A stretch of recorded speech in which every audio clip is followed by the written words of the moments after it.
Okie dokie. Hello!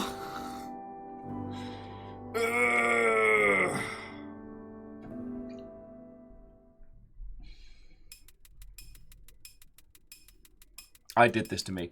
Cantarian, Bacon Avenger, good morning. What-ho, friends! How are you doing? Stammering, hello, hello, what-ho, friend? Coming in, coming in. Of course I got something in my feckin' eye just as soon as I hit start. I'm not saying that all of my internal organs are trying to sabotage me today, but I did set an alarm. I set an extra alarm so I could have an extra little snooze in because I was tired. Did that extra alarm work? No, it did not. So here we are, an hour and a bit late. Orchazini, good morning. What-ho, friend? Oh. On the plus side, today's game is very, very arty and very, very weird. So I don't think anyone's going to expecting me to be the effervescent conversationalist of the room.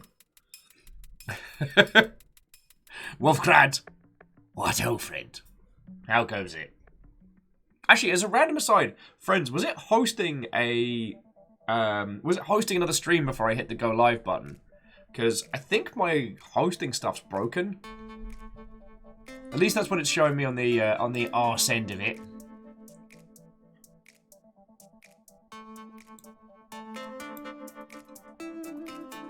Oh, sorry. J-Post, good morning. What-ho, friend? How's it going? Oh, God. It's that weird thing that I feel like I've spent the last, 1,000 days talking about all of your good selves, and now we're back here. Which is a very good thing. Ikoa, what-ho? Numbers, what-ho, friend? Edelman, Adam, what-ho? Hello, hello.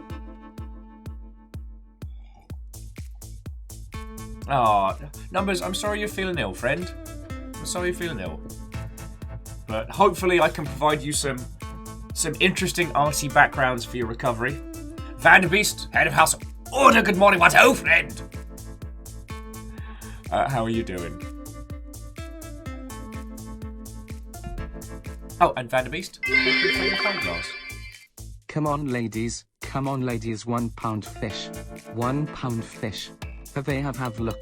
£1 fish. 6 for £5, £1 fish. Frickin' yo! That was your, so that's your gambit. That is your 15 months at a tier 2 power move. Go on, ladies! £1 fish, £1 of fish. Come and have a look.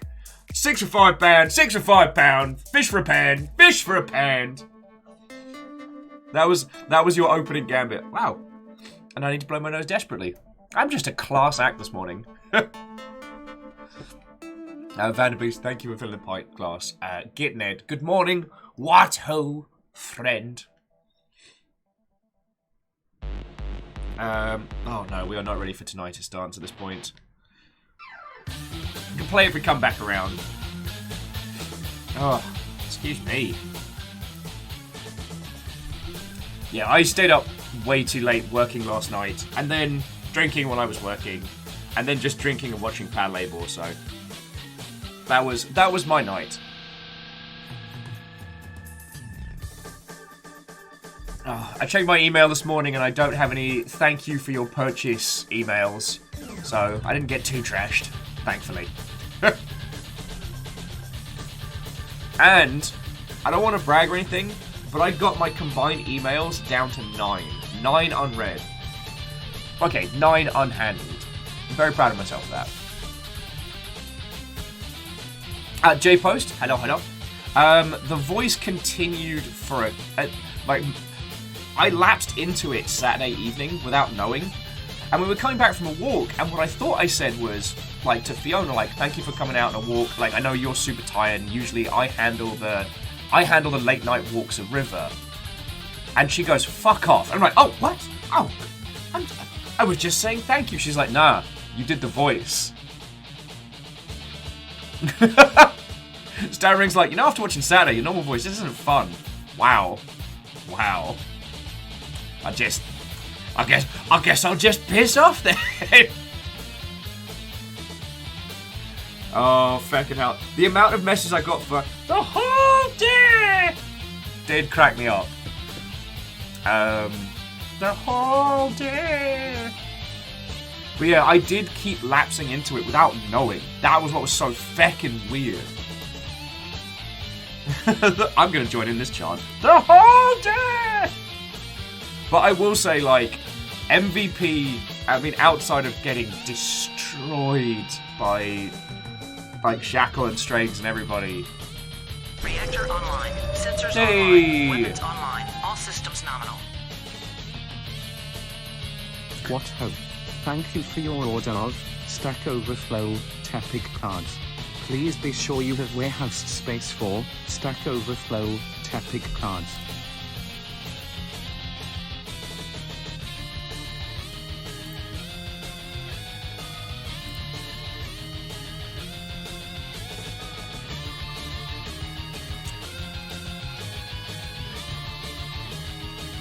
Oh no! Oh no! Oh no!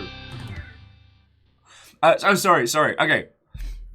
Let me say hellos, welcomes, and thank yous. So, Alnus, thank you for 34 months. That is a large amount of time. But you did just remind me that I did a thing.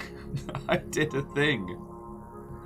Who did I not say hello to? So, Firestrager, good morning. What ho, friend? Hello, hello. Who's not got a proper hello from me? Also, sorry, and I wanted to say a proper thank you to the Stammering Gamer, because, like, 15 months at a tier 2, that's $10, like, every feckin' month. I am exceedingly grateful, so thank you kindly, alright? I didn't want to skip over the proper thank yous. So, last night, at, hang on, let's get the, last night at 11 minutes past midnight. Oh, Captain Stephanie Barnes, head of house. Valkyrie Watto, friend. I spent $27.33. I spent $27.33. And I had forgotten about that until Alnus's message. And it turns out that I had a little skim of TCG Player, and, including sales tax, that $27.33 is on, I want to say roughly 413 Tepic cards.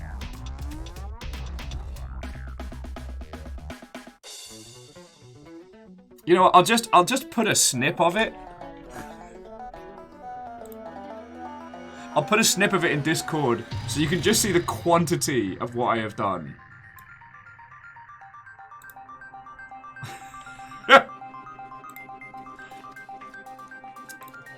This is why I should not be left unattended. Like,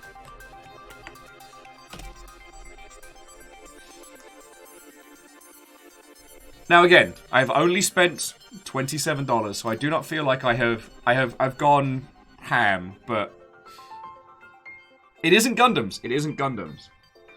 And I just did a quick skim. I did not do it. There are not any other, like, thank you for your late night purchases. Kisa's like, I'm gonna have to follow you to keep you from doing dumb stuff. But Kisa, you know what will happen? Is that, that would start as a great arrangement. Like, Kisa there, but like a little like rubber band, like ping him at me when I'm about to do something stupid. But Kisa, there's a gravitational pull with certain kinds of stupid. And what would happen is, instead of you stopping me from acquiring more Tepics, it'd be the two of us giggling like a pair of gremlins, acquiring more Tepics. Like, it would just end up, like, coming together. I just can't believe that it's only $20 for 400 Tepics. Yeah, no, Lizzie, no one was responsible for this. I wasn't on voice comms with anybody. In fact, I think I'd just gotten off the... Mr. Squarepeg has informed the haunted PS1 Discord I have a large Tepic investment. And Aikawa, these will probably be duplicates.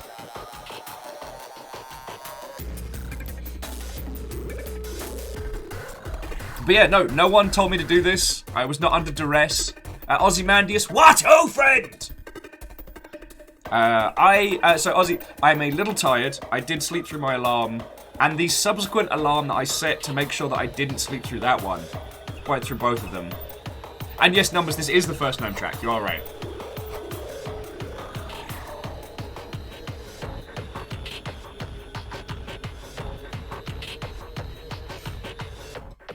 But I'm very, very happy to be here with you lot. Like, I feel like I spent the entire weekend talking about you all, and I've been wanting to get back to it. I will say, I managed to get shite tons of work done, so I'm actually ahead of the curve for a change. Mostly ahead of the curve. But I did want to just skive up and play Jambit with you lot, so... Oh, Iko says, how big a box do you even need for 400 Tepics? Let's find out together. Let's find out. As we artificially inflate the price of Tepics.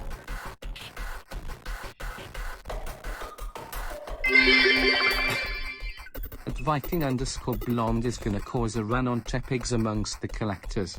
Thanks, Will. You will be responsible for the great Tepic riots at Target that will happen in the near future. I can just see, like, a mother of 4 grasping a Target employee and shaking them as their children cry, being like, have you got any Tepics? I need Tepics for my children! Sorry, and Bacon, thank you for the 200, you fucking bitch! Oh, Navalis! What, old friend? How goes it? Kisa's like, I want the gambits. Me too, friend, me too. Supposedly, there's a sword that kind of works like a chainsaw, but like a rev handle. That supposedly is the thing everybody's using to just beast Gambit at the moment. But that seems like a lot of work. Death-Toonie shouldn't be work. Death-Toonie should be easy.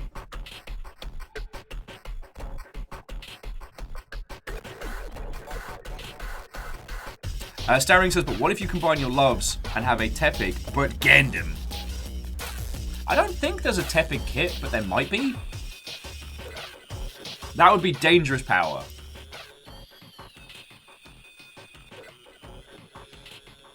That would be a dangerous power.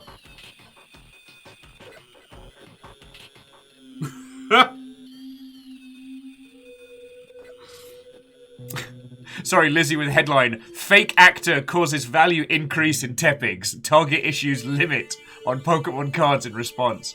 I am a fake actor. That's what YouTubers said about me. Anyway, sorry, here's me fucking, like, chortling my face off like an idiot. Oh. What ho have we learned our lesson now, Tilda? Mr. Yorkshire ASMR, have we learned our lesson to not tempt challenge the longship, Tilda? And is your voice okay? And Katros, thank you for the 200. My voice is fine.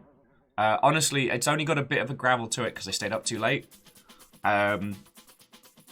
Someone, a very lovely person found rips of Pat Labor, the original English dub on the Internet Archive. And I'm not sure if those are supposed to be there. I don't know how curated the Internet Archive is when it comes to movies. River has strong opinions on this. But I did manage to watch Pat Labor 2, then 1 last night. And... yes, 100 bits for the river. But yeah, so my voice is fine. Throughout the Yorkshire stream, I kept drinking this... It was like black tea, orange tea blend with honey and lemon throughout. So that kept my voice from getting wrecked. Plus, when Laura joined for like the second half, it meant I could kind of like... It wasn't all on me to natter. And it was real good. It was real fucking good. In terms of have I learned not to challenge the longship, I think we've discussed this a few times, and it's the thing of like, even basic animals seem capable of learning from their mistakes. You know, like, you know, if an animal puts their paw on something and it's hot and it burns them, they learn. Like, the heat is bad. I seem incapable of learning, as we have demonstrated by my drinking habits, as for some reason pain doesn't seem to stop me. So have I learnt my lesson? Probably not. But again, like, I didn't challenge the longship. It was an offhand joke. I picked a number out of my head. Like, out of my feckin' head. And the longship took offense to that. Like, exception was taken. There will be a proper announcement for when the ASMR Pirate Facts stream is going to happen. So if I remember correctly, the request was, God, it's going to be ASMR Yorkshire Pirate Facts.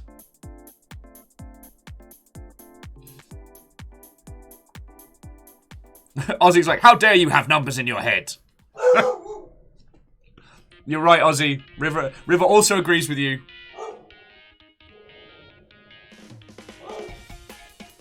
And Neo Shadow, good morning. What? Oh, friend. Hello, hello. For those of you that missed it, I have I have made a highlight and a VOD of my shame. I mean, we're still at 1,002 subs, which is fucking ridiculous. Like, holy shite. On Saturday, the 1,000 sub promise was enacted. So throughout the Dark Souls stream, I had to talk in the "Hello, my name is Will, and I talk in this voice when I am reading comments on YouTube, so that I never get sad by them when people say that I am dumb and stupid."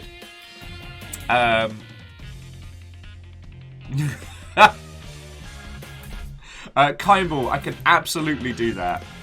I can absolutely do that. Who wants to sing? Oh, and Cam Steph, thank you for the host, yo. Sorry, I was Kimball, I am literally going to send that to Laura.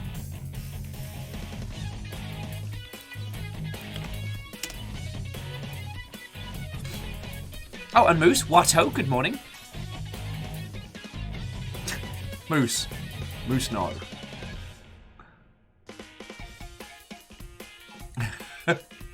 Well, I think it's more a case of like, people say, oh, how much to do X? And then I don't think about the real repercussions of these things and just say stuff. Basically, Will runs mouth, long shit breaks Will. It's a very simple cycle.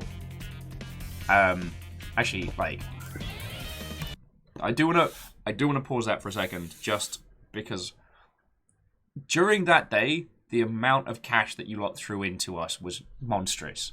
And yes, Will did make a silly purchase of spending nearly $30 on hundreds of tepigs, but the bulk of that money is literally just going to pay our rent. Like, that's just going to keep us going. So when I say thank yous, when I get all emotional and shit, that's why. Like, the literal impact that you lot have on our lives is fucking incredible. And I know we're joking, we're having silly times, we're talking about the silly Yorkshire stream, but I don't want to diminish how much fucking you lot do for us. Alright? And I want you to know how it's a very big deal. Okay? Okay. Alright. Serious thank yous have been said. Lizzie saying that requested Deus for a highlight reel and personally submitted. Yes. I think he's currently working on Duty Beard's Space Jam 3 video at the moment, which I cannot wait to see what that ends up being. Also, and I know we can't talk about it right now, but I want to say thank you to all the mod team for taking the time to talk with me yesterday and work through some stuff and things. We're exploring some options behind the scenes, and once we got a bit more clarity, I will talk to you lot first before we do anything.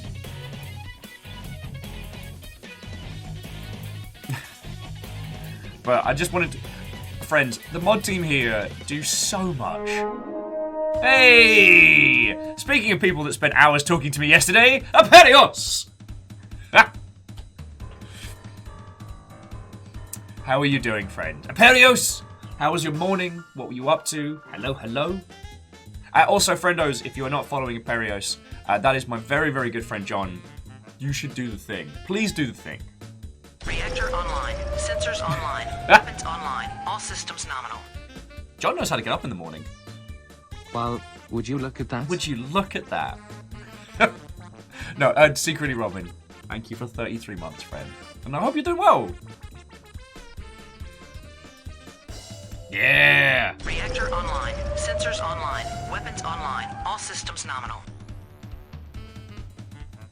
New place, new kitchen, same old numpty. Wouldn't have it any other way. Friends, if you haven't seen in Discord, MDH Wrights has a new kitten, and they are feckin' adorable. Oh, and thank you, Spooky Ghost. Sorry, MDH, thank you for 21 months. That is an inordinate amount of time. And for the conversation and cat pictures, cheers to you.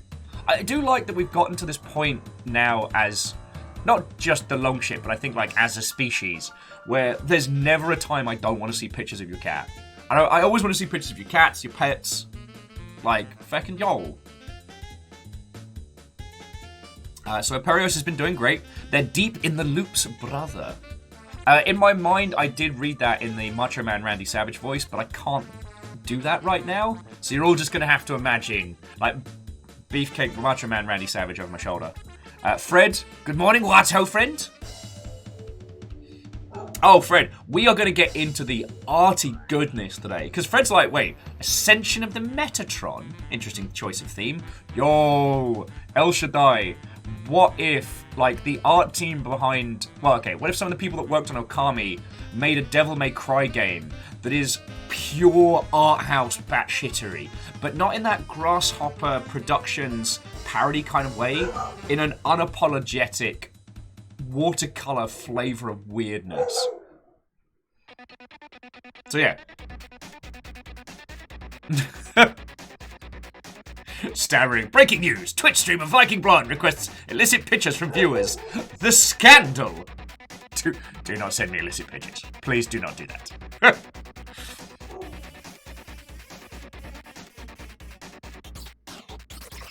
Yeah, River is defending the house today. Something fierce. Yes, River defending the house.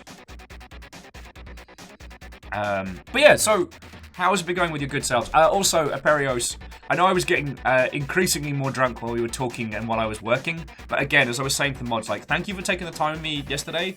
I'm still pondering some stuff, and I need to get some clarifications on some stuff and things before we'll have a talk about it as the Longship. But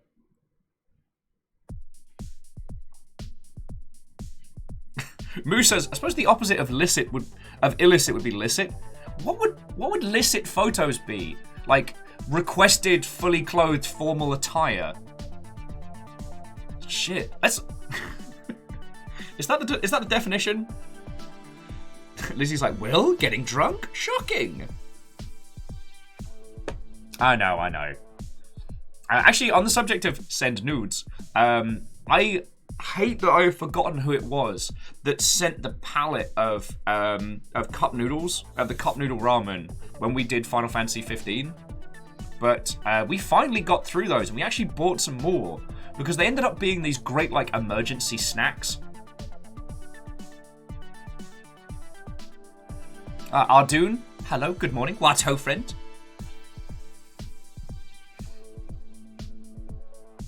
Oh, Bacon Avenger. Yeah, I found the beret. It is nearby because we are going to need it for today. Sorry, Bacon Avenger was like, Artie, you keeping your beret handy? Yes. Lizzie says, okay, licit is not forbidden, lawful. Feck. Maybe we'll have to do like a share your licit picture afternoon, like your formal attire. Favor 6 says, favorite pot noodle flavor, asking for science. Okay, so Favor 6, I should call them the cup ramens rather than pot noodles, because I didn't get into pot noodles when I was in the UK. I loved the smell of the curry ones, but never had them. I was a super noodles kind of guy. Super noodles with cheese and bacon.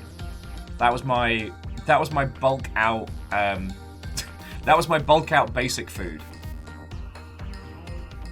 Cheap cheese, cheap bacon. Cook it all up, and if you've got time, the bacon and cheese kind of grill it over. Good stuff. Okay, sorry, I'm going off on many a tangent. So, how are you all doing, you lovely people? Aside from those who were in for us all heckling Deus while he plays Jambit last night, I feel like I haven't seen you all in 1,000 years. Kimball's like, I work in the game industry, I don't wear formal. I mean, Kimball, I don't want to share your deets, but I do remember a certain BAFTA ceremony where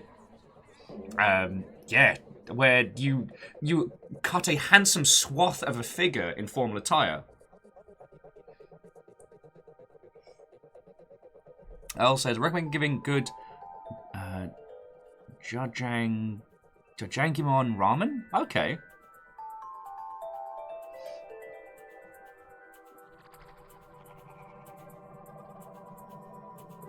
Yeah, okay, Captain Steph, you're right. Me going on tangents? Never.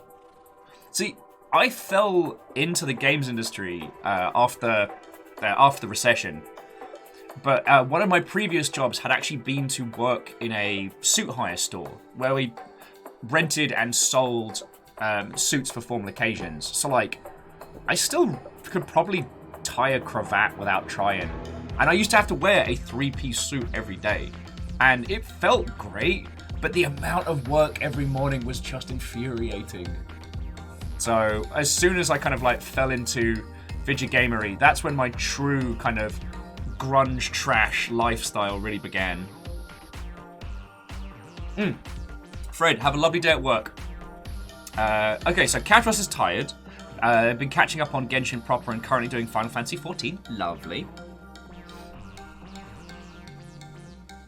Katros is like, and that's when your goblin self came out. I mean, we were all minimum wage at Sega QA. So, like, no one was... Afkoak? Afkwok. AFK. AFK. AOK. Feck! Alright, that took me 3 run-ups to get it. Hello, welcome. Thank you for a follow.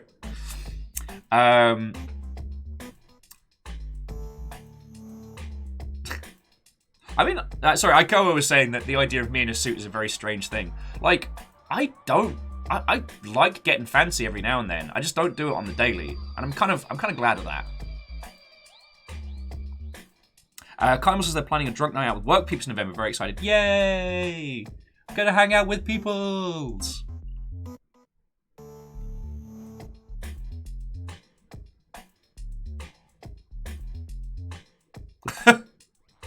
Oh, well, stammering. Sorry having to put up with that nonsense, but good on you for just going, no.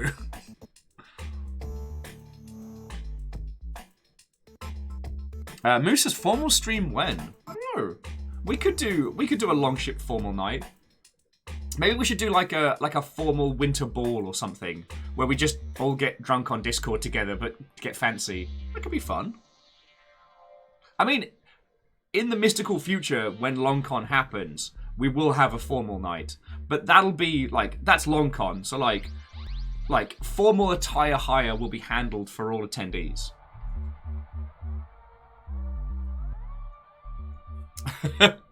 MDH, I wouldn't be so cheeky as to set a goal for a formal stream because that's something I like the idea of. Stooge! What, oh friend? Raid after raid! Stooge, good morning, hello. How was your stream? What were you playing? Tell me your tales. I'm slowly getting my arse in gear because guess who slept in? This idiot. I pointed the wrong way. That's the level of idiocy I'm batting for today. But yeah, MDH. Like, I feel like that's one of those, like, I like the idea of doing a formal stream and kind of like a digi-formal social. So, yeah, we'll plan it. There's a bunch of fun stuff we want to do over the... now that the winter is coming... Stooge for torpedoes away! Stooge, I said I'm an idiot. It is known. It is known. But yeah, what were you playing this morning, dude? Tell me your tales. Yeah, it's stuff that I want to do throughout the winter. Numbers wants to do a rewatch of Digimon Tamers. The No, you're wrong. About which part? There's a lot of things I'm wrong about. Sorry, thank you for the 200. But yeah, Numbers wants to do a watch party of Digimon Tamers. Also, the OG Transformers cartoon is just free to watch on YouTube at the moment. So I figure those are like Saturday night evenings or maybe like Sunday hangouts. Oh, excuse me. Oh, cheeky T-Babs. Well, that is up to your lovely selves. But, Steppagen, thank you kindly for the 100, alright? Salen says, Season 1 of Gen 1 is rough. Oh, yeah. No, Salen, that's why I'm like, we'll get some bevies in. I'll splice in some, like, terrible, like, 80s and 90s commercials. Like, we'll make a night of it. Oh, And Lizzie, thank you for letting us know. Star Wars Visions is going live tomorrow. What are we doing tomorrow? Oh, tomorrow. Okay. The schedule for this week is feckin' banging. Like, I am genuinely proud of this one. If I hadn't been so late today, but you know what I mean. What was I going to say? Darn it. I derailed myself. But yeah, so we can do a long ship formal social at some point throughout the winter. That could be fun.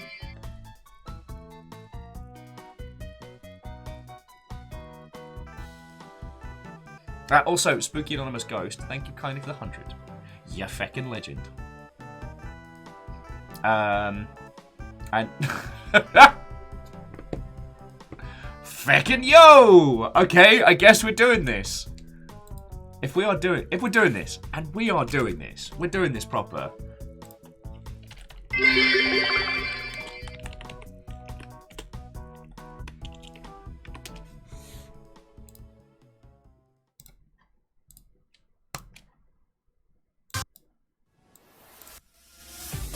There we go, proper train music for a proper train. Oh, feckin' yo! Holy shit! I thought you all lot were tapped out after bloody Saturday. Shackle is going to be the Jarl for a very long time. That is okay. Sorry. Friend, Stepperton just gave out 10 subs like it's no big fucking deal. Fucking yo. Any of you that were looking to get off the train at like 1 or 2, sorry, you get... Anyone looking to hop off the train, I'm sorry, I don't control it. And Stepperton managed to tag Sin's Den, Rachel Amelia, Dark Denial, Fabian Torres Spincioli? AFK AOK, which I did finally get right. And holy shit! Holy fuck!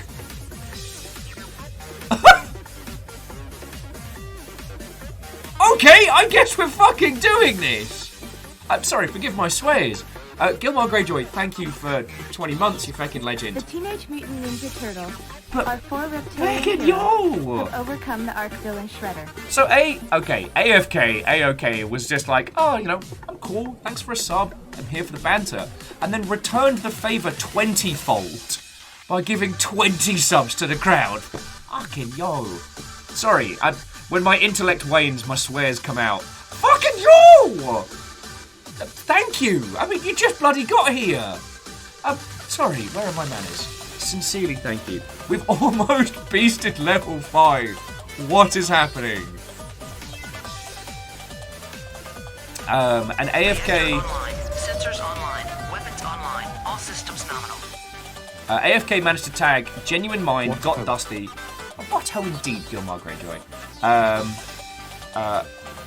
Uptriptio? Salmon, Ground, Lin Wu, Skyrim Skyvy. Turtles are 4 reptilian heroes have overcome the Archvillain Shredder. Oh, we've already beasted level 5. Like it's no big deal. Holy feck! You know, you're not supposed to do this when I'm late. You're not supposed to reward me for being an idiot. Sorry, where are my manners? Sincerely, thank you. The rest of AFK's hunt was Sirik Aussie Viking. This Wums for you. God, it's been a long time since the Wums have been in. Silly Gantz, Rexy Lou, Tabby the Wolfess. It's full of Wums. By my dark necromantic power, you just lost the banana. I did lose the banana. I did. I also lost the game. You heckin' bad words. You know exactly what you're doing. Oh, AFK also got It's Lady JD, Hydra on Air, Online Subakurfa, Scribal Error, Space Bucket Games, and the Sassy Pickle. That's a combo. Bacon Avenger, thank you for filling the pint glass.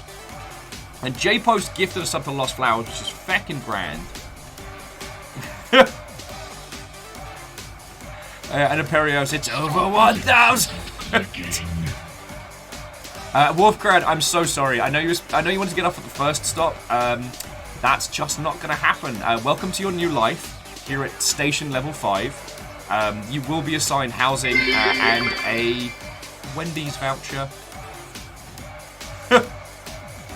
Wolfgrad's like, yes, one step closer to me becoming Jarl. Gestures to Shackle Draconis.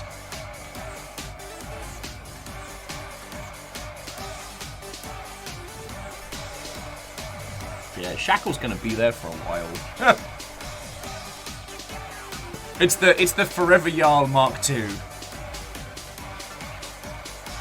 Okay, so Cap's there. And you might want to start taking notes. So how do you double jump? What you do is you jump, and then you jump again. No, okay, no. I wasn't challenging anybody. I wasn't challenging. Sorry, I'm decaffeinated. Can I get a do-over on that one? No one's being challenged. This is not a throwdown. I will die. I will expire. What little undeath in this tiny corpse of mine will leave, and it will not return. Captain Steph's like, nope, no mulligans. Mildly traumatized. By love. Yeah. Which is weird. When you say it out loud, it sounds way more sinister than it actually is. Challenge. Sounds like you said challenge. Didn't say challenge. Alright, yeah. Fucking legend. We're starting the day off at 117%. Right, I've got a 20-ounce Red Bull. I'm just gonna go get that because I need to match your energy, friends. I gotta bring the thunder today. Oh, Bismarck, what ho, friend? How goes it?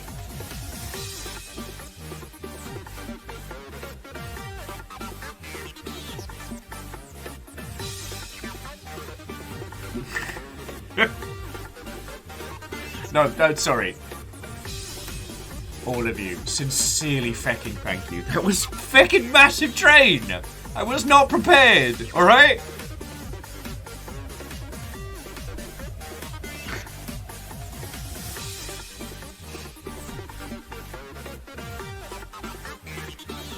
And JP, good morning, friend. How are you doing? Watto and welcome. Wolfgrad, the final percentage was 117. Like, it's no big deal.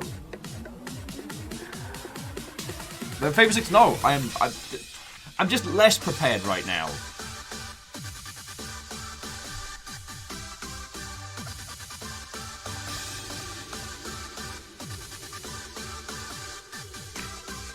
Oh yeah, JP, morning's a state of mind. It's an experience, like breakfast.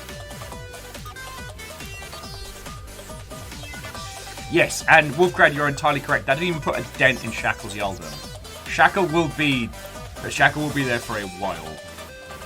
Okay, so what was going on with video gaming news before we get into the Metatron? Oh, yes. Let me get the link for it because they fixed it. So.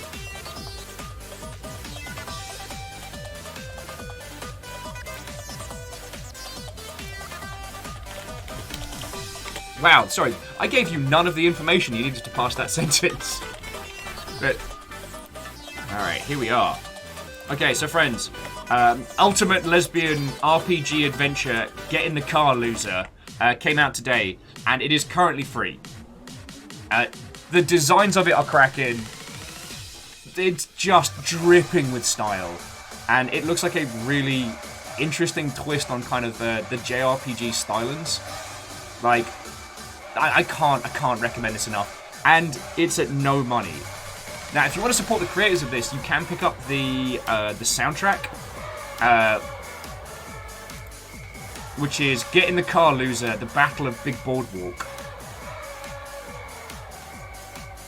Oh, no, okay, so The Battle of Big Boardwalk is a DLC pack.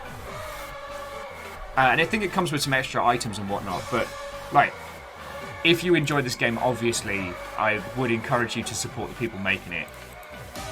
But if you're hard up for cash and need a cracking banger of a video game, here it is, for no money.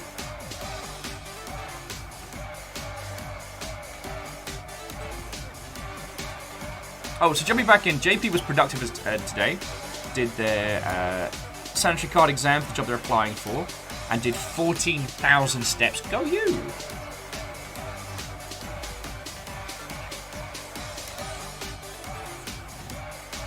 Ozymander says, out of curiosity, how much have you seen about the Witch Queen? Wait, which Queen? Local Queen, Global Queen, The Queen?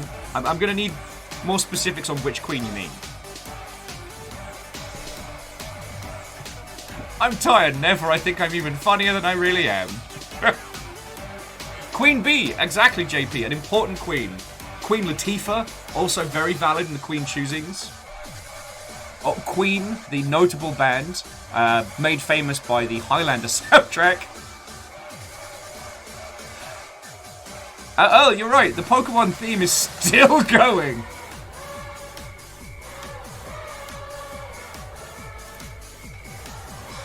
Queen's Land, also another very... God, I'm sorry.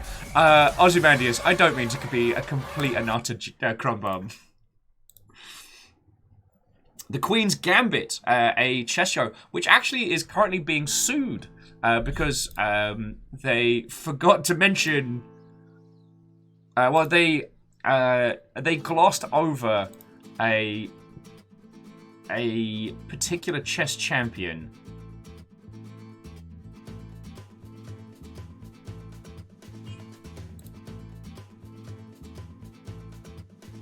Oh, Lost Flower says they just got the Dynamis Master Grade build and they've been tinkering with it a bit. Might save it for Saturday when you build. Oh, that'd be lovely. Actually, let me go over what we got going on for the week whilst we while I ease up on milking this Queen joke for all it's worth.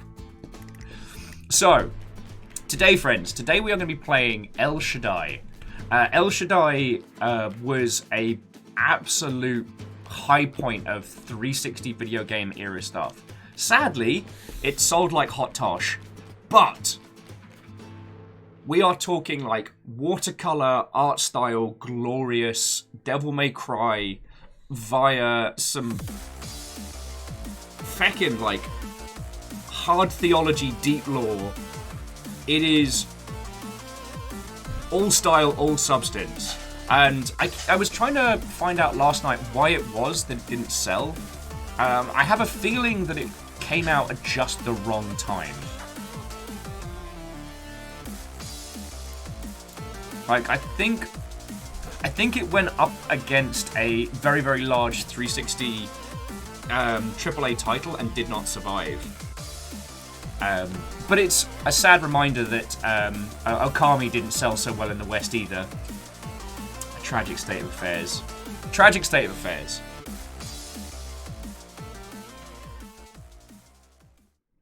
Okay, you lot are still going on the Queen jokes, like Oliver Queen, queen-size bed.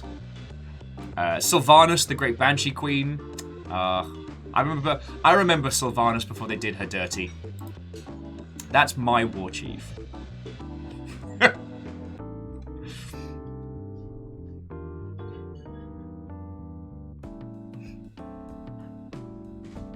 Sailor says they don't remember any marketing around El Shaddai and only knew of it because of Penny Arcade. That's a very good point. I was just... El Shaddai came out at a time when I was like going to my local game store like 4 or 5 times a week. So they were aware of it, and I would help out my friends by getting my pre-orders down.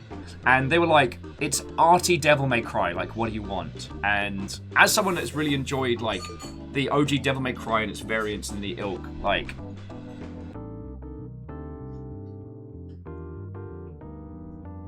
It was definitely one that procked onto my radar, and I remember tearing into it on like a Sunday afternoon, and holy crud, so good. Now, it is still a Devil May Cry game, so I'll be taking like banter breaks intermittently because it doesn't leave a lot, but the visual style of it is incredible. It feckin' goes places. And...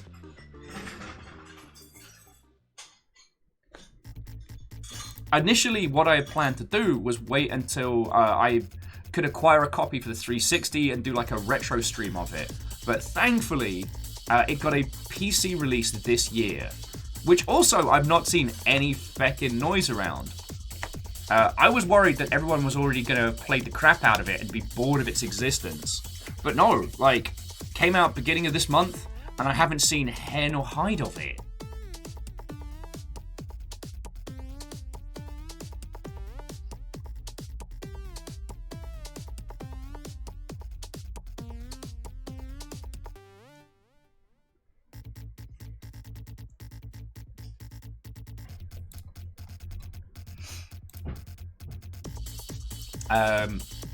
So that's what we're going to be tearing into today. Sorry, I went into space for a second there. That was very rude of me. Tomorrow. Alright. Tomorrow we are playing a cracking game with a terrible name. So the game's name, because I need to get it out there, is, God, Mecha Knight's Nightmare. And knights as in like knight in armor, but nightmare as in waking up in the middle of the night remembering being in high school. That is a terrible name. That is a terrible name, and I wish I could meet the people who made it and just be like, just change it. Just rebrand it. Just do it. Anything's better. Anything. But, alright. Yeah, Mecha Knight's Nightmare. However, it is a front mission meets Chrome Hounds versus kind of like zombie kaiju type thing going on. It's a po-faced EDF. It's this high-speed giant robot title where you're fighting waves of these huge monstrosities, and it looks incredible. And yes, Gandarian, it is an important PSA. Tomorrow is Star Wars Visions. Now, I don't know with Visions if we're getting one every week or if they're just going to release them all at once. There will be a spoiler thread on Discord about it if you want to have a banter.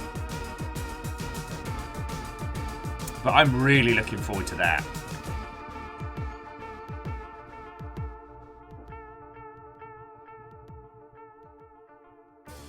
Bear's like, why is everyone so hyped for Visions? Sorry, thank you for the 100. I'm on the big telly! Hey, Mum! Mum, I'm on the big telly! Oh god, I did the voice again. Why am I like this?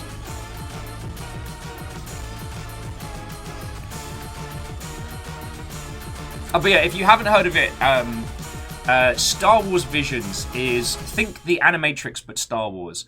A plethora of different animation houses have all been given a crack at their interpretation of Star Wars. So, like, there's one which is like an Akira Kurosawa style samurai film, but Jedi. And I'm like, talk about feckin' the loop coming back around. Trigger, known for Gurren Lagann and Kill la Kill, are also having a crack at the Star Wars mountain, and it looks feckin' grand. Now, you know me, like, if people are going to do, like, experimental arty-farty stuff, I'm down. And arty-farty with Star Wars, sign me up, yes please. So I am going to be very excitable about this. But yeah, I'm just... Oh, and Kaimball, I'm so glad. So Kaimball saying the Saturday VOD cracked him up. I'm so glad. It was a lot of... Okay, sans the big feels cascade, it was a lot. But feckin' hell, like, the only thing that I was worried about in terms of, like, throughout the day was my face hurting from laughing.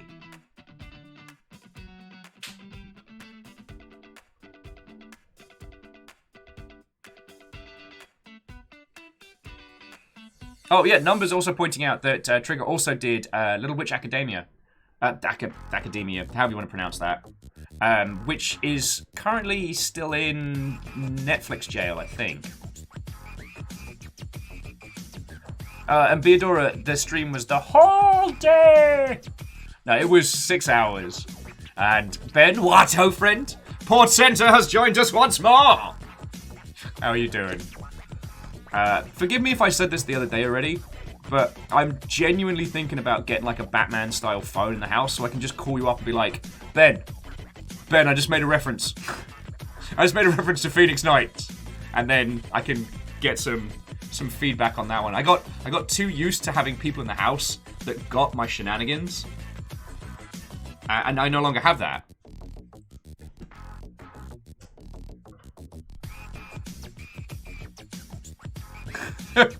Yeah, stammering. I am so glad that I wasn't the reason you peed yourself on the train. I would have felt very guilty about that. Though, I would never have named you, but I would have put that on my CV that I was once so funny I made someone pee themselves. Oh, and numbers. Like, Laura is incredibly, genuinely funny, and I am so excited for Divinity 2. Like, I've got... Because, friends, it is myself. I mean, you all know Lord Calcium Bonio by now. Like, yeah, fuckers, let's go! And screaming, Hadouken! At the top of my voice. You've already encountered this, but we're going to get Laura and Zalavir in a squad together. And also, we're going to be leaving the 4th character slot open so that, like... Because I know Tobias wanted to jump in, but now that the world's starting to open up again, he's very, very busy. Yeah, Alnus, Lord Calcium Bonio. It's Skeletor, but he can say fuck. Oh, I did see the new Jump Leads logo. Did I retweet it? I know I liked it. Oh, sorry, friends. Here's me big multi-track drifty potato.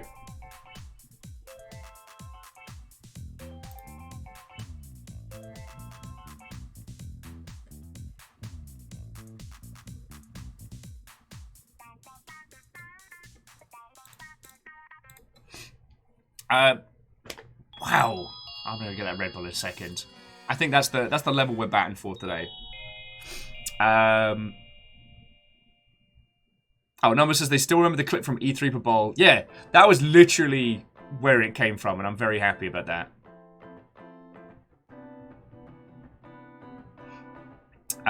What was I gonna say?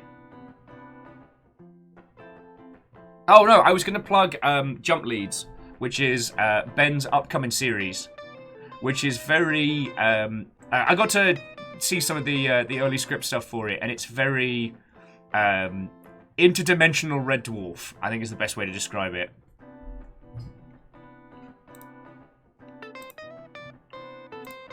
And if that doesn't feckin' sell you on it...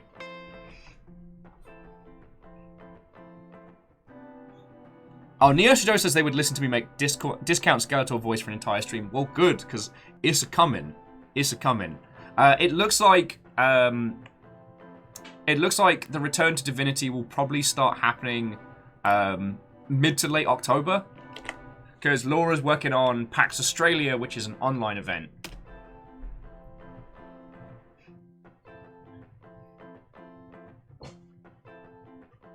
Oh, Dustin, that's lovely of you to say. Thank you kindly. Memnol's always a feckin' joy to do. And Season 1 was... Oh, God. I got given so much leeway in Season 1 to be a complete idiot. Damring's like, how much for discount Skeletor voice for a stream? You're already getting it! You're already getting it. Lord Calcium Bonio will return in To Bone Another Day. We're not calling that. We're not calling it that.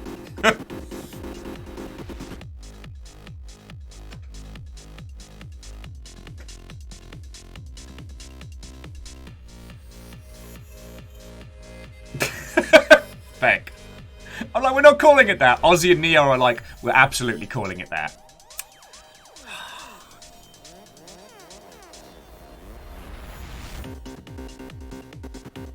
Alan's like, wait, what about Premium Skeletor?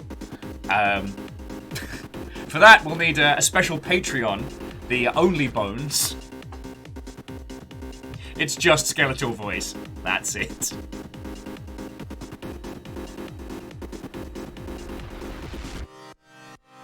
Okay, yeah, so. Ben, is there a site or a place to point people to for jump leads? Because I do want to do that. Also, yeah, Numbers is right. Like, Memnol is Baron's creation. I'm allowed to play in the space. It's pretty much like you lot and Baron. I feel like I'm the focusing crystal. And I'm also allowed to feck around. Yeah, Yeah, paint me like one of your French girls, you fuck. Okay, so Ben's thrown the lead in. Okay, so if you'd like to read jump leads now, the webcomic of the webcomic of yore, there is the link for it in the chat right this very moment. But it is going to turn into a little audio play, which would be feckin' grand. Gatros, no! I didn't say that, you can't do that! Perios with Lord Calcium Bonio, starring in the upcoming No Time to Bone.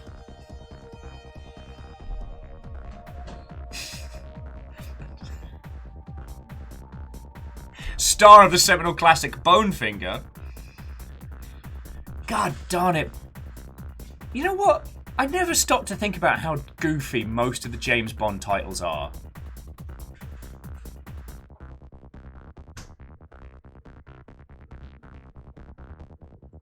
Oh, Asari's working on painting extra D&D stuff. Feckin' yo. Beodora says, focusing Crystal, I thought you were the new guy. I'm the new guy. Yep. Lord Calcium Bonio in The Bone Is Not Enough. Lord Calcium Bonio in The Man with the Golden Bone. Feck. Now, the idea of redoing a James Bond movie, but replacing Bond with a skeleton, and I don't mean like Lord Calcium Bonio, like an animated skeleton with gems for eyes. I mean just a medical skeleton that doesn't do anything. For me, it's incredibly funny, and now I really want to do this. Ah, Mr. Bond, I see you have fallen into my trap. And it's an already dead skeleton. Well, we shall let you loose in this tank of piranhas. My God! Bond has escaped! How did the piranhas not get him? Excuse me, sir, he appears to be a dead skeleton. And piranhas eat meat. So it would stand to reason that with no meat on his bones, he wouldn't be able to get him. Number says medical skeleton with a Muppet cast. I see, here we go. Thunderbone, you only bone twice, bone another day. Casino Royal. Okay, the last one went over my head, Dustin. And Kybal says technically a skeleton already plays James Bond. Yeah, but there's that meaty actor bit in between.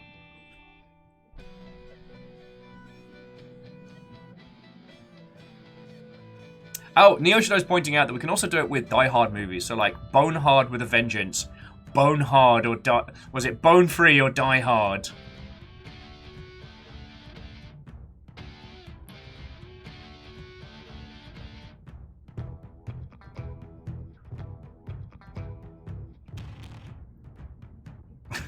A View to Bone, Octobone, The Spy Who Boned Me, License to Bone. Frickin' yo. Bone Hard 2, Bone Harder. It's just Calcium Bonio, like, yeah.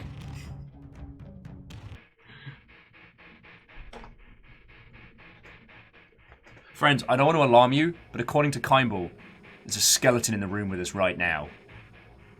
I can't see him, but I know he's there.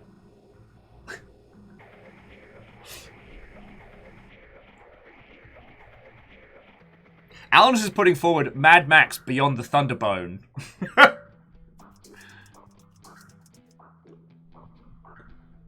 Yeah, Dustin, Bucket Squad walked so Pale Brigade could run. I'm not pre-naming the team because I don't know what'll come out of it. Like, I don't know what iconic elements may happen. Or maybe it doesn't end up with a name. Who knows? But whatever it becomes, it will be feckin' glorious.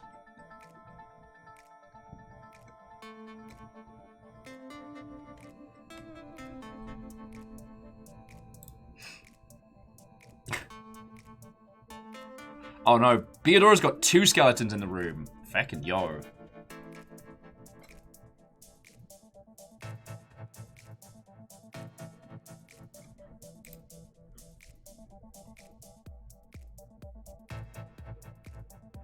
Bone ring to rule them all.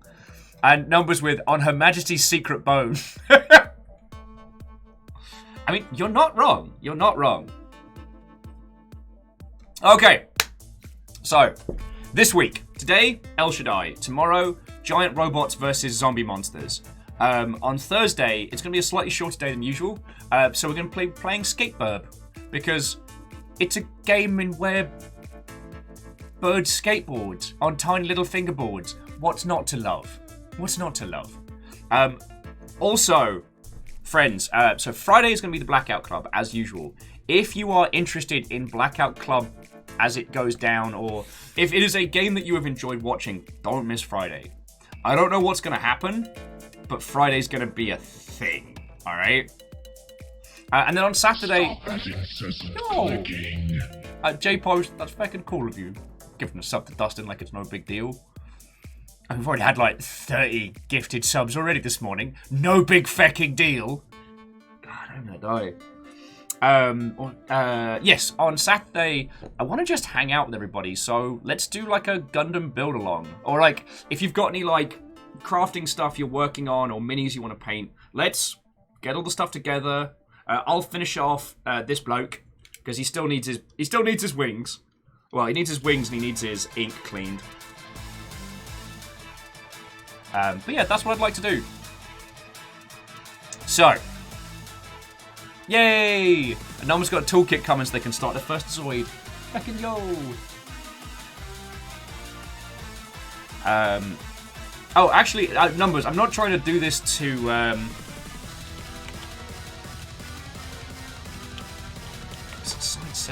Side 7 exports. So, numbers, I'm not doing this to try and hurt you.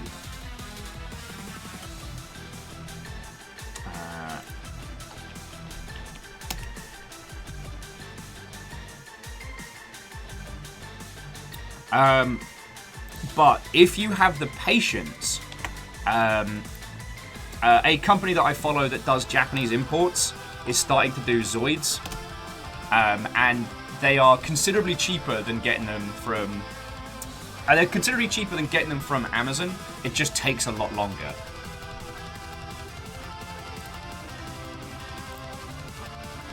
Oh, Ozymandias, I do not mind telling you. This song's called Revenge, or as we call it, Through the Fire, the Frog, and the Flames. God, it's such a good track. Okie dokie Lokis. So, I'm just going to go grab a can from the fridge, and then let's get going with some Vidget Gaming. And we can talk about Vidget Gamery news at the moment. There's not too much going on, like, that we haven't discussed a lot already. I don't think we need to talk about the continuation of Blizzard being fucking terrible. Yo! Humble store purchase made figure 3,74. Oh, heck! Before I go crack open a can, is Worms still on sale? It is! Okay. So I need to work out a date with Ben for when we do our big Longship Worms Day. But Worms Armageddon is currently less than $4 on Humble, and we are going to be playing it as a group. Usually it's $15 or your local equivalent. So please grab a copy of it now so that we can get everybody together on that one. Oh, okay. What numbers? I'd rather you like have that information and not need it than need it and not have it. Okay. So, I'll be back in just a second, friendos. And then we can get all arty-farty with them Vidget games. I'll be back in a second.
Oh, hello, friends.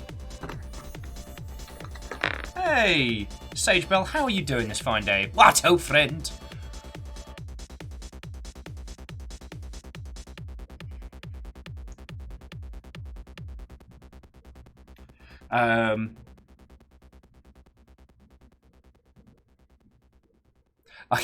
Sorry, Earl was just adding that while the Everhood soundtrack is baller, given we're talking about Ascension of the Metatron today, maybe Undertale would have been more appropriate. Okay, Numbers were saying, despite jumping on the Zoids train, this will be their next monstrosity. Oh, yes! Those are supposed to be really, really good.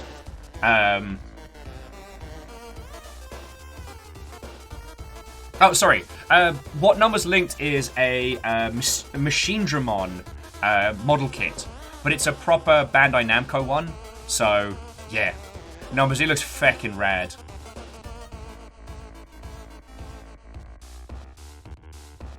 Like,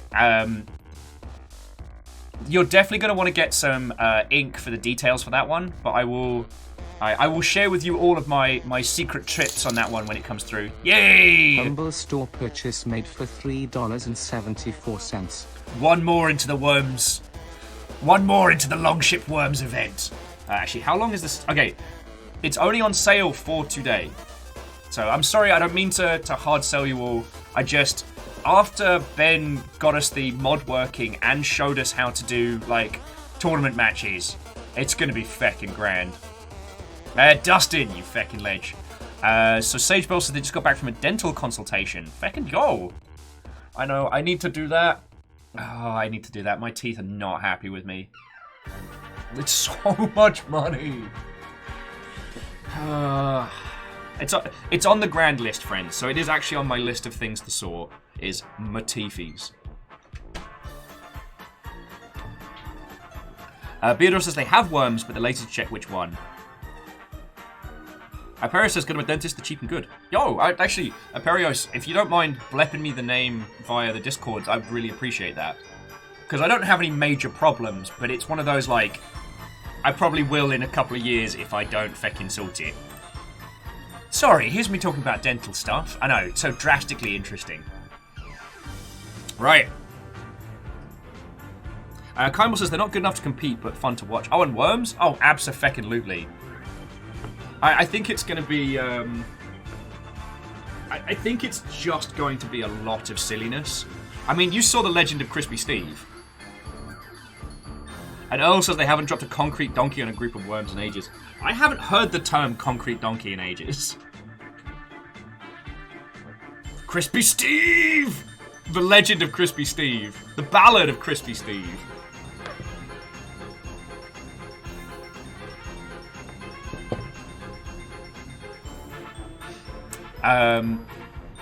Okay, what was the other one?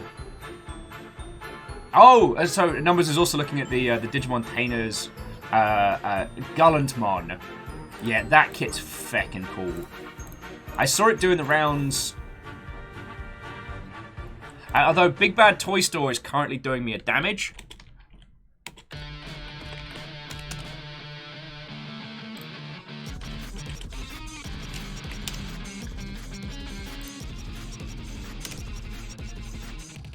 Wait.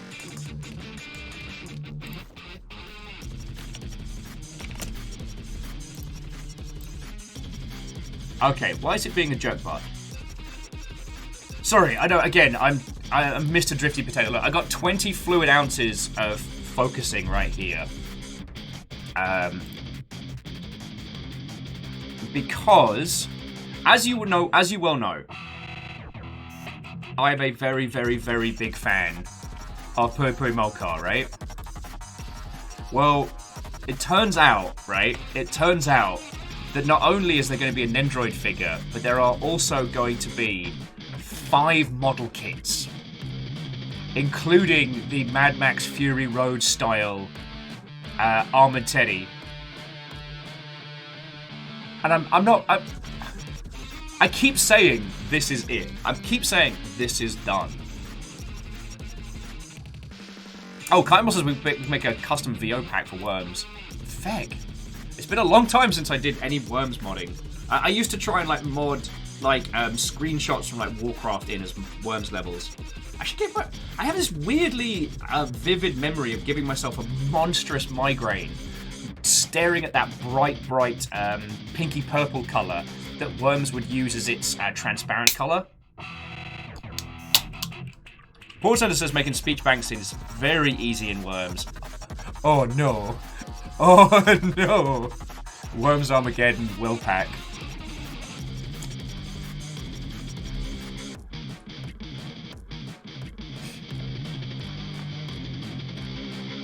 Beodora, again, I'm not just trying to bully you in numbers into getting more model kits. It's just I learnt about these last night, and the fact that I didn't just order them all and then just eat ramen for the rest of the month, I think is a testament to my self-control. But then I did get 400 tepics, so there's that. 400 tepics.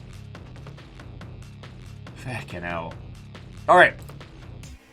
So, let's get in game, because I've been really looking forward to showing you this. Like, this has been on the master list of games to show you since the very beginning, because while it sadly wasn't a commercial success, artistically it's one of those great... It's a beautiful game that has really solid, fun action controls, but it is arty to the absolute nth degree.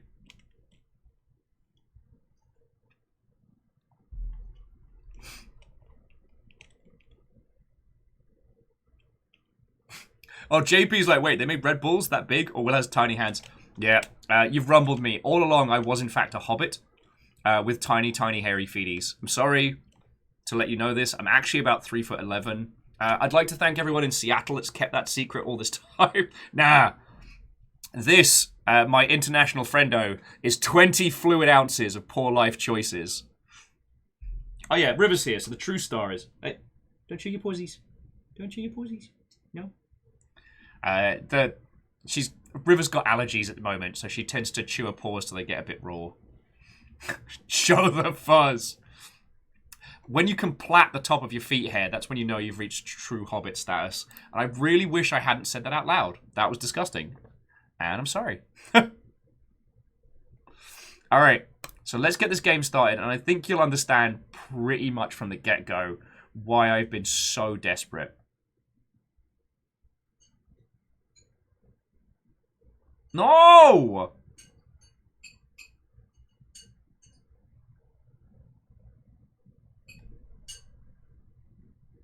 Fuck!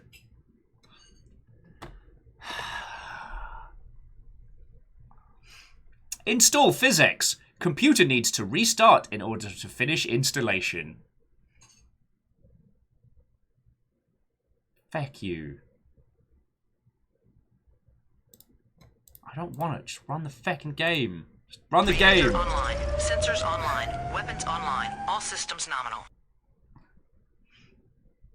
Quick pre-reboot subdrew beat.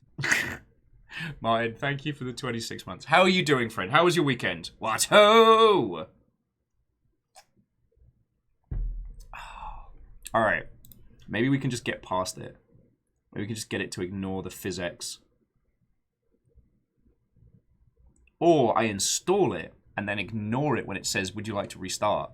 Let's see if that works. Humble store purchase made for $3.74. We have another one to the Worms Adventures. Feckin' we. Feckin'. What do we want to bet this biffs up something?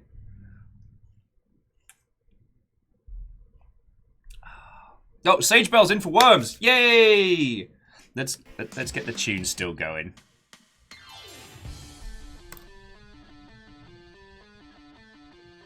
Installing physics. Okay, installed. Restart the computer. Cancel. Alright, let's see if this works. Haha! I bullshitted it! I bullshitted it. Okay. Yeah, messing with video drivers while live? There's no way this can go wrong. Oh, sorry, it's going to be Worms Armageddon on Steam. Which is currently $4 on Humble. Alright, let's see if we can do this. Alright. Wait, screen setting. Why is screen setting just a tick? You're making me nervous here, game.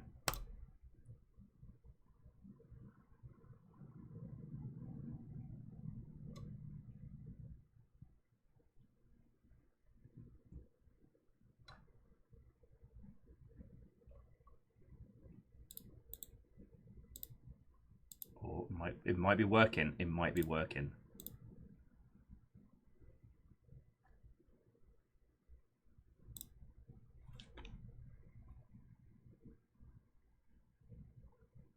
Haha!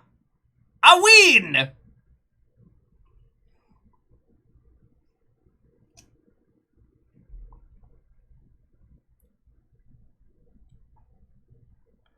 So, Alex, until, I think for the next 18 hours, all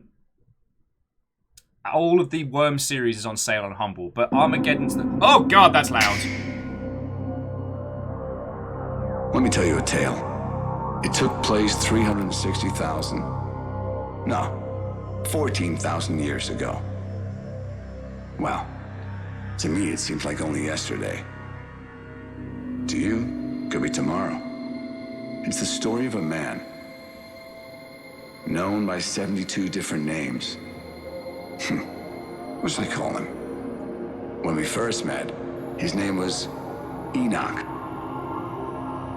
And even then, he wouldn't let anyone tell him what to do. Not even me. But he was a pretty good guy.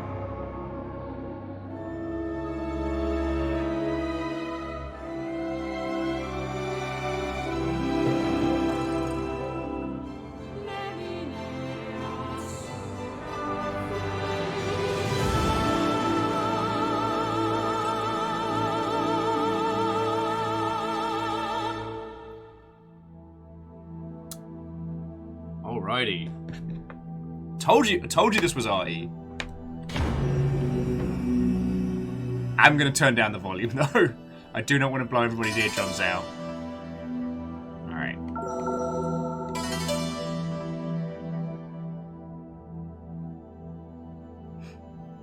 So numbers, I was looking at the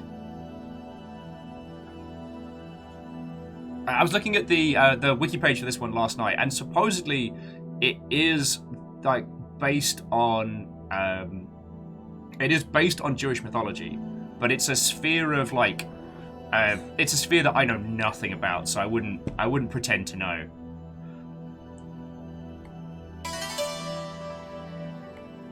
Okay, we'll get it. Let's get it roughly all down to about there. Subtitles English. Okay. Sound effect volume. Diddling. Slightly better.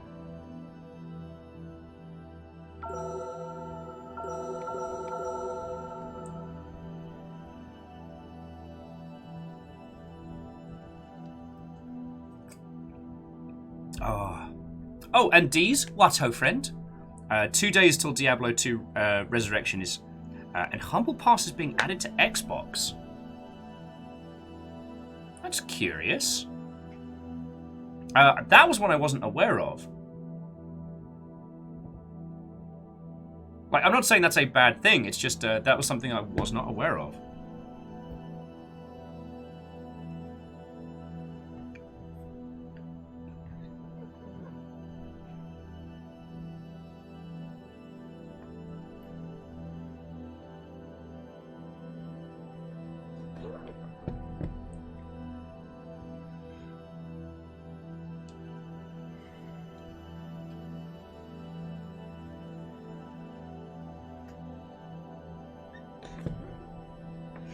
Okie dokie Lokis. Alright.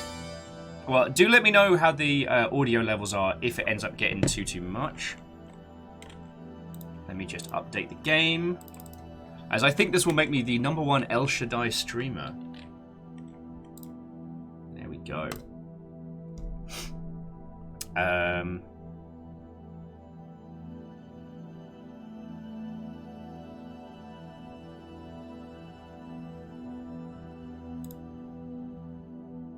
Okie dokie Lokis. Oh, well, Catastros, it was lovely chatting with you. And I can completely understand, like, thankfully this doesn't throw, like, too many high concepts at you. For the most part, it's just a visual treat.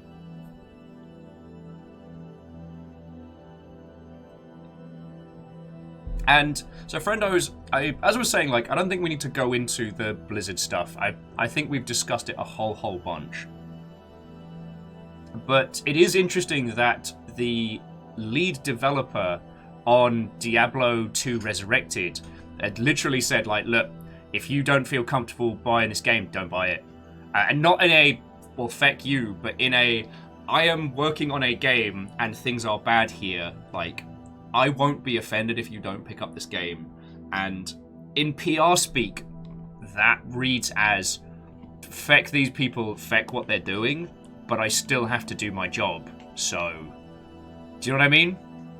I thought that was very, very interesting. Numbers are saying, so the new Genshin character's banner starts soon. Should they pull for the super pretty mermaid priestess? I don't know enough about like Genshin's meta stuff to know if you need new characters.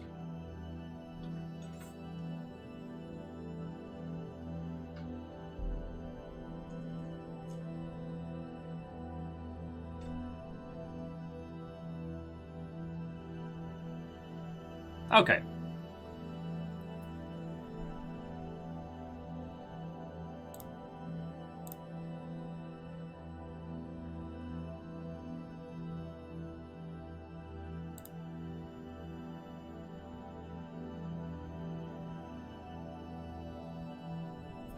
And Imperio says that's why they're picking it up, to support Vicarious Visions and the devs that made the remake. It's also the game that made their childhood bearable. Yeah. I mean, it's one of those complicated situations of like... yeah. It's one of those things of like, you can go to the absolute nth degree of the old, you know, there's no... nothing is moral under capitalism. I wouldn't judge anybody who is absolutely not buying it because it is an Activision Blizzard product. They are currently in the process of getting shaken up like a can. And I hope some good comes out of it. I really do. Like I said, there's nothing really to add to it. The situation's still ongoing, and even Bobby Kotick has been subpoenaed. Like, this shit's serious. And old Bobby B was untouchable for a long time. But there's also, one could make an argument that, you know, Activision Blizzard as a company have already made the cash on Diablo 2. That, and it's a nihilistic way of looking at it, but your single purchase of that probably won't have a huge Humble effect. store purchase made for year 3,74. And who's that joining us for Worms? Sorry, I tell you what. Do you mind if we put a pin in the Diablo conversation? Because I don't think I've got the brain power to articulate on it right now. Oh, and Catastros, sleep well, friend. Have a lovely rest of your night. Do you mind if we just put a pin in that one? Because it's a complicated topic, and it's not so much as like. It's not so much as. It's not even like death of the author. Like it's not a single person that has done a bad, and that it is divorcing that. It is the globulin entity that encapsulates the people that created this piece of art. Like, I don't think I have a. Sorry, and looking back in Sage Bells, we've all got worms now. It's like the clap.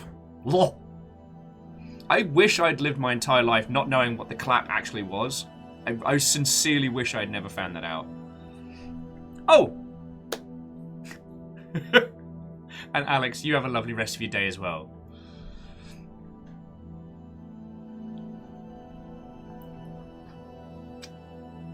Yeah, so I tell you what, friends, we'll come back to this conversation topic because I don't want to come at it half-cocked. Now, who wants to see some arty fun stuff? And do let me know audio levels on this one, because it's an old school piece of game. Maybe I'll just bring it down a little bit in case it spikes. Right. So, without further ado, it is my pleasure to show you El Shaddai. It's only been 4 years on the docket. We haven't quite hit beret territory yet, Caffeine, but we gonna.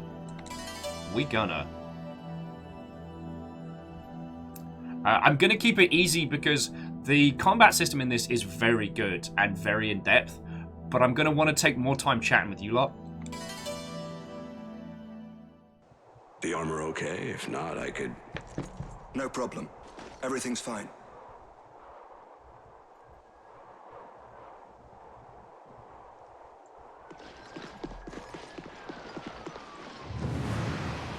Fucking wee!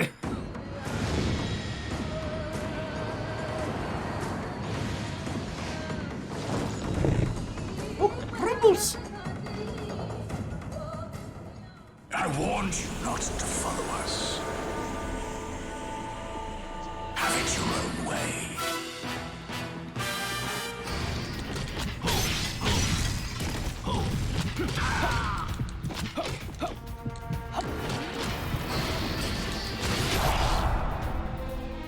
I'm not very good at this! On your feet, Enoch. You get more than one chance, you know.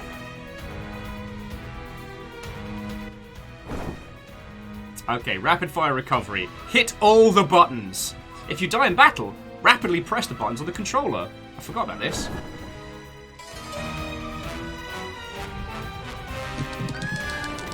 Aha!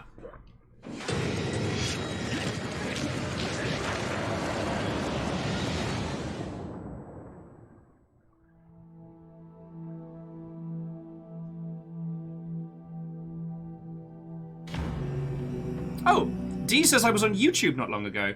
Deez, you'll have to send me the link to where I got included. It's time, Enoch. You ready to leave?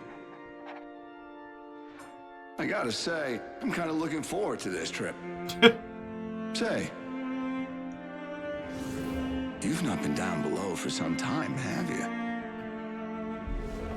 you? You're in for a surprise. Enoch, you sure that's enough armor? I'll take the best you have. Right. Time to go.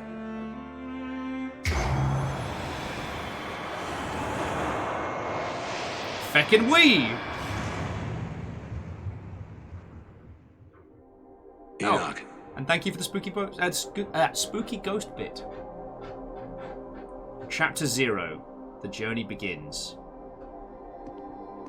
See those figures in the distance? Try and reach them.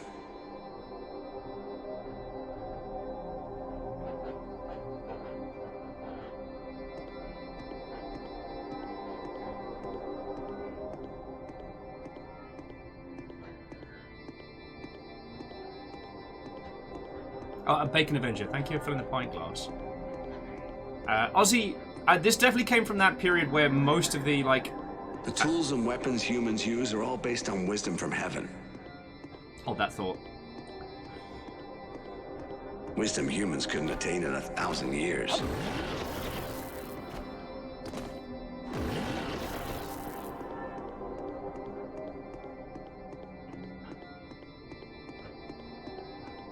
Anyway, try jumping to those figures. Feckin' wee!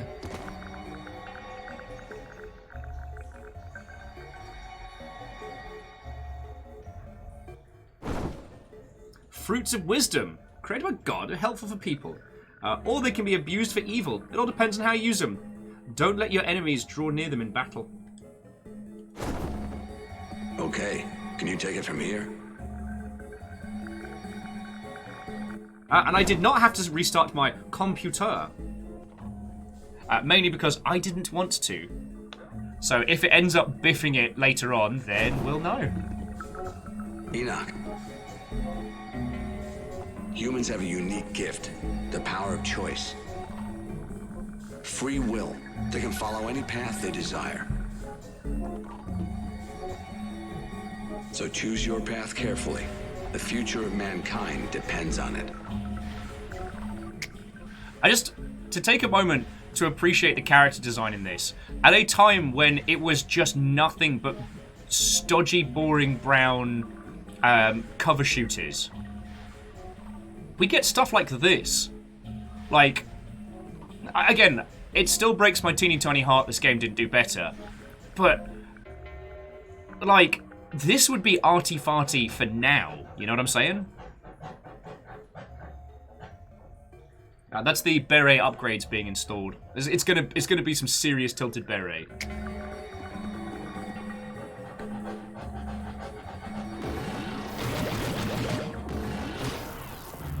Not bad.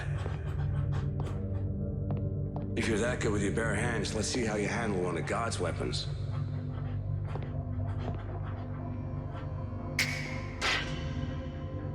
An arch.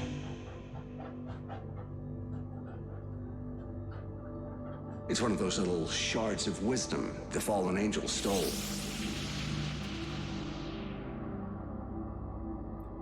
Now try it, Enoch. It's a chainsaw, whatever the Klingon weapon is Batalak? Batalak?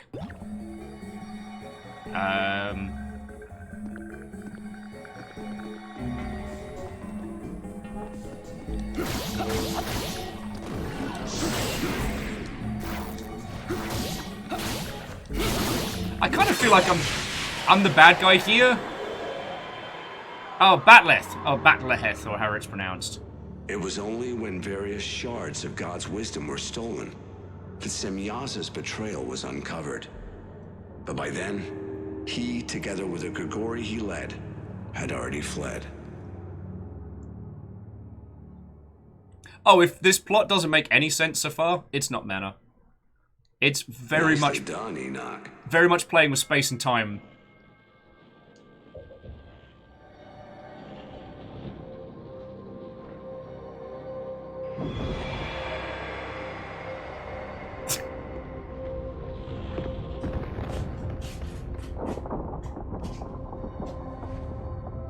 Ah, the archangels are here. Hey up, Chuck! It's a goose! That's not an archangel! It's a bloody goose! All is as Lucifer has shown. We, the archangels, shall guide you with our voices. Enoch, you must return the fallen angels to heaven. That is your mission. Don't worry. We'll be with you. Space Always. goose! Coast to coast! Careful now. We're crossing over. A goose. Once we breach the veil, we'll be on Earth. Bring back any memories, Enoch?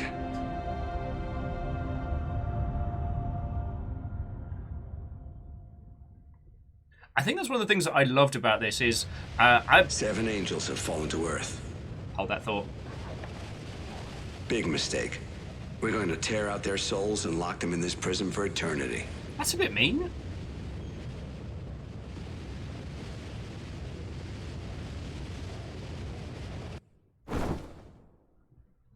Michael's ring! These shackles will bind the fallen angels to their prison. Could you open them for me? I've never been used before, so they might be real tight. Don't worry if you have to knock them around a bit.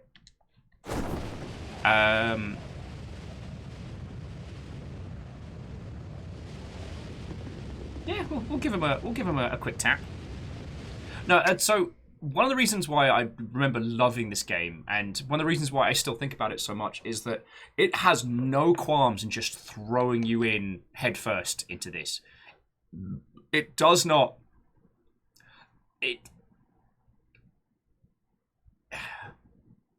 it does not weigh too much exposition on you. And it just tells you, like, universe-breaking facts as if they're just commonplace. Now, Numbers and some people have been pointing out the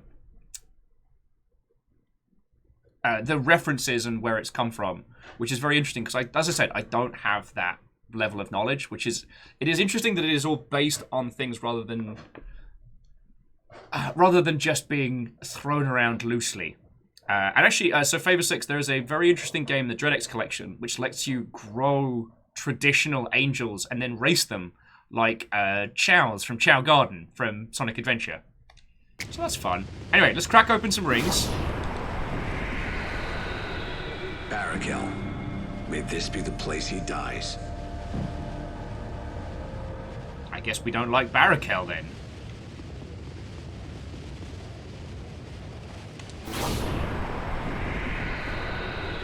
Semyaza. You know the boss. Used to be an elder on the council.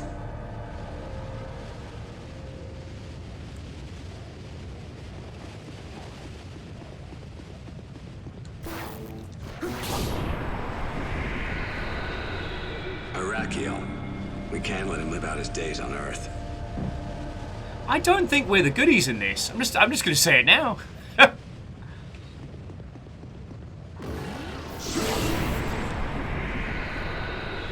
Sariel. Don't let his idea of love fool you.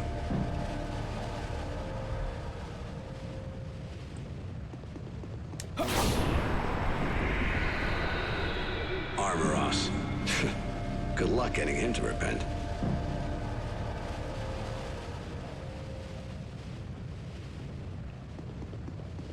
Although I will agree with Numbers and Favor 6 on the sense that more games having the... more games having a... She talks of love, but doesn't know the meaning. Man, talk about Mr. Chatty McInterrupt. Beadora says they're getting Yakuza vibes from a VO boss. I believe it's one of the small staple of VO performers that were pretty much in everything that came out of Japan from, like, the 360 era. Azazel, leader of the Grigori, and Semyaza's right-hand man. There's also some high-speed geese just dropping down with us. Watch out, Enoch. It looks like they found you. Putty ninjas!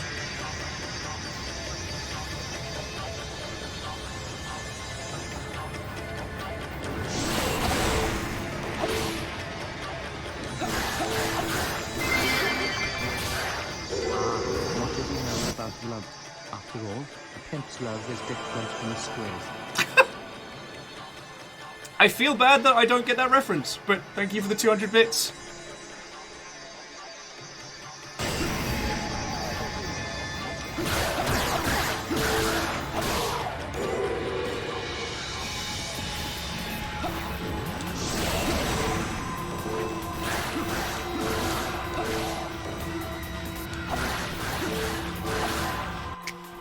Okay, no worry, no worry. I don't know if I can tweak it from here. Okay, yes, I can. Let's get it down into a nice green.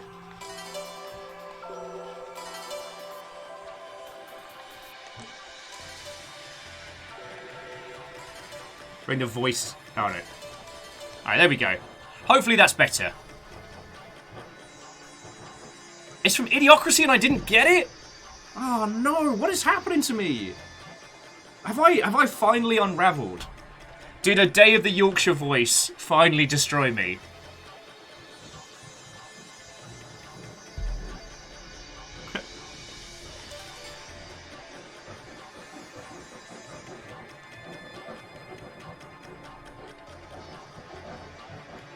It seems the beret upgrades are more intense than I had anticipated.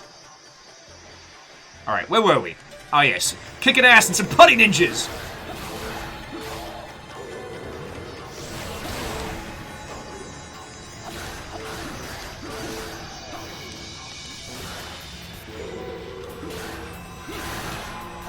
Okay, yeah, let's... Bacon Adventure, we'll blame lack of coffee. You know, 20 fluid ounces of Feckery might not have been the correct choice.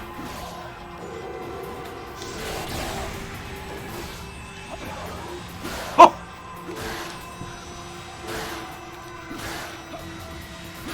Okay, guess who's remembering how to play this game?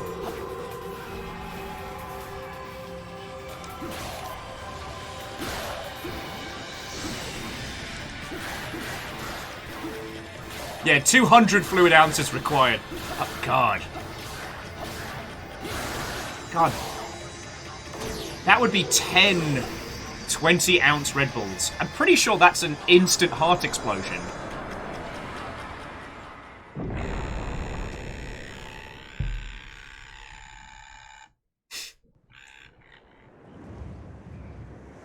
Pat's having a fun time. This is it, Enoch. Your journey begins here.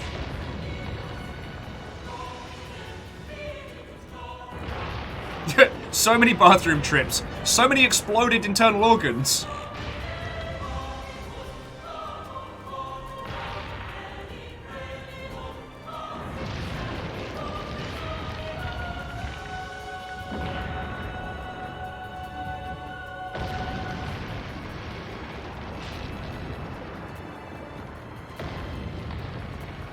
Although, actually, one of the interesting things I found out last night, whilst researching this game a little bit more, was that the original creator managed to reacquire the rights to this.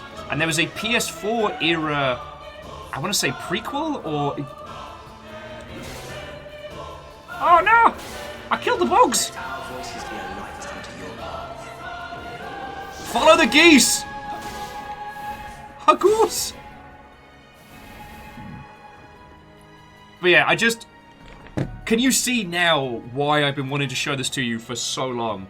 In an era where everybody was a grizzled, shooty gunbang guy who looked like a flipped Dorito with beefy arms of macho punching. And there's this game, which is just...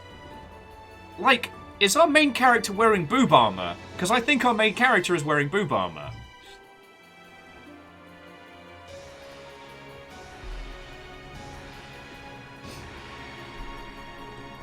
It also uses a lot of the tricks that we'd see later on in games like Nier and things like that, in terms of changing the controls to match the perspective. So for like 2D platforming sections in the ilk.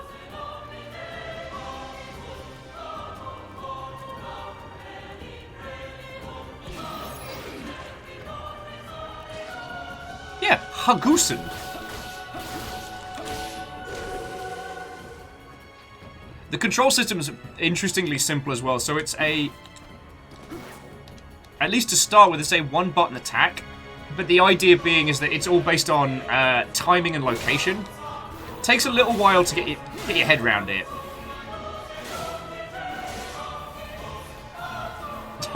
El Gustai. He says the good guys are following them in this game. It just gives the phrase the road to hell is paved with good intentions all kinds of new meaning. Just saying. So, Bacon, thank you for the 200 bits. You know what it is? The road to hell is paved with goose intentions.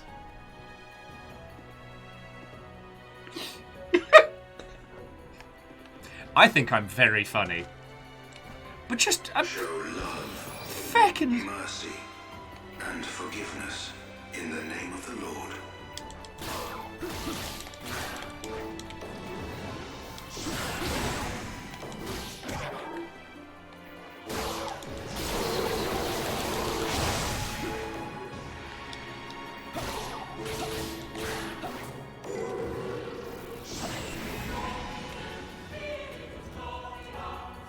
Kisa, we're on the level. We're on the level. I just get the advantage because I'm 30 seconds in the future.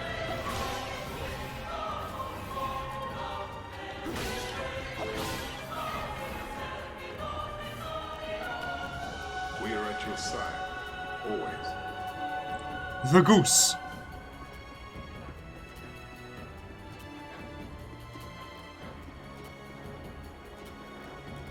I sense the darkness. Who's leaving these pots around?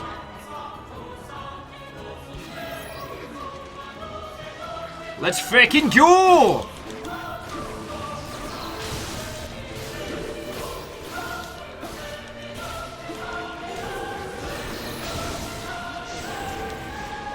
Sir, sir, sir! Ah, it's the Mayor of Albuquerque. What? Oh, hello.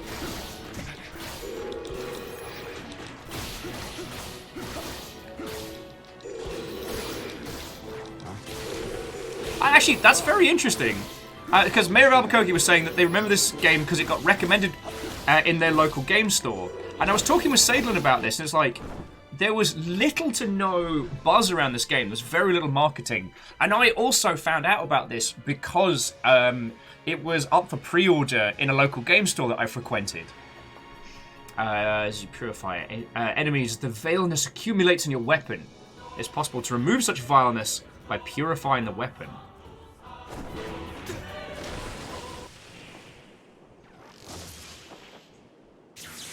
Yeah! There we go! And yes, our character is also wearing jeans. Jeans and boot armor. Bravo. Behold the power of purification. It cleanses all things vile. I'm sure that guy doesn't turn out to be a bad guy. I'm sure of it. Blue light is a sign of overflowing strength.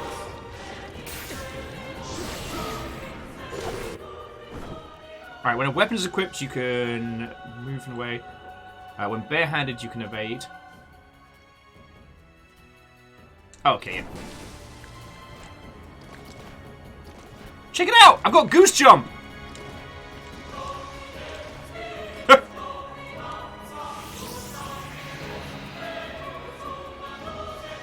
Yeah. Skinny jeans, the whole shebang. But yeah, so, sorry, Mayor of Albuquerque. Hello. I had exactly the same experience, and I wouldn't have known about this game if I hadn't.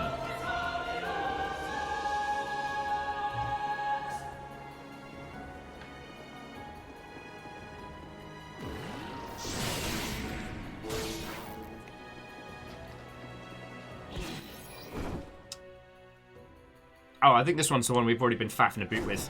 This is where we start going, feckin' wee!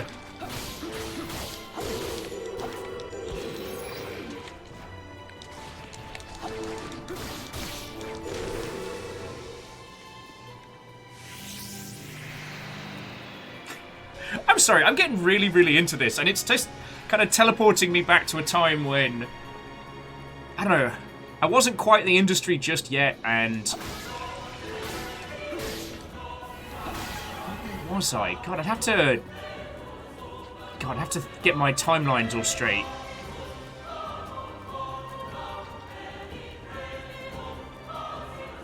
Moose was saying there's a pretty good chunk of the time where a lot of their gaming came to the fact that their brother was working at EB Games and didn't drive.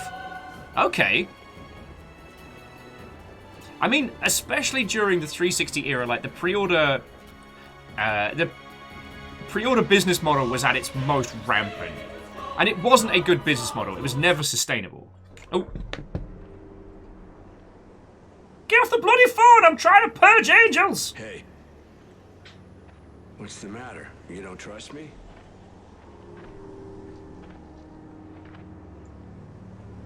I guess. Well, I'd say so far so good. Uh-huh. You know I could never say no to you. After all, you are the Lord. Sorry, God. Gotta go. Guy stared at me. Right. Catch you later. Saving with Lucifer. Leave a record. Leave the record keeping to me. Just give me a shout if you spot me. I'll report upstairs via progress. Oh, good old-fashioned saving. Awful? Muckbad? What-ho? We're playing Arty Farty May Cry. Sir, Enoch, you can see Lucifer. Yes, you seem confused by this Speak geese. to Lucifer. I just did! He will record your progress and report to God.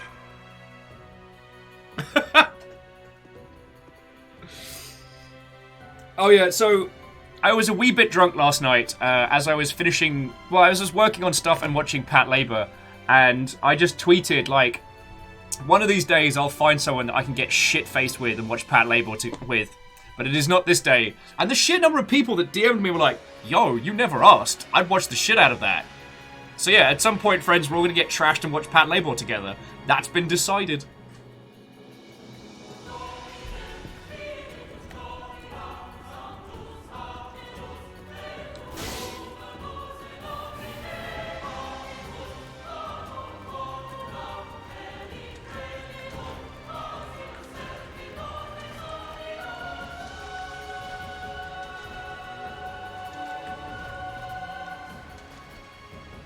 Oh, it's very pretty, this game.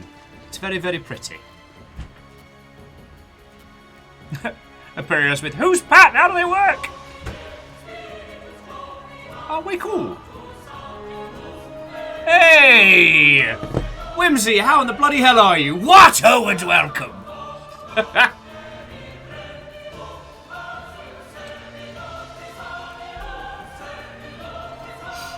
Whimsy, what ho, friend?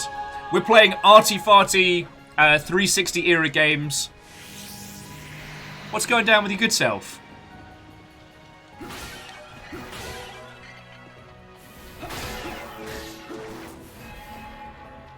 Reactor online. Hey! Weapons online. All systems nominal.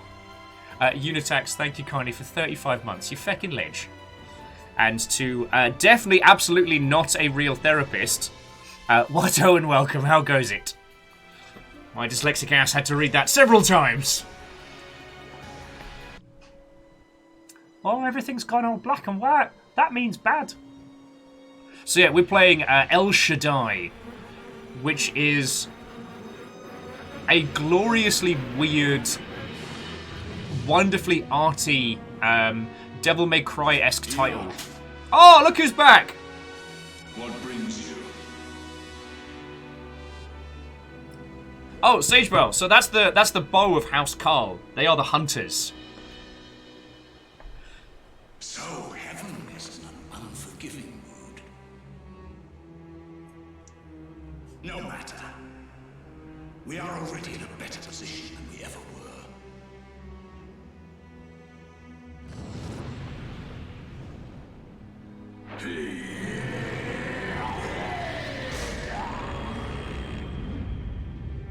Oh, it's full of beetles.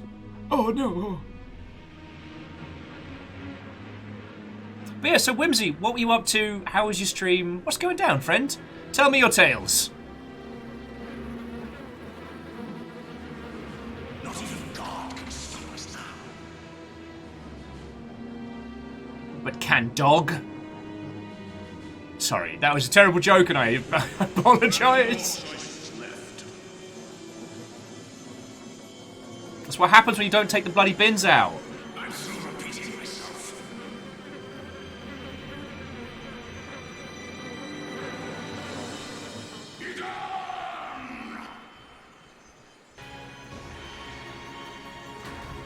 Charming.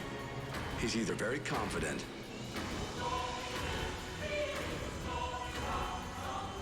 Of course, it's behind the waterfall. Either way, Ah! we've got to bring him back. Or things are going to get a lot wetter around here. When you say a lot wetter, Lucifer, I think you need to be more specific.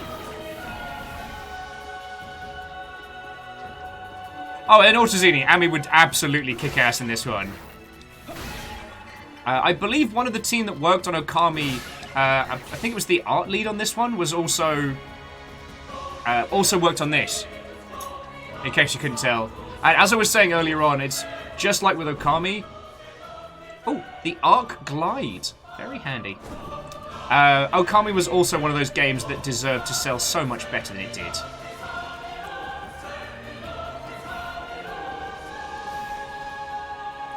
Like, it's still... It breaks my tiny little heart that Okami didn't sell better at launch. It deserved to. Vanderbeest is like, I believe what Lucifer means is sploosh.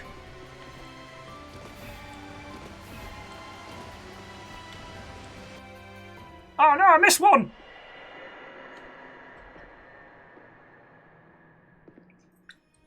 Also, I'm sure you'll find them quickly, Enoch. in a time before we really mastered seamless loading as an industry, these loading screens are so fresh. Also, I get to test out my moves down here. I brought this body to deliver a message. We are at your side, always.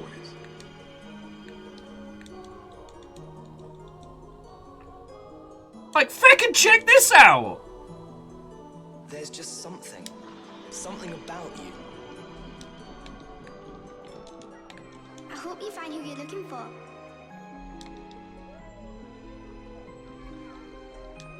Yeah, loading screen into title screen. No need to rush. There's plenty of time. Feckin' right? In fact, all the time in the world. Like, I know I'm not doing the best job of being a conversationalist today. The fallen angels must be there. That's my fault for staying up too late. Enoch, Azazel is after you. You must change your name.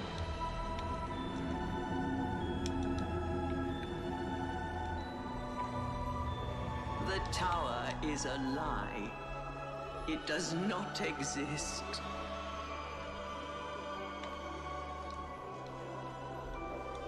Enough.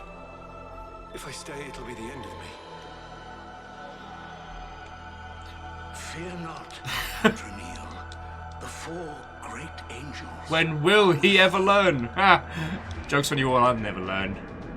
Learning's for nerds. I'll be getting married soon. Ah! It put Unlike you, I can't stay young forever. How is it you do not age?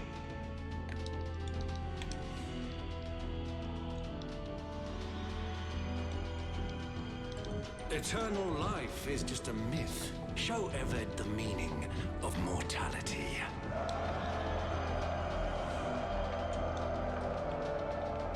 You have been granted the gift of immortality. Your quest will continue until you find the fallen ones. Huh? Me? I'm not going anywhere.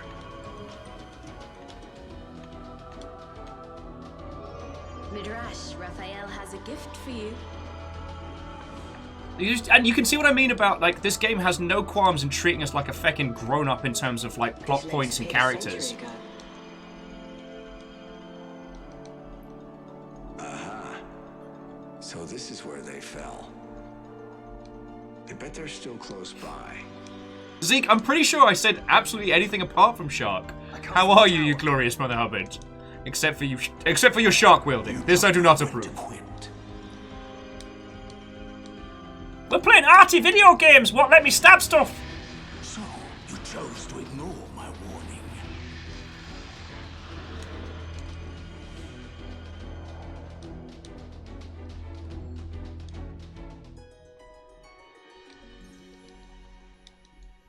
Oh, way cool. Well, Zeke, if you want to tell us about the thing, you know we'd be more than happy to listen. But yeah, I've been wanting to show these lovely Mother Hubbards El Shaddai for years. And it quietly came out on PC at the beginning of the month. Okay, and Zeke, that sounds feckin' the metal as hell.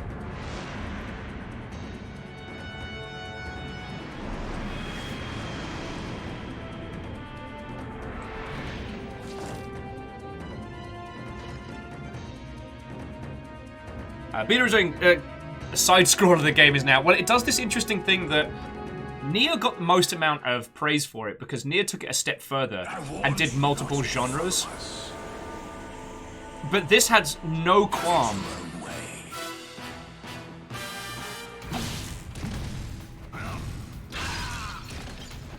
Don't kick my ass! He's kicking my ass!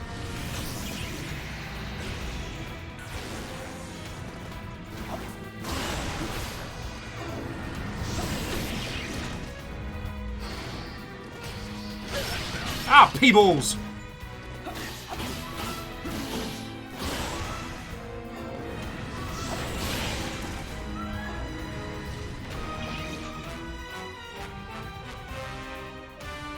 Sorry. For those who didn't play the original Nier, one of its iconic things was that each dungeon was a different genre of game, and they changed the style in which it showed you your characters and how you controlled it. Like, one level is a tank control style Resident Evil one is a Prince of Persia-esque platformer. One of them's a fucking text adventure. Blows my tiny mind.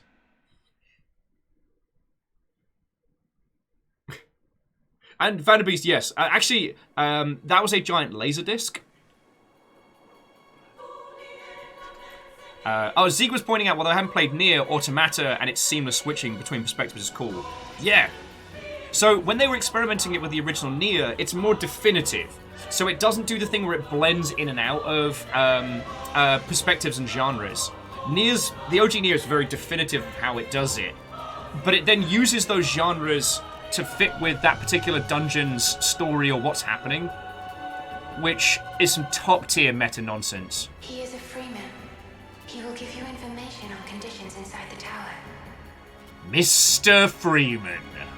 Welcome back.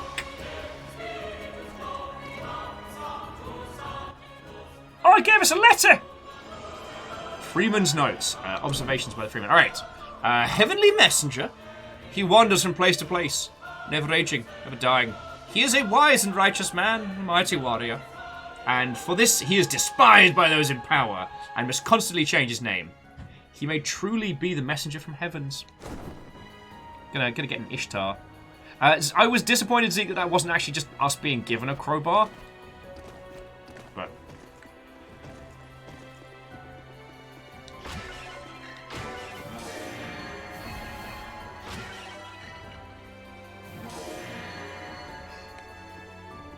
the one free man.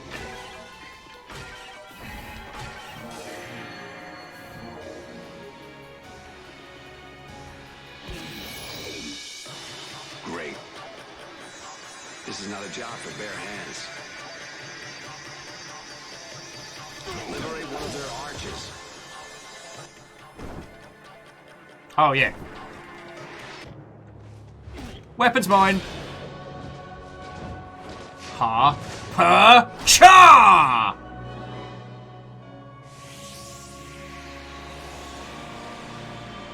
I'll take my chain blade back now, thank you kindly.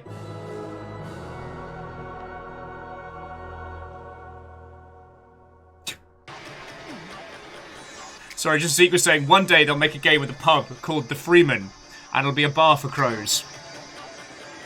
Fake your couch, bastard. And yes, their clothes do explode when I beat them up.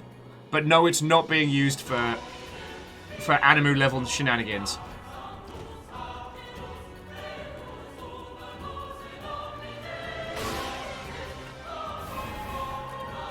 JP's like, I'd rather have a crow handing me a bar. Hey, if that's an option.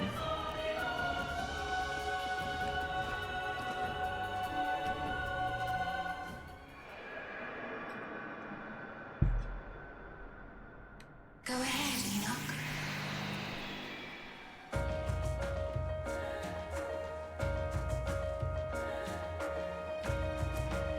Number says the clothes falling off reminds me of Ghosts and Goblins. As opposed to the Akihabara witch touching game, where you touch witches. I've not actually played that yet, but the fact that it exists is a thing that I remind myself of frequently. That abomination is the tower in which the fallen ones hide. Strange. I don't sense their souls within.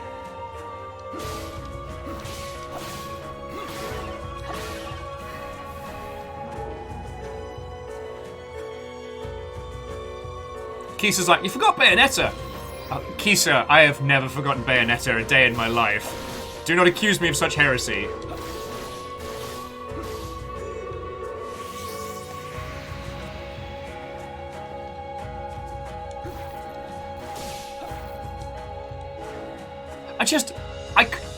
We don't get games that look like this outside, like, the weird itch.io indie scene, even now. Hey, sorry about that. I mean, like, how many Devil May Cry-esque titles do we get these days? It's very few, and none of them look like this. But we're getting close. I feel it in my bones.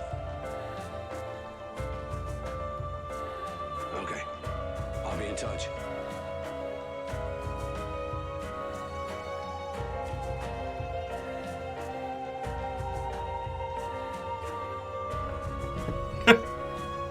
Kisa would just give it a fan service. Hashtag I'm very tired.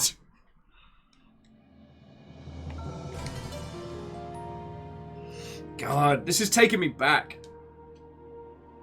We might have to do like a little banter break because I'm getting sucked into this game. I find myself, I'm just kind of yelling parts about it intermittently between battles.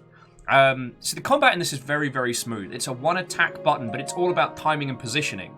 So it feels very fluid, and it doesn't have the old Dynasty Warriors Y, was it XXXY or XXY, or if you're feeling spicy, YYX.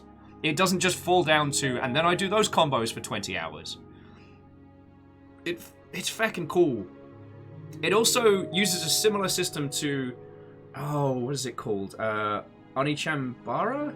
No, the zombie bikini hack and slash, which has no right being as good as it is. That game implemented a system where the more gore that gets caked on your sword, the more likely it is to get stuck in a zombie. So you have to do these almost like reloads, like where you clean your weapon. With this one, you have to purge it of the evil that it soaks up as you cut through demon and creature alike. And I don't know why, but it's a system that I've always enjoyed. Because, I don't know, I know it kind of comes into almost like weapon fetishization in games, but I think that's one of the times where that's okay. Like, the idea of cleaning the gore off your weapon, purging the energy from it, it's kind of fun. And Stammering says what they are currently playing, I Am Fish, and they're swimming in human blood. Well, thankfully it's not called I Am Shark.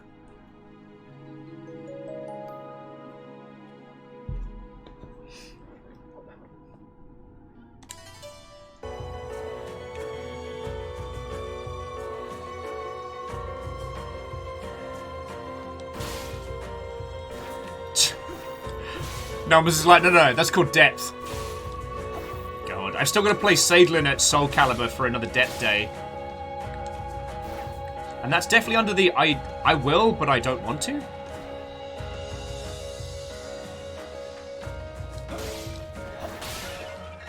You start throwing baddies at us. Kisa says I Am Shark is man-eater. You're not wrong.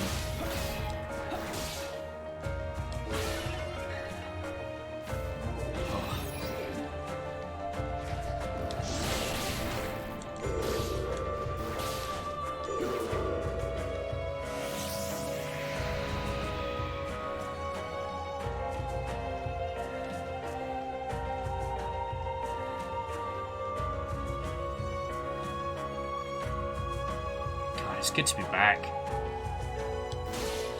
It's good to be back. It feels like it's been so long since I played this, and it probably has. Because like the OG game came out 2011, so this might have come out just before I started working at Sega.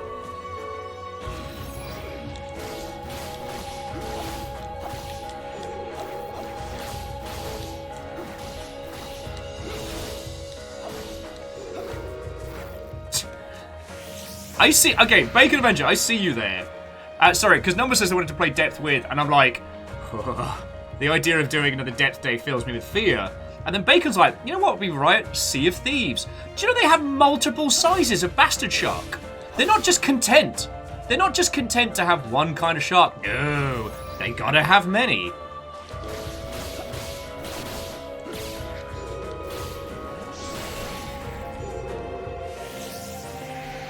It definitely comes under the, what did I do to deserve this?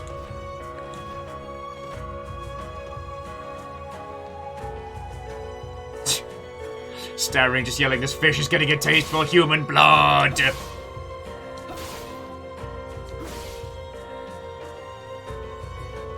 What did I do to deserve this?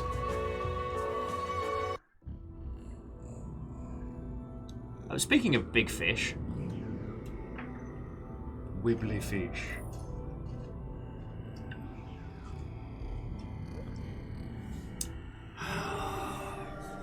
Thank you, Zeke. So grateful you're here to keep posting sharks. Oh, that's bad. That is very bad. Gotta stop putting my pad down, because when this game rumbles, Oh, it rumbles.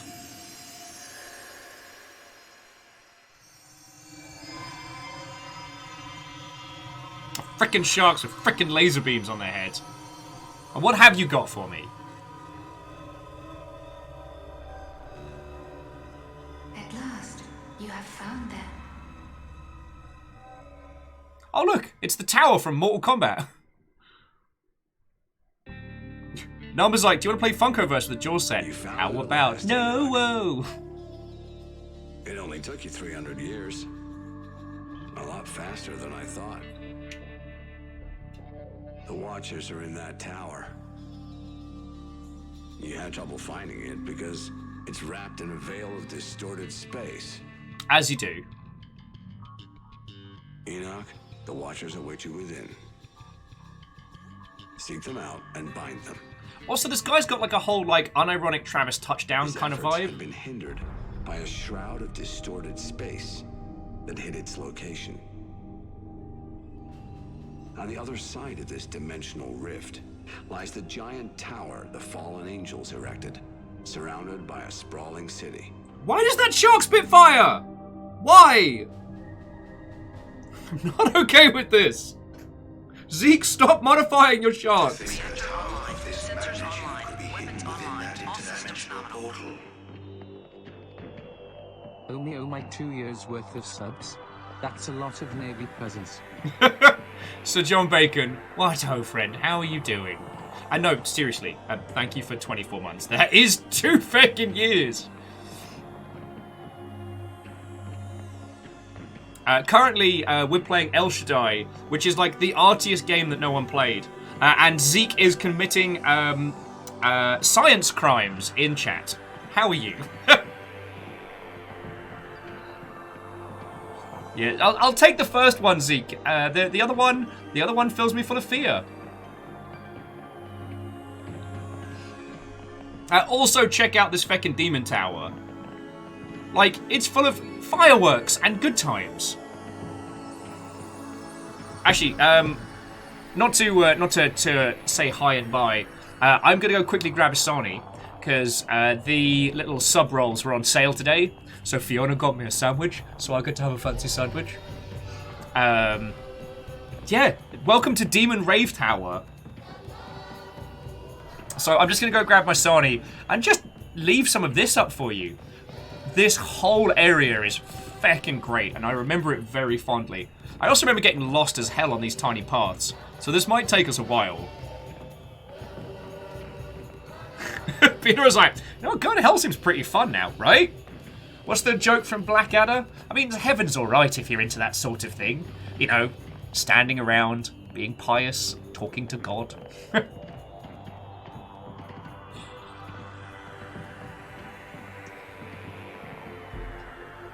Oh, God. Like, this game is 10 years old, and it's still got some of the freshest visuals of anything. And we play a lot of weird games here. This still holds on. This still holds its own. Alright. Give me 2 seconds. I'm just going to grab a Sani, stuff that into my face, and hopefully get my conversational powers returned. Because even 20 fluid ounces of poor life choices is not getting me to my usual banterific self. I don't know why I said it like that. That's probably a problem that I should look at later. Matt Berry, away! No, I'll be back in just a second. Don't go anywhere.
Thank you all for waiting. Holy crud! Holy crud!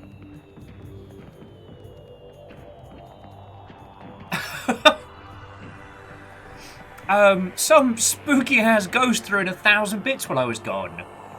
Crystallian, thank you for refilling the pint glass. Feckin' yo! Oh, and Genuine Mind, what ho friend, how goes it? We're playing El Shaddai today, and it is still as arty as I remember. Beador puts maybe 300 years of fireworks might get a bit annoying. Yeah, the animals must lose their heck in this area. I've got a sandwich.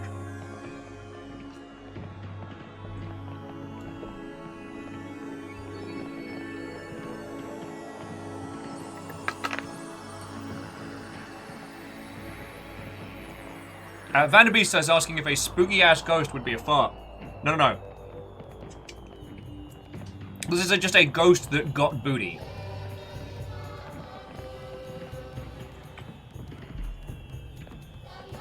Also, this town knows how to party.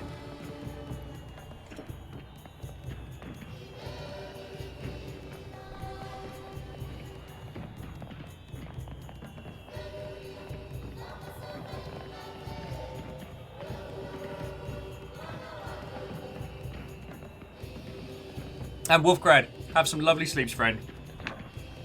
Have a lovely rest of your evening. And yeah, to AFK, I am looking for a new merch supplier. It's one of the things I want to get sorted in the winter.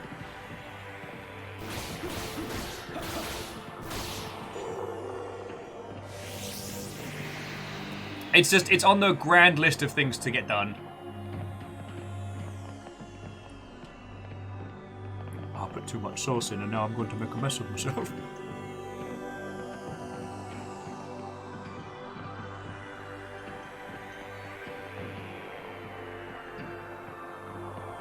I tell you, we used Streamlabs for a while for merch, and it was really good. And they started charging for having listings, so I was like, no thank you. And then we moved over to... Oh. These guys beat and play.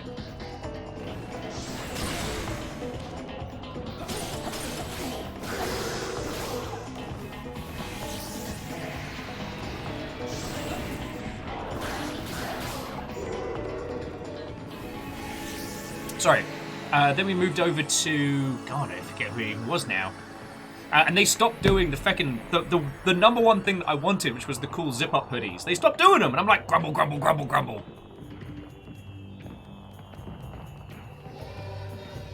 Oh, AFK, that's feckin' cool.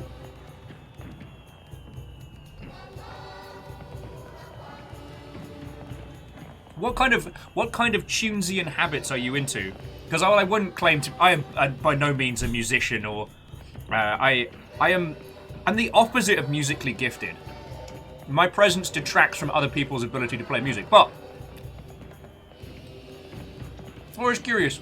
I don't get to go out to LA very often because E3 is kind of less and less relevant each year, so.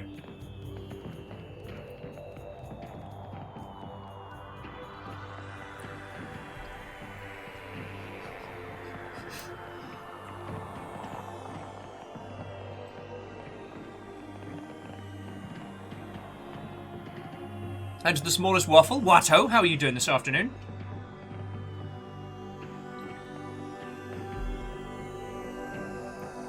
Oh, way cool. AFK, that's feckin' rad. We have a lot of the Vigigamery creators that come on through here. So if I hear of anybody needing OST work, I will point them in your direction. This is a switch that can be activated by striking it. What? And yeah, no. It definitely has the Sele instrumentality vibe to it, but I think it's because both things take their inspiration from the same place. Like the oh god, I forget the proper term. Oh, way cool. Well, FK, if you're at the next GDC, give us a blet. We'll go for a pint or equivocant beverage. was actually talking about this with some friends over the weekend, and I know it feels a little bit like a cop-out, but for myself saying, do you fancy a pint, is an, would you like to spend time with a person over, like, a beverage or snackable? It doesn't always have to be booze, you know what I mean? God. It's my conversational powers drift.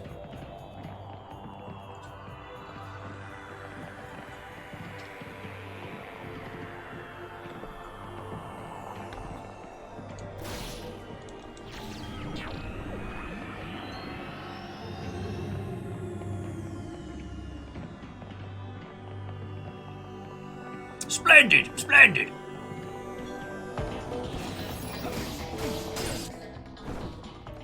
Vary the timing of the attack to break your opponent's guard. Okay. Use your guard break attacks. Ha-ha! Nicked your shit!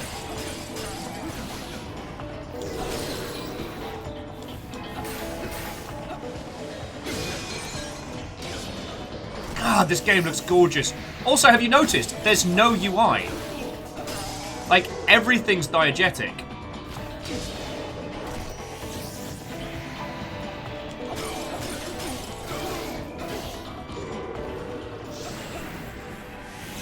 And Andorf, what, ho friend? Well, not a new game. This is a re-release of an old game. So this originally came out 2011 on like the 360 PS3 era. And it got re-released on Steam this month.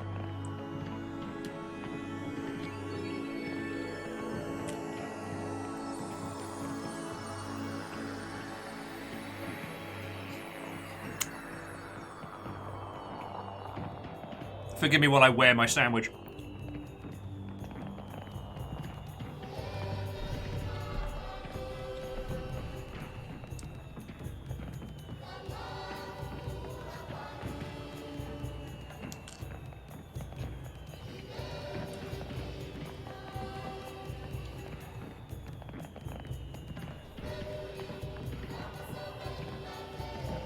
Wash it down with some poor life choices.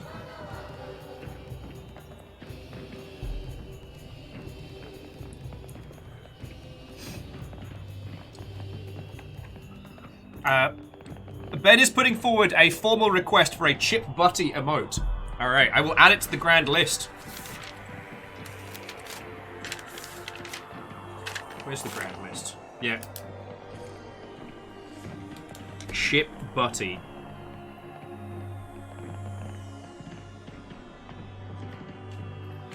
Oh, and actually, you know what we need? We need a biscuit emote.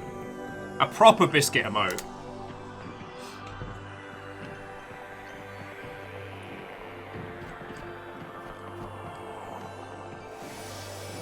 As you well know, when traveling through Angel Cities, you have to use the disco pads.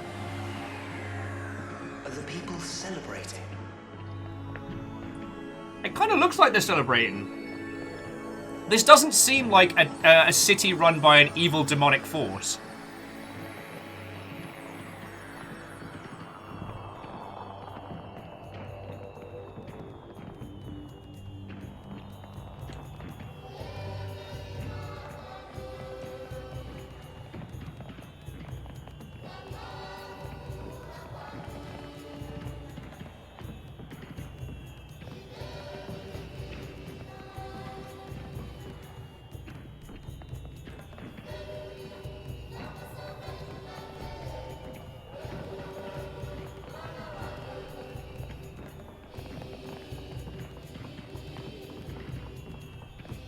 Okay. So the discussion has started. Beador says proper biscuits like hobnobs. Now, I think, personally, dark chocolate digestives are like the toppest tier for me.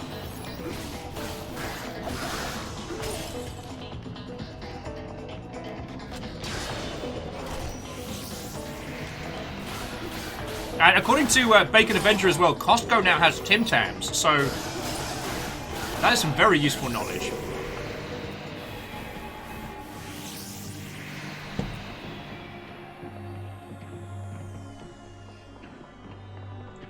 Although my opinions on Tim Tams border on the heretical, so... Hey, we found it. No doubt about it. They've really outdone themselves, building something like this. Don't worry. It's not gonna be a problem. He's gonna be able to stop him. All right, bye.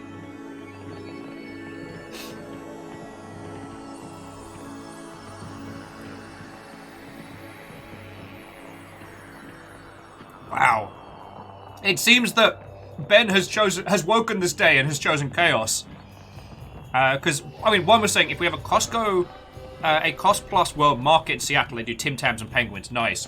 And then a Tim Tam is just a penguin with delusions of grandeur. I couldn't possibly agree with that opinion. That would be weird and heretical.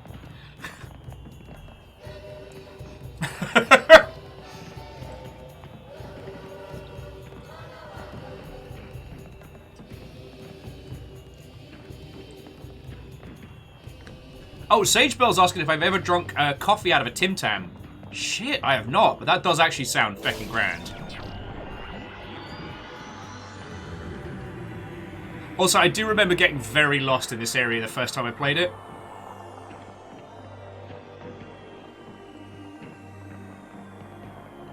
Just feckin' look at that view.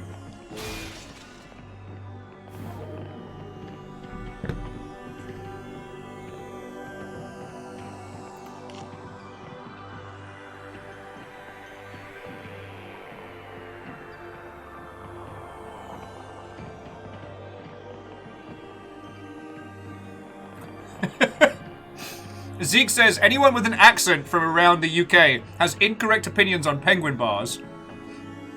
Stammering says, can we agree that custard creams are the MVP of biscuits? They're certainly up there. They're certainly up there. And Sylvia's saying, the Tim Tam Slam, which is either drinking coffee through a Tim Tam or some kind of, like, wrestling move that I'm unaware of.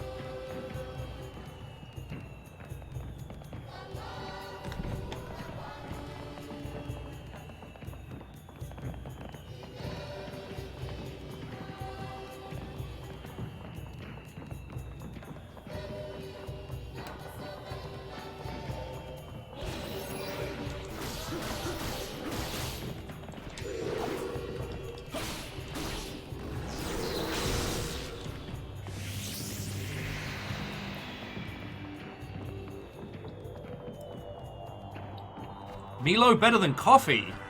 Is this just... Are we just on the heresy hour? Is this because we went to the demon party city? Because if this heresy doesn't cease, I will turn this, like, angel slaying mission around. And we will go back to boring hand heaven. I'm just kidding. I'm super heretical and I'm okay with this.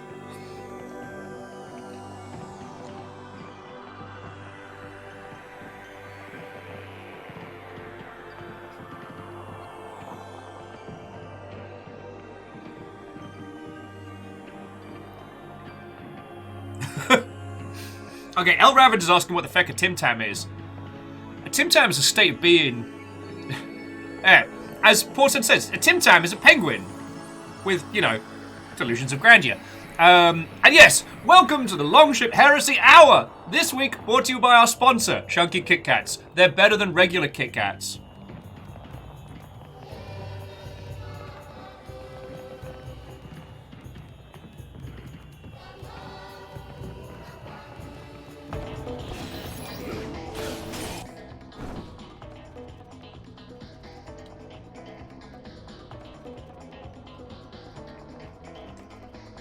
Okie dokie.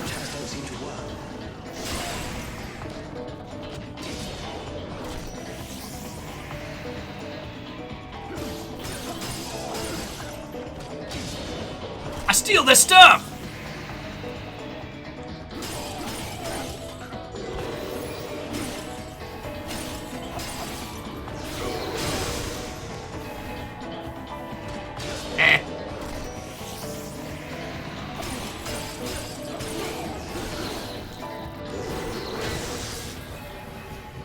God, I love this game.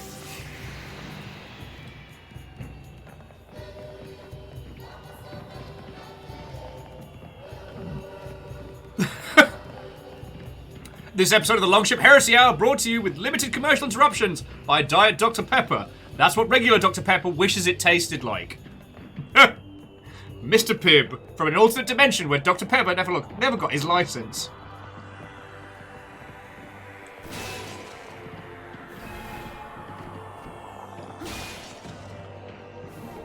But, sorry, Zeke, joking aside, I don't actually know what Milo is. I didn't have it when I was out there. Anyway, let's take the next disco teleporter.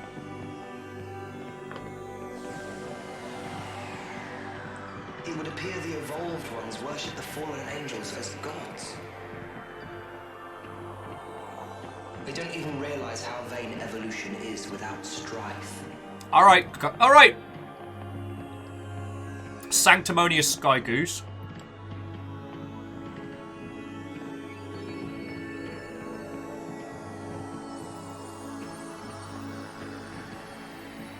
Oh. JP, have a lovely rest of your evening, alright? And, Ben, what do you mean Japanese Kit Kats aren't good? They're amazing! Yeah, I'm sorry, are we ordering off the Spicy Takes menu again?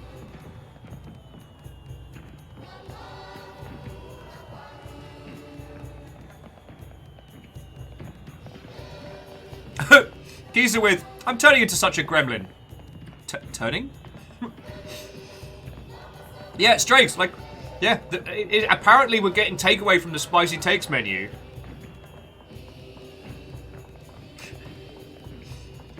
Tuesday is Fight Club on the Longship, apparently.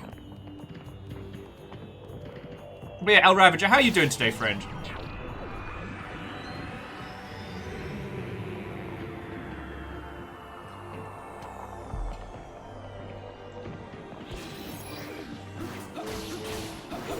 Also, I feel like the Heartless just aren't even trying anymore. Tuesday. I'm sorry, not sorry. Why must you turn this into a house of lies?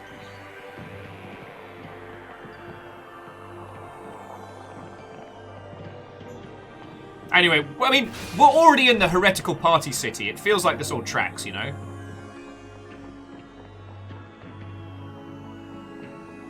It's not, okay, it is definitely not a cult. El Ravager's doing well, hanging upside down, listening to us. Are you hanging upside down by choice, or is this one of those, like... or is this a, we need to call help for you? Like, are you in trouble?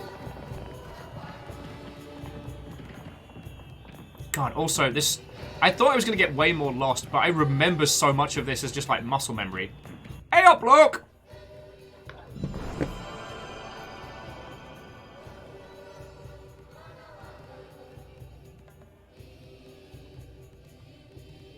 Oh! Stuff we knew, like, this place is Heresy Town, God's not here. The people flourished and reveled in civilization. Kind of sounds to me like they're having a good time. Right, that doesn't sound like a bad time at all. Oh God, we are the God's very own straight edge.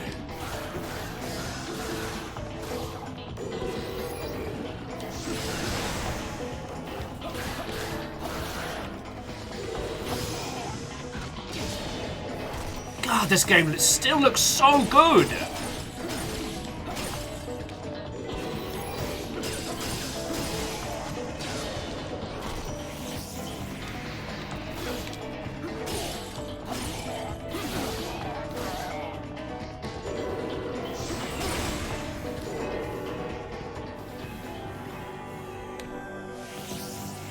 Okay, Caffeine, I hope your homework is smooth and easygoing, and if I have Compass Mentis about me this evening, let's jam it. Let's jam it. I haven't jambited in days.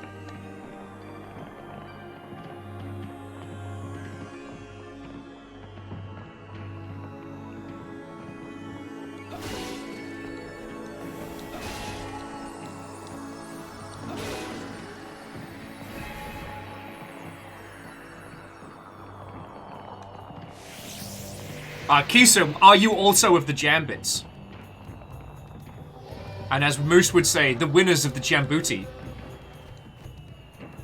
God, just the sheer size of this place.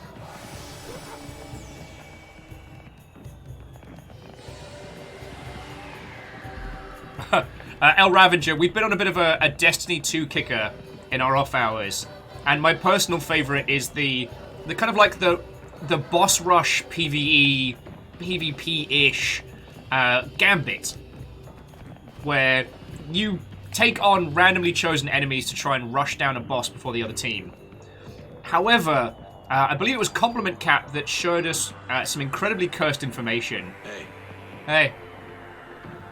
It's pronounced Jambit. We got ourselves a situation. We just gotta trust him. Okay. Talk to you later. Moose is also down to quest with the Jambuti. I guess the problem being is that we can only have a team of 4. We usually end up with more people than we have. Also, didn't this guy say that we couldn't get reception in here?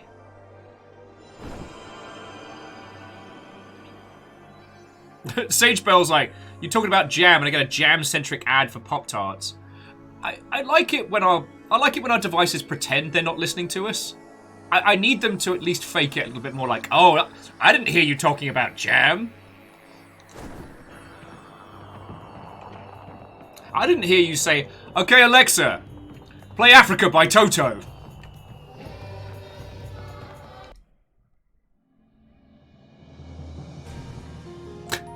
I just been with Jambit's my favourite X-Men, behind Clyclops and Wolverine.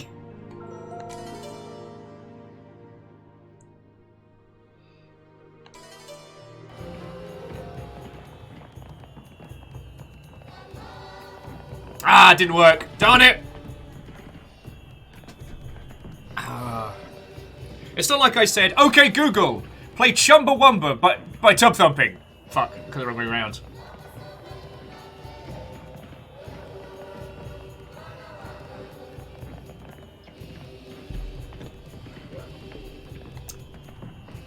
It's Tub Thumping by Chumbawamba.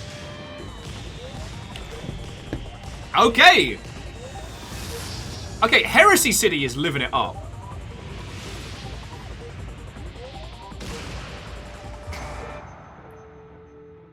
Enoch, you do have the strangest pets. What?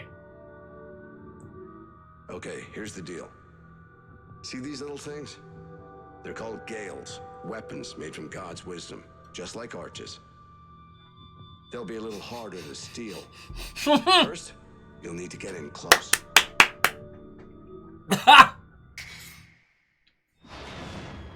And Sylvie, you're welcome. Because you may get knocked down, but you get back up again. Keep moving and evade attacks.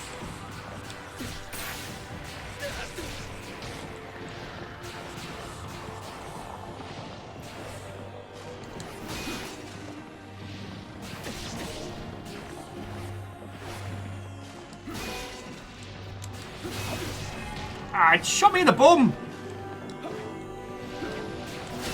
Angels, am I right?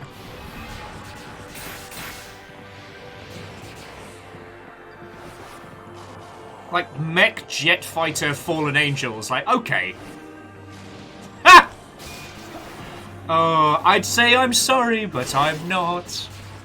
I managed to get sorry and Sylvie with that one.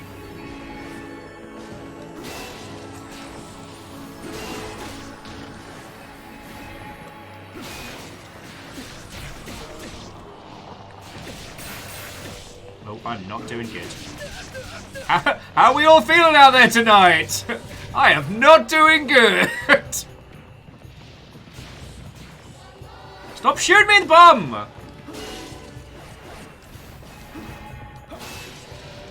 Also, the way those two move reminds me of Zone of the Enders so much.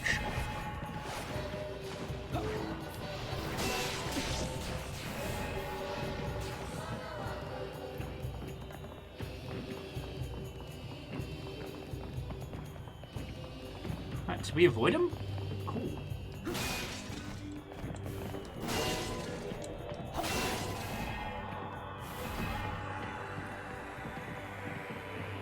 God, the sense of feckin' scale on this is still incredible.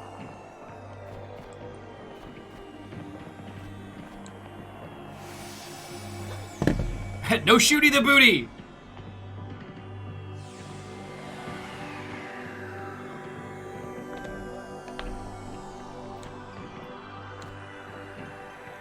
Oh, as a complete aside, one of the things I did find out over the weekend was there are quite a few people that make... Oh. No, not yet. He's treading water. Yeah. He's been through the drill before. But don't worry, we'll get it done. It's only a matter of time. Sorry. Yeah, he's been through the drill before. Right. I'll be in touch.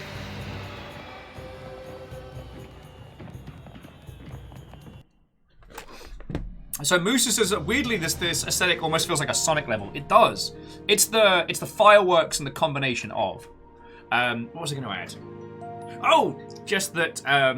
So I was curious to see if you can buy the little tokens from Gambit, and it turns out there's a bunch of people on Etsy that do varying versions of, and they're not too expensive. They look kind of cool. Might get them for people as like Christmas presents and stuff. But what I found is there's this whole thing. There's a whole trade on Etsy of people making replicas of the iconic weapons from Destiny. Mostly just the pistols. But like, there's some Sunshots, which is one of my personal favorites. There's some cracking Sunshot ones. But then I had a realization. See, Tiny Will was a big weeb, and I know this is going to come as a massive shock to you all. I understand. I'm sorry that I'm shattering the illusion that I was always this chiseled and cool and good looking. But no, I was in fact a monstrous dork weeb of the highest order. Anyway, so one of the things that I always used to coven back in the day was Vash the Stampede's revolver from Trigun. And there were some rumors of people online that sold kits and things that you could get, but it was always like, you know, a screenshot on a forum somewhere or a concept or an idea. Stammering's just like, and unsub. It's understandable. I know. Me turning out to be a giant weeb is a huge revelation, and I'm sorry. God, this is fucking cool. Talk about fucking every frame of painting.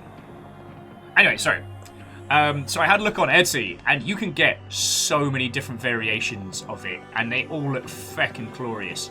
Now, I'm not going to spend $200 on a feckin', like, prop pistol, but it's just the fact that that is something that one can get. You'll need a Gale for this battle.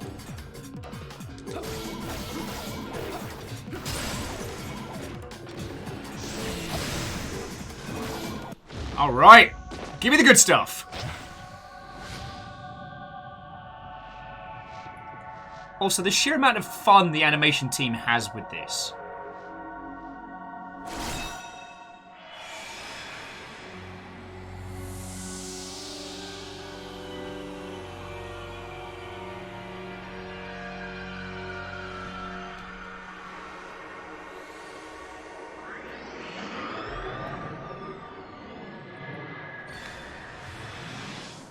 Let's fucking go.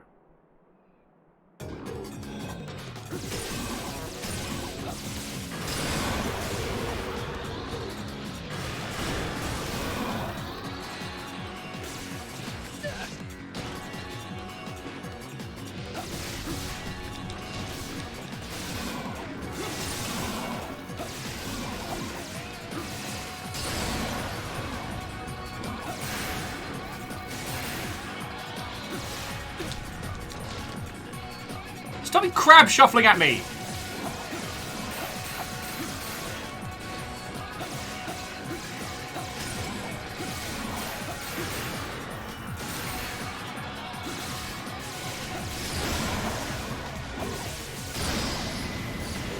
There we go.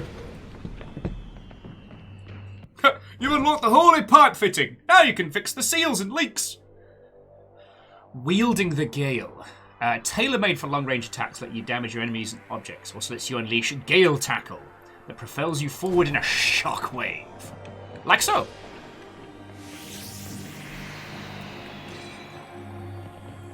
Also, Check out who's Naruto running now!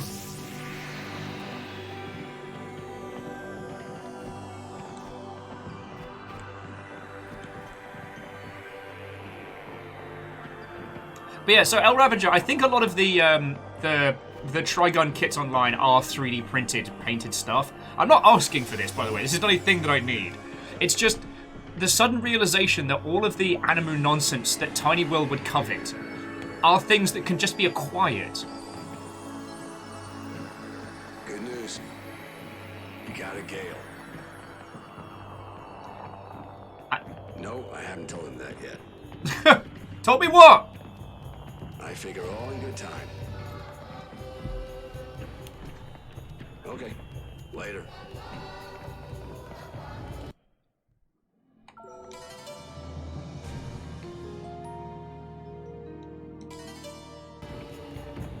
Feckin' wee!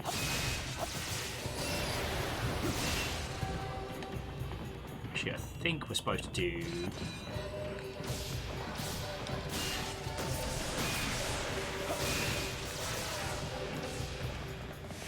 There we go. Sorry.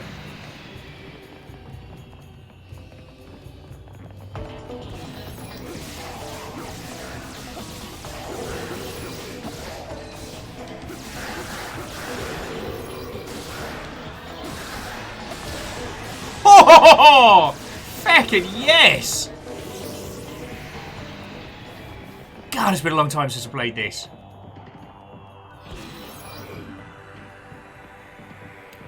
Okay, that's feckin' dope. Sorry, El Ravager was saying that they've 3D printed Ren from Ruby's Stormflowers, feckin' yes, and Kirito's... Oh, sorry. Just get attacked by demons there. Kirito's sword from... I almost said Sword Art... no, wait. Oh. Jump onto that.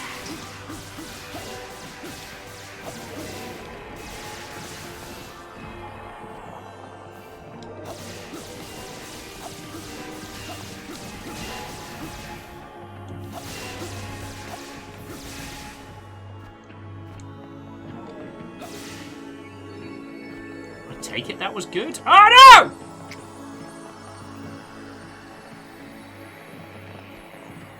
Yeah, Andor, thankfully one of us is on the ball. You're right, I almost said Speakers 1. Because it was like, oh, it's SAO, and I better not say Speakers 1. Big eye.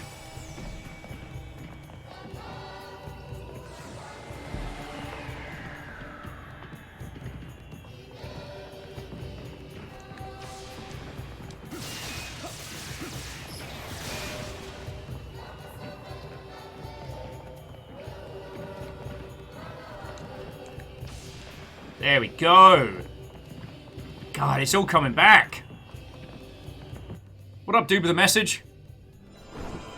There are 7 fallen angels who rule the tower. Of the 7, Sariel is the most passionate and violent. He whispers sweet words of love to women and provokes men to battle. Despite this, people love him. How can they not see? I don't know, sometimes it pays to be the party god. Alright, so as I'm sure you can see, like, I'm on, like, one part nostalgia kicker, one part just in love with this art style all over again. So, how about your lovely selves? What were you playing this weekend?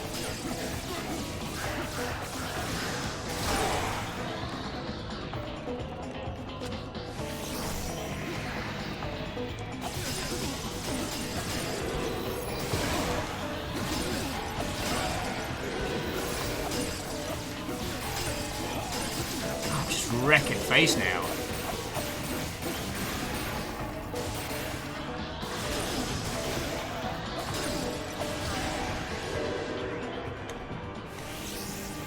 Okay, so Ben's been playing through Tetris Effect Connected, feckin' nice, and Kisa's been on all the Dragon Age games again. Had you played them through before, Kisa, or is this like a revival run? Just because I don't want to say anything if you haven't played through them. Dustin's been on Triple Town, Tharsis, and Power Wash Simulator. Huh.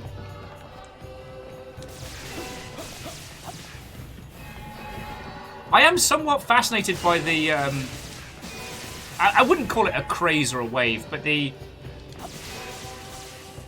relaxing catharsis of a lot of the... I'm trying to think of a good term for them. I don't want to call them menial task games, but... like Power Wash Sim, House Flipper. I'd even put the Mech Mechanic Simulator in there as well.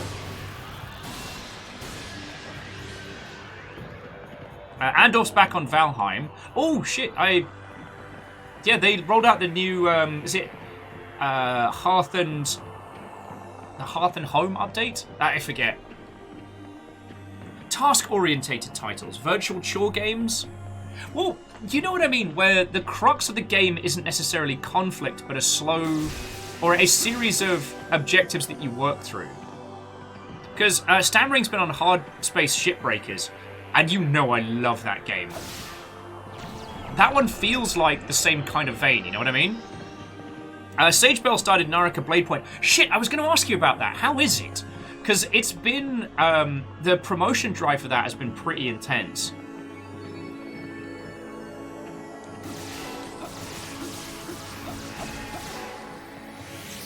Oh, Lost Flowers is playing Warframe. Hey, Lost Flowers, just remember... ninjas play free. God, we haven't done a Warframe day in a while. Yeah, Kisa, like a coin's term for those kind of games would be good. Ah, P-balls! Biffed it.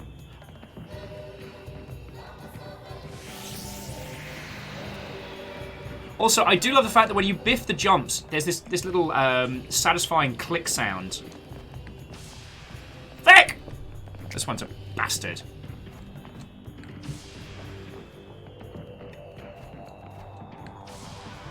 There we go.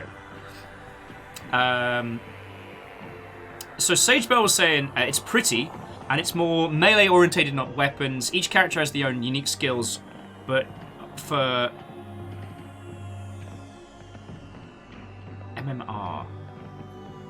It's easy to pick up and learn. Okay. Because I know quite a few people have been getting really... Oh shit, I forgot about this. A lot of people have been trying the Vampire Battle Royale game, and that's been doing really well. Hey! And Cybertrucks takes one to know one. See what I did there? Turned it around. We're playing El Shaddai, because it came out on PC this month. And it's still gorgeous. This is a 10-year-old game that still wrecks face. Okay, so, if you want to escape the darkness, jump to a foothold. If the veilness sleeping from below ensnares you, your very soul will be corrupted by the dark. While you're down there, you may want to look around for some bones. The world has denizens, place dragged. Ishtar's remains remain down here. Okay. But no, it's Naraka Blade Points had a huge marketing push behind it. So it's going to be interesting to see how it does.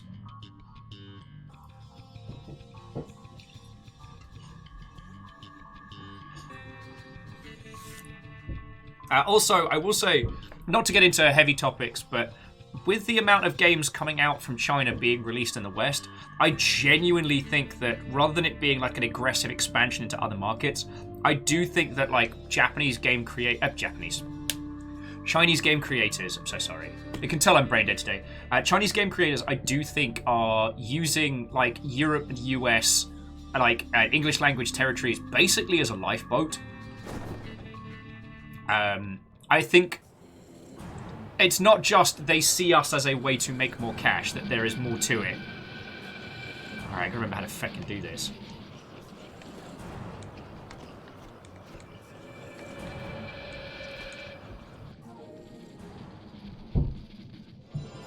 Take that, and something good might happen. I did. Oh yeah, so Dusty was listening like Power Wash Sim, Gas Station Simulator, Car Mechanic Sim, Casual Chore Completionist games. I guess it's hard to put the term chore in as a positive, but that does sum up the genre rather well.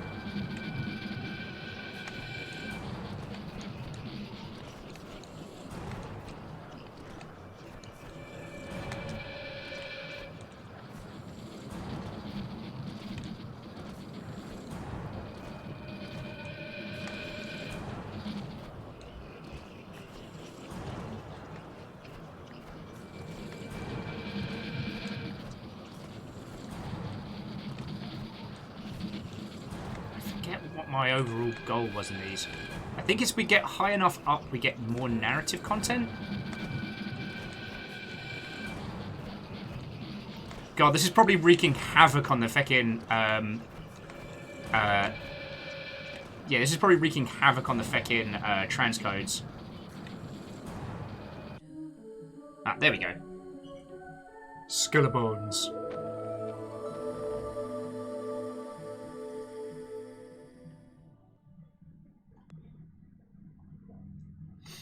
Also, Sagebell's adding that Blood Hunt is fun and free.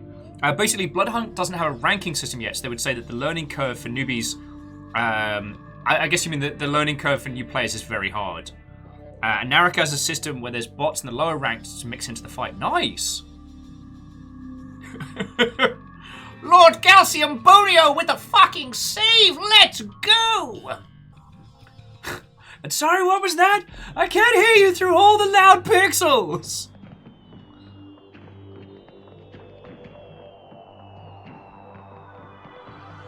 Oh, this is going to be a bastard to get back to. Nah, biffed it. Oh, this is going to take me ages. FML. Oh, did it in 2. I was expecting to biff that up something fierce.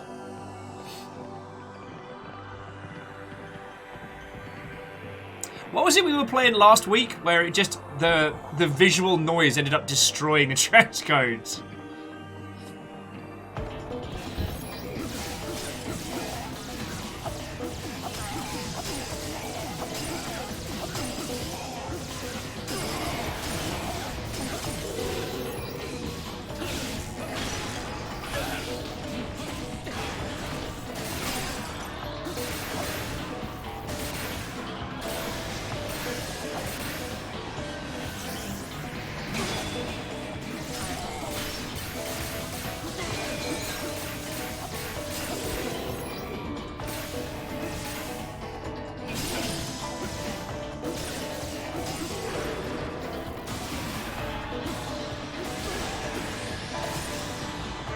There we go. And I'm going to steal his stuff as well. Because feck you, buddy.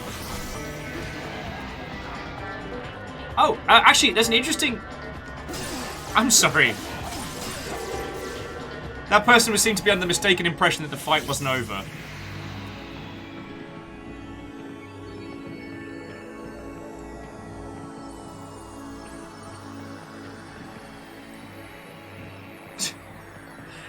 Okay, is LCB, is that the new shorthand for Lord Calcium Bonio? Let my flesh-eating beetles cleanse your mortal sins, you fucks! And Ben's actually laying on some hard facts. Now, for those of you who don't know, Ben's moniker Port Center comes from the show Port Center that Ben's done for donkey's years, which looks at different ports of titles of different platforms, and so is very much an expert on these things. So it lets us know that a pixel is approximately 1 by 1 pixels in size, and that's some important information. God, why do you lot put up with me? I talk constant bollocks.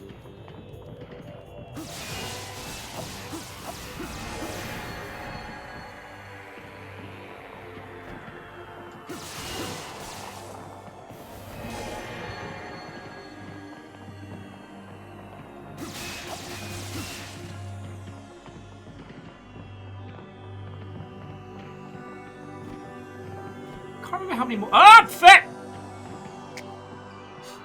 Can't remember how many more of those we got.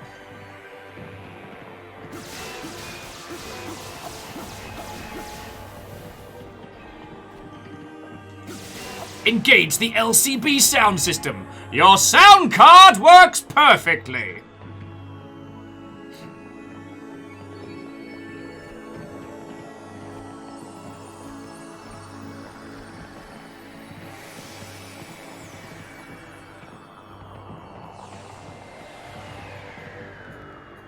Alright, I think we're getting close towards the, to this whole thing. Hey, he seems to be having trouble.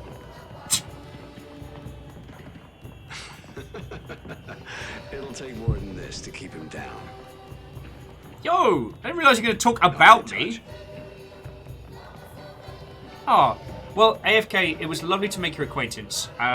Tomorrow we're doing giant robots versus zombies, so it should be thoroughly entertaining. Plus, I'll try and be on time tomorrow, instead of being late, like a bad word.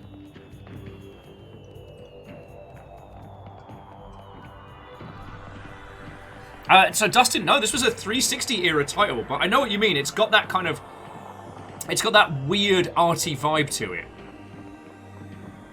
Let me save my game!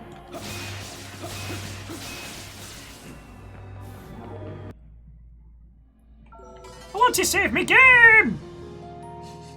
The whole day!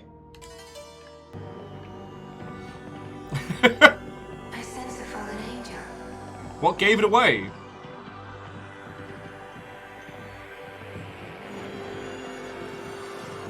Hey up, you bastards! Watch your Sariel. Human love is a source of unlimited power. I descended from heaven The whole day!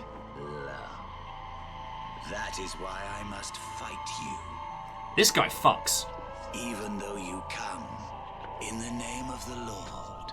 That's very forward of you. Buy me dinner first. Ah! Darn it!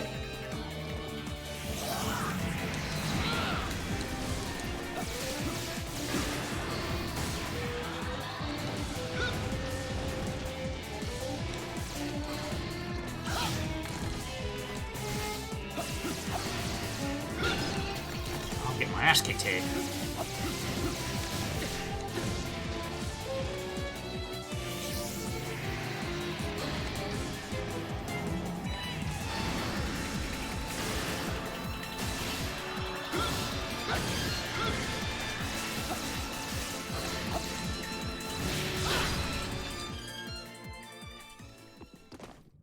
This is not amusing. Oh, Zeke's... Oh, Zeke, well, I hope you're alright, friend. Alright, Netherrealm. Some enemies can create a subconscious space to draw you into. If you suddenly feel fate, be on the alert. It's a sign that your soul is under attack. Of course, the enemies won't materialize before you are nothing but phantoms, but the suffering from their attacks that they inflict upon your body is real. You must defeat them to regain consciousness.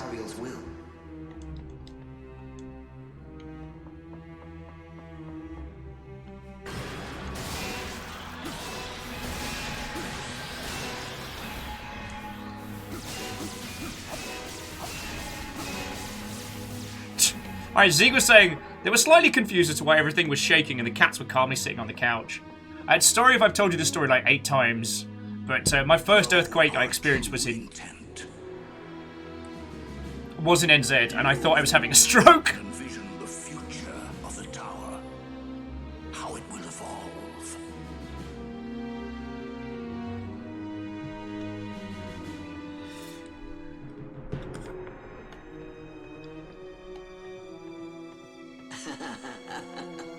Tell me, boy, have you never lifted anything heavier than a pen?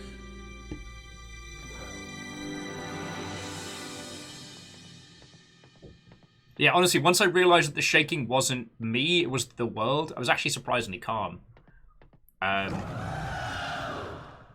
Shit's getting weird. Though the place I used to work at Rocketworks was an old harbour master's office.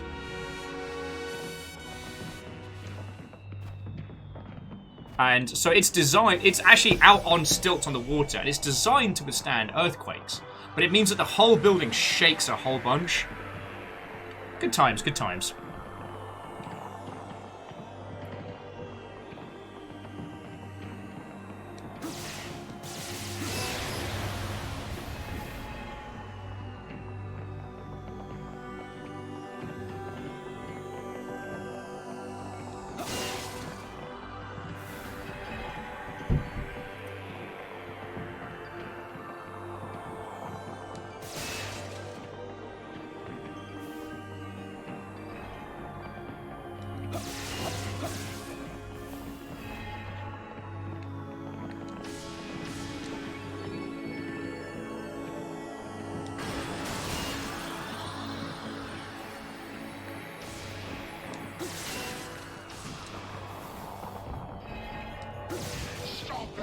Yo! Baron, you fucking legend. Thank you for gifting a sub to Zeke. So Red says that they heard the game this game's combat can be clunky. Who said that? Idiots. It's feckin' smooth. Oh, and Red Burning Dragon, thank you for the host as well. That's a Nephilim, a creature born from the unholy union of humans and angels.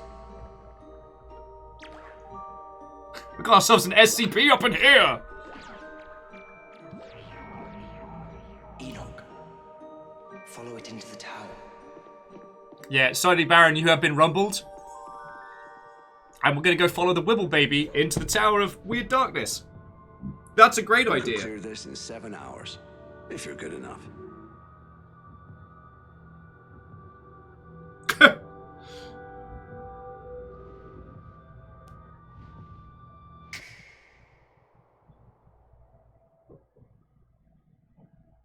Zeke's like, thank you, unknown person, for distracting me with this earthquake. Portraits of the archangels.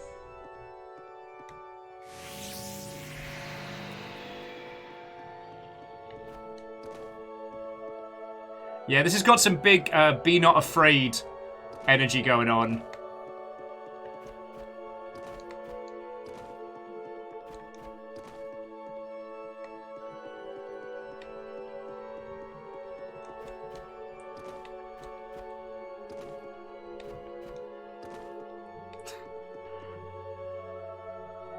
It is I, Beefcake Angel.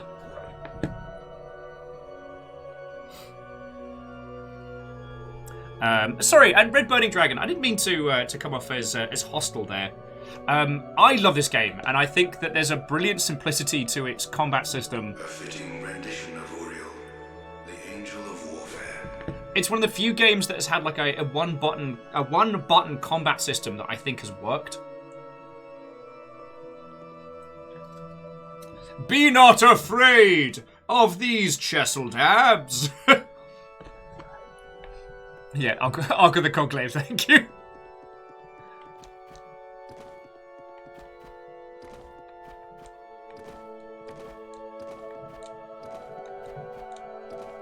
It would appear this is me. Yeah, that's you, mate. So this is how humans picture the Archangel Michael.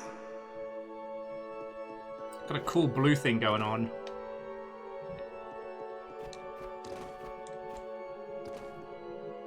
See, that's kind of rad.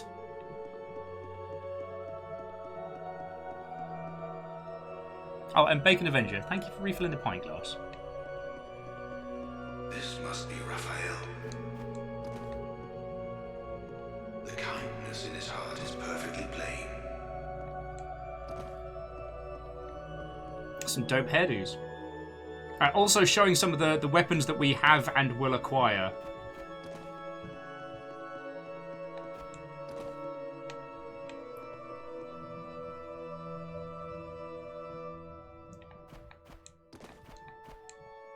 I thought that was something else for a second there.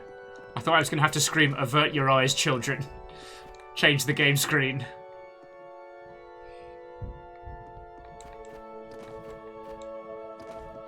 Gabriel, this atmosphere of wisdom truly befits her. But just the feckin' art style here, the 2D effect, like, it works so well. Oh, Ben's like, I see Will has found the Donkey Kong Country Returns loading screen level. Why, yes, I have. Yes, I have. But I can do cool stuff like that. It's like if Donkey Kong got a handgun. Well, didn't Diddy Kong have a gun? Or am I just having some kind of weird fever dream? So now you're in. Each floor of this tower is a world ruled by one of the fallen angels. The first floor is Ezekiel's realm. She lives here with all of her so-called children. Your first job is to capture her and return her to heaven. I'll be praying for you. At long last, Enoch enters the tower. Each of the Watchers lives on a floor within the tower, along with their worshippers. The lowest level is reigned over by Ezekiel. Enoch enters the world inhabited by Ezekiel and her children in order to locate and bind her as the next step in his mission to save humanity. God, I'm still in love with his fucking art style after all these years. Okay. According to Andorf, Diddy Kong did have a peanut gun, and Donkey Kong had a coconut gun. And Baron was just adding, I'm still convinced this entire channel isn't a fever dream. I'm still convinced this entire channel is a fever dream. That's fair. Like, the games we play here. I mean, look at this! 10-year-old game. Also, Baron, I don't know if Dustin's still chilling, but Dustin was saying some really nice things about Memnol earlier today, and it was really making me smile. They went... No, you know what? Definitely a fever dream. Question is, whose fevered mind is this residing in?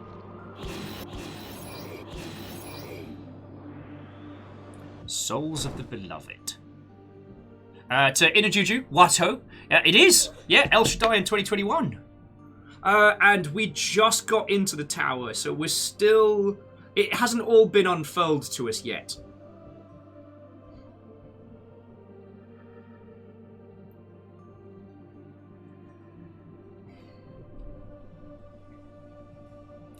And Dustin says, friends, Romans, Longshipians, I am reporting from the Midwest of the United States, where it is indeed the 21st night of September.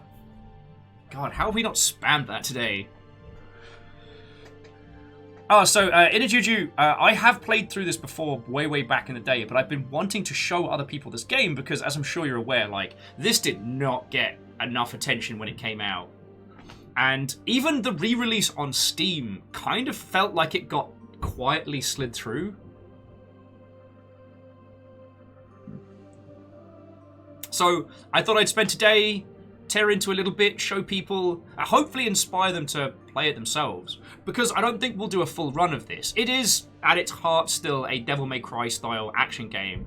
And a lot of it, you need to experience it by play. It's definitely the way to do this. Oh yeah, no, Inajuju, yeah. I don't know if we'll make it to Beelzebub in today's stream. Spirits, doomed to roam the tower. If one possesses you, shake your body in order to drive it out. Shake your booty. Shake your booty.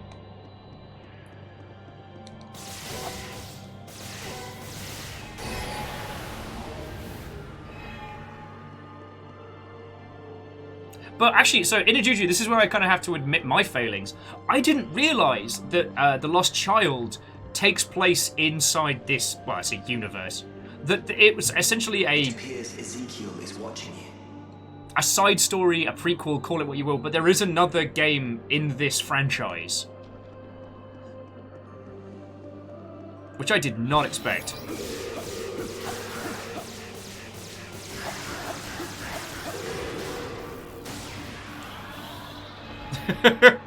And to Dizer Washbear, I gave that a bloody good go.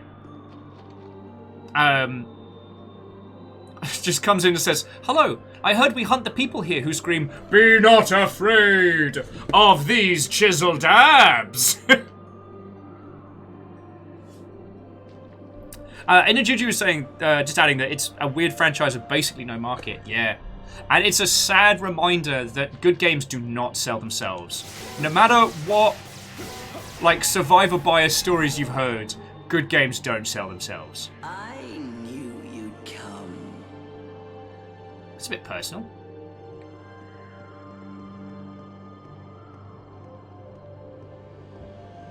Enoch.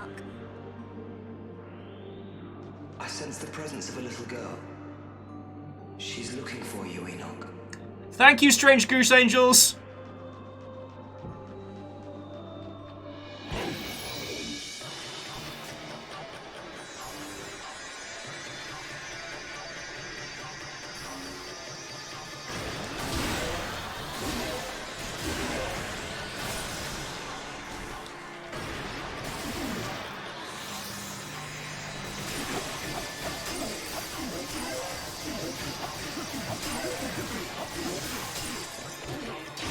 Ah, P-balls.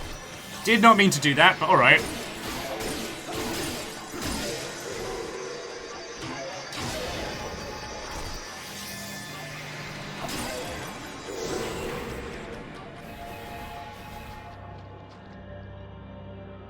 Energy says there's a reason marketing makes up more than half of most games' budgets. I mean, how much one spends on it is another matter. Like, I don't know if we've spoken much before, but like that used to be my realm. Like, reactor online, oh, sensors online, weapons online, all systems nominal. Feckin' thank you. 5 months. I don't know if you've noticed, we have an inordinate amount of subs right now.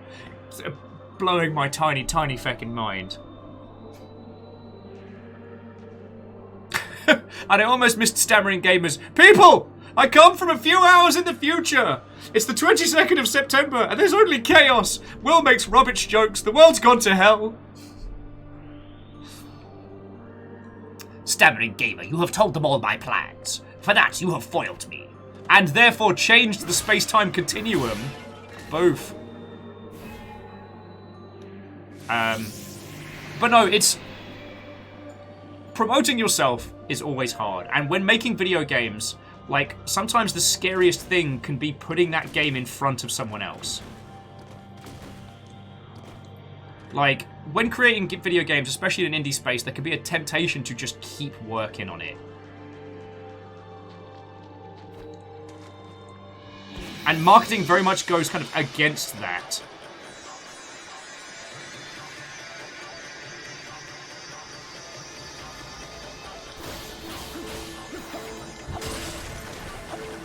Also, it sounds like it's going to be Dustin's birthday tomorrow, so that's cool.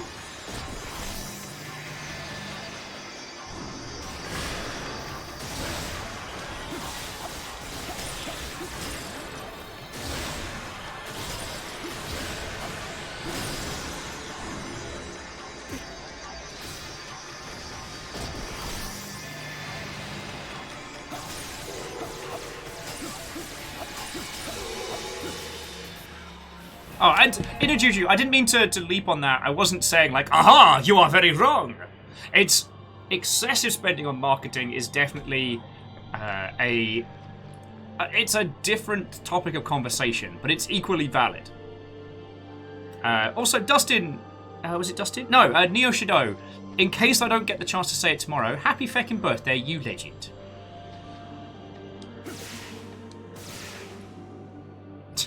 Aww.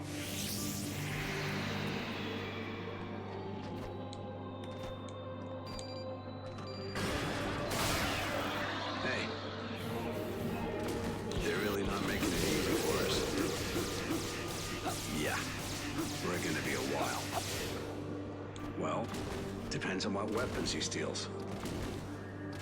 Talk to you later.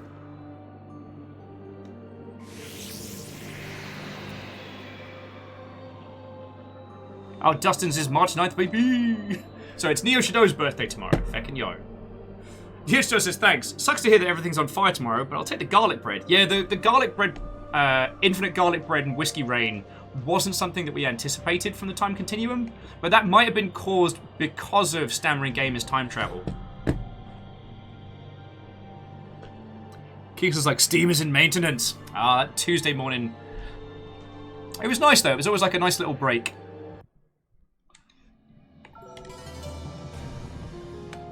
I don't know when we start getting... Sorry. But yeah, so as Inajuju was saying, their statement was a reflection on AAA games. Where the sheer size of these projects have grown to... Oh! So, you've come. Alright, transformy face.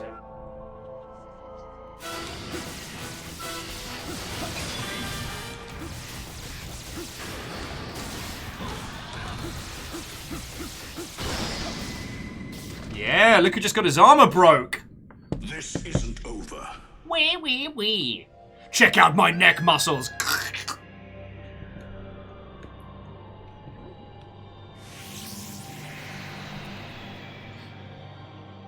God, every time I start trying to talk about it, video games like, no, have more plot.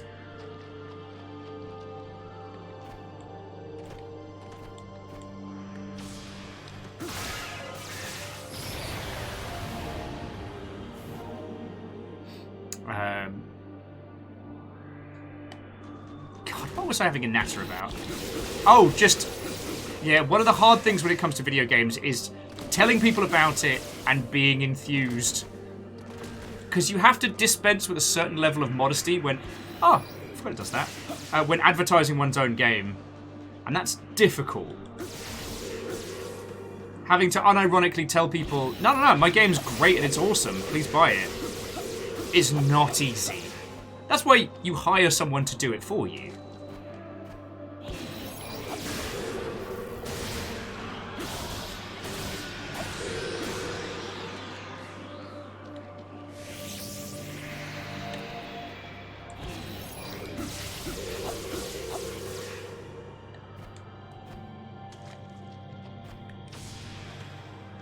I'm a little ninja jet fighter. The feckin' transitions on this game still. God, it's beautiful.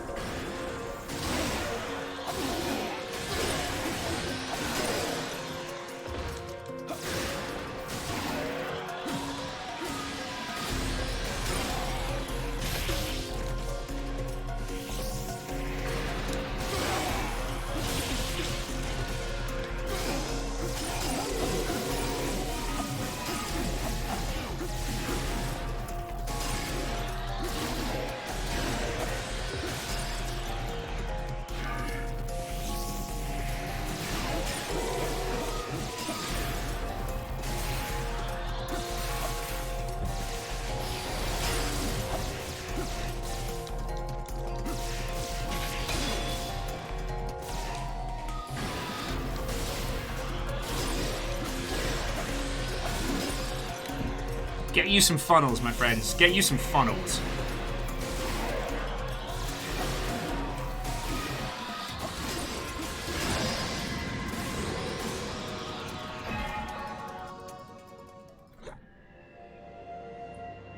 I win! Now we go through the fancy tree!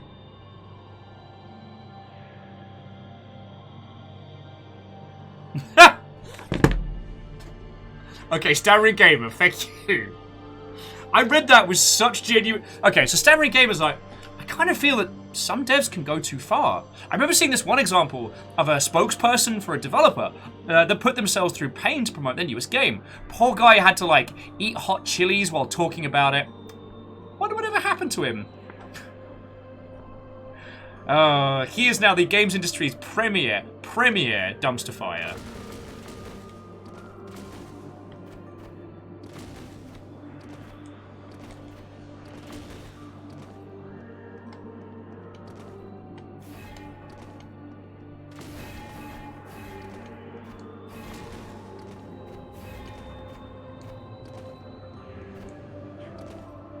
Fast as dust. Stand near this object and purify it to receive one of God's weapons.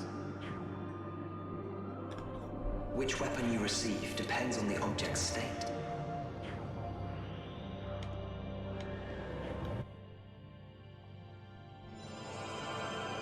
Alright, transforms Weapon of Enoch into a weapon shown when acquired. Okay.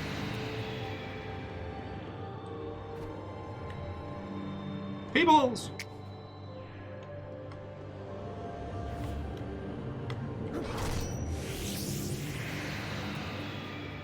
So just gonna wait for like the... Ezekiel abandoned heaven for the natural beauty of this world. However, this love of hers has grown into an obsession. Well, that's just your opinion, mate.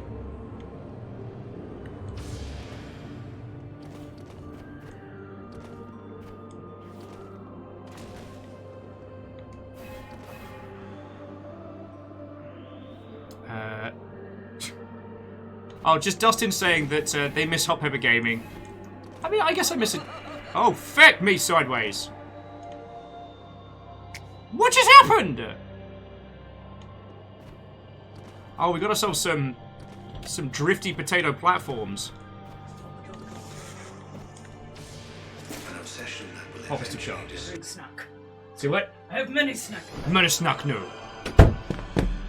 Oh. I do know that one of the people who did Hot Pepper Gaming had to stop due to stomach problems, and the problem with spice is that you have to keep increasing and increasing to get the same effect, the same return on investment. Also, Vernon's now over at Game Grumps, and Vernon was part of the team that launched, part of the team that made Dream Daddy. That was it. So, it's not like Vernon's been like sitting on his laurels.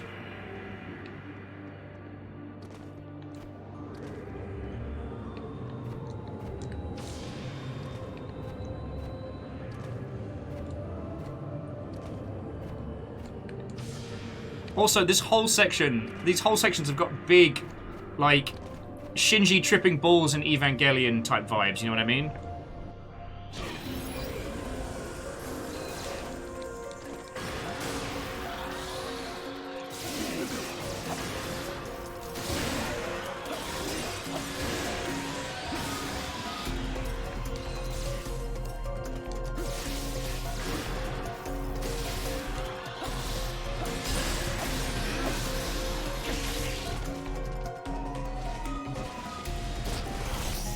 Oh, that's a new one.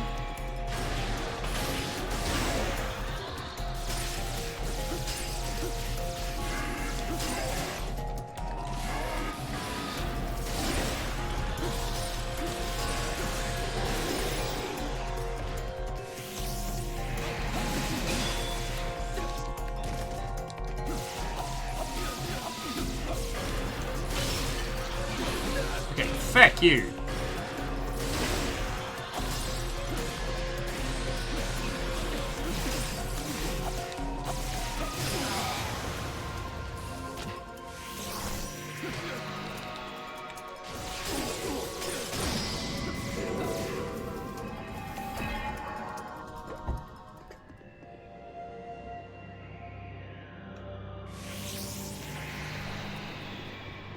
Fucking hell. Just everything this game does with its visual style just still blows me away. Let's take a... Okay, break. Let's take a banter break. Because I feel I have not been chatting with your lovely selves. And shockingly, that is one of the things that I really enjoy about doing this. I'm trying to think of some other, like, bangers from this 360 era that we haven't had the chance to get into. Because, I mean, I'm sure you're all probably sick to the back teeth now of having to hear about people talk about Nier.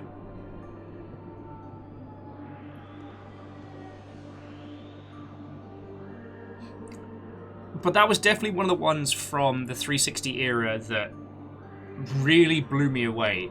It's interesting that Nier used a lot of its meta-narrative quirks to tell a very, very personal story. Whereas this is telling a story so far out there. And I do feel that at least a few of the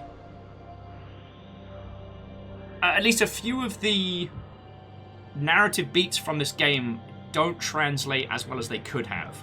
Like, it does feel like the team didn't have enough time to do a proper translation pass.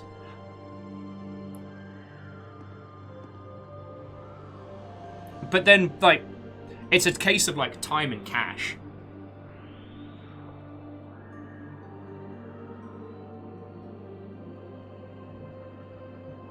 Oh, feckin' hell. Juju was saying, the garbage fire that was legendary. Oh, that was such a great concept. And such a poor execution. God. I mean, that was a po-faced shooty gunbang game, but the idea was like, you play a super thief that cracks open Pandora's box and unleashes like griffins and minotaurs and shit across. Was it New York? Loki is saying they have the game on the PS4. Which title? Because supposedly there is a sequel to this on PS4, or a prequel, or in the same universe. It's very confusing.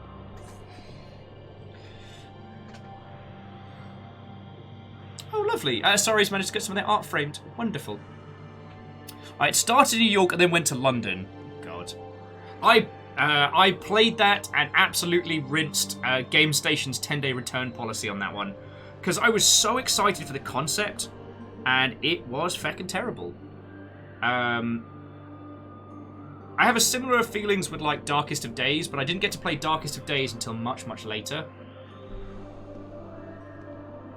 It's very confusing. Perfect box art quote. Yep, absolutely. Will Overguard of Viking Blonde. It's very confusing. I'm casting my mind back to some like the weird little gems of the 360 era. I felt like the PS2 was definitely the one that had the strangest run of like weird Japanese titles. Like basically as the Japanese games industry was kind of like just about to start, we're kind of hitting the end of its golden age. There was just this slew of PS2 games that were just weird and all over the place. Oh, excuse me, I feckin' loved them.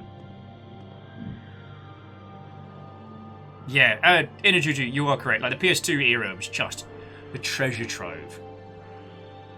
It's a thing of, like... I've talked about this before. It's sadly not every great game streams well. And this isn't bad. It's just, I love it. And it's a Devil May Cry game, so I realise I'm kind of getting sucked into it, and I'm not chatting with you lot. But and as a game, it's not too terrible to watch, but, like, there are a few PS2 games that I love that do not stream well. I tell you what was really surreal was watching someone replay Dirge of Cerberus. That game is much worse than I remember. I remember that game being cracking, but a bit weird. Inajuju says that the 3DS had some of that tornado disaster effect. I feel like a lot of the Japanese studios shifted to work for hire before finally shutting down. And that's where we got a slew of those weird DS-era titles. The thing was, the DS got ravaged by R4 cards. So that probably helped. That probably put a lot of Japanese studios in the ground. Oh, okay, so Loki Darklight had this game on the PS3. Yes. Justin says Devil's Dice, PS1, Bombastic, PS2. The weird reboot of Bomberman that was like gritty grimdark, but kind of awesome.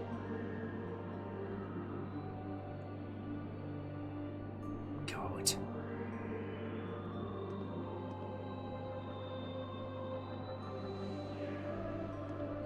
Bomberman Act Zero.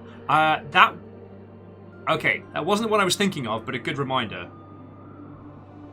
Of course, though, now I've taken a break, I'm busting for the loo. It's what 20 fluid ounces of feckin' Red Bull will do to you.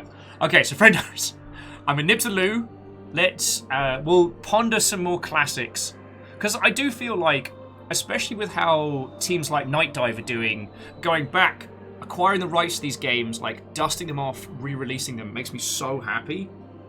Their re-release of Metal Fatigue was one of those games that I desperately wanted to replay, and now I can play it whenever I want. It's Giant Robots RTS. It's woefully unbalanced with some ridiculousness to it, but I feckin' love it. Feckin' love it. Dustin says, wait, Night Dive's doing what to me now? Very droll. Very droll. Right. I'm going to leave you in this weird liminal space between planes of existence while I go use the bathroom. I'll be back in just a second, friends.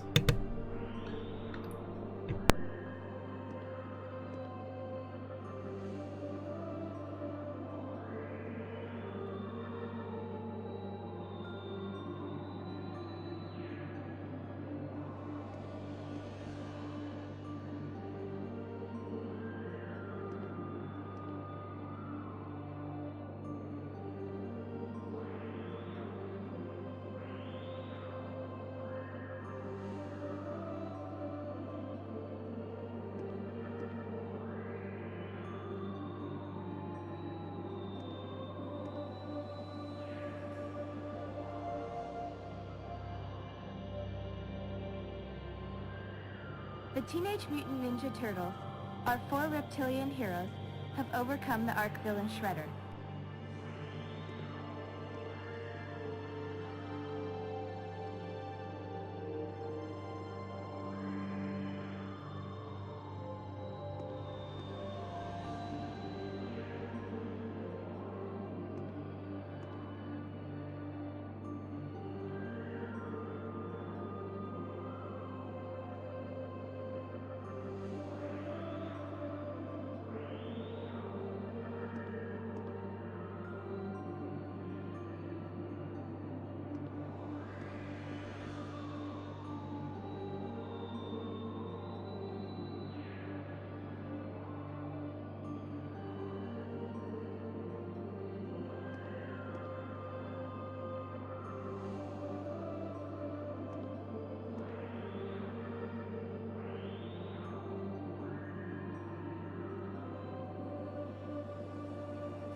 Sorry, I realised you couldn't hear that oi from the distance.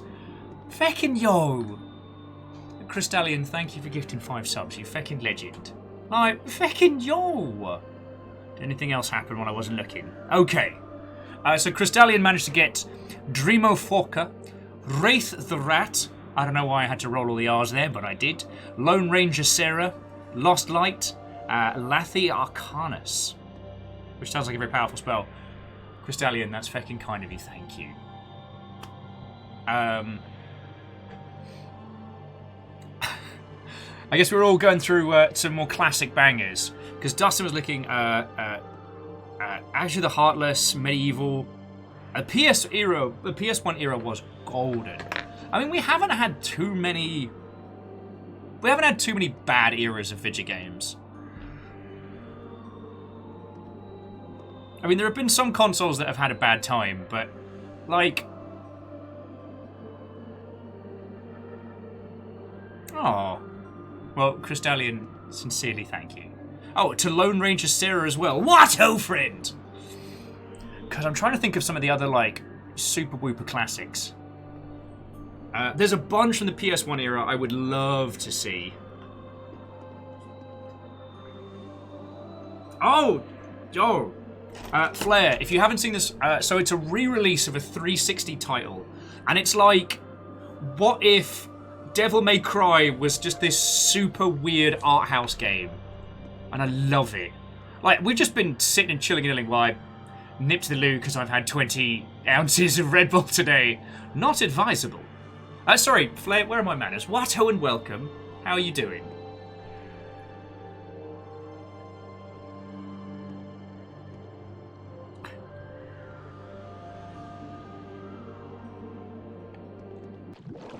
Oh, that's bad. That's bad and fugly.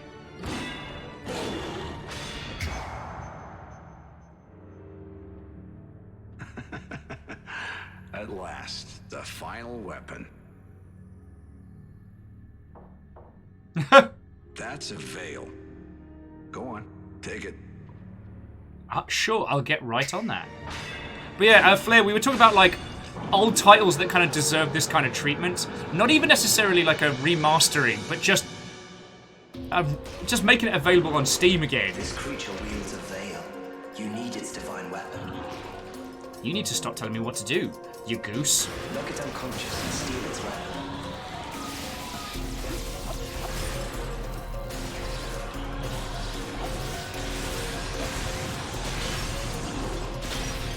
Oh wow, it's kicking the shit out of me.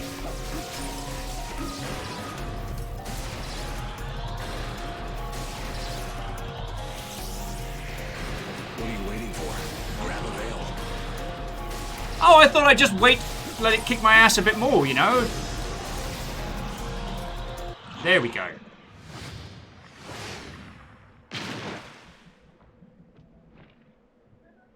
Big shield.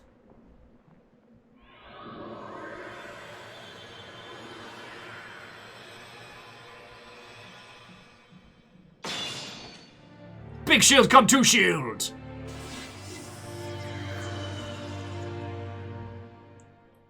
With lightning halo ring fists. Welcome to the party!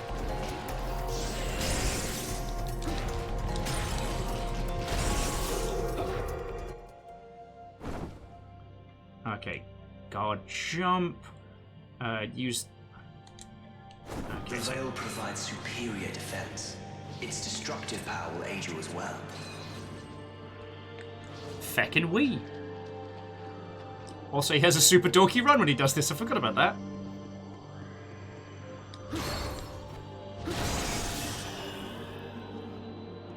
Cool. What even is that?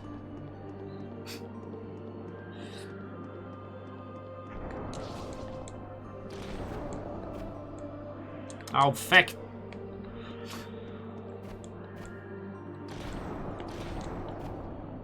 Oh, feckin' come on!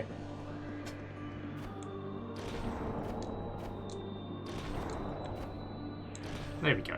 Sorry about that.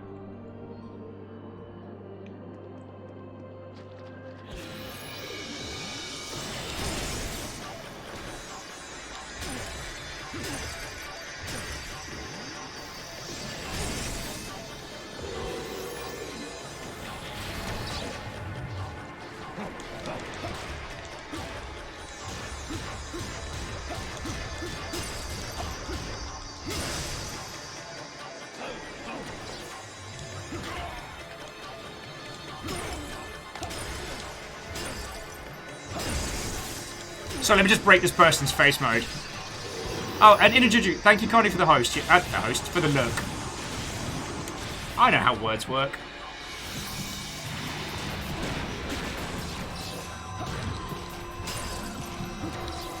Like, and I'm feckin' loving this. If anything, I need to be less monosyllabic, but I'm having a feckin' great time with this. It's like I shot my shirt off.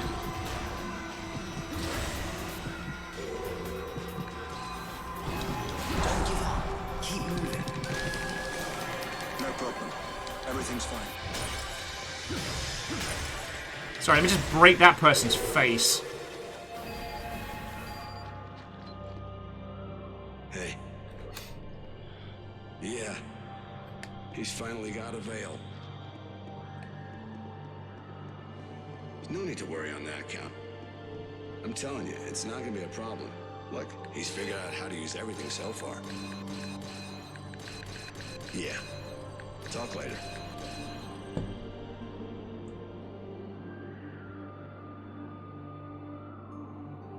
But yeah, sorry,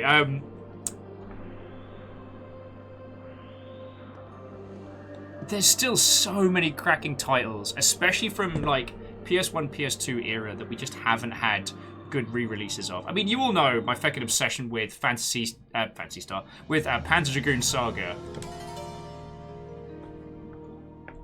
I do not think that would be an interesting game to watch. But it would be very... Maybe we did that as like a Sunday off kind of stream. We just, like, numbers be damned. We just put on Phantasy Star. Not Phantasy Star. Feckin' hell! It's because Flair's here.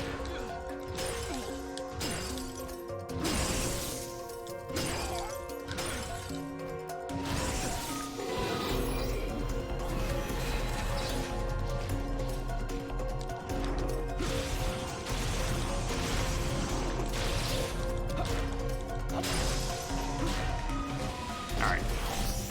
Let's get the fun weapons again.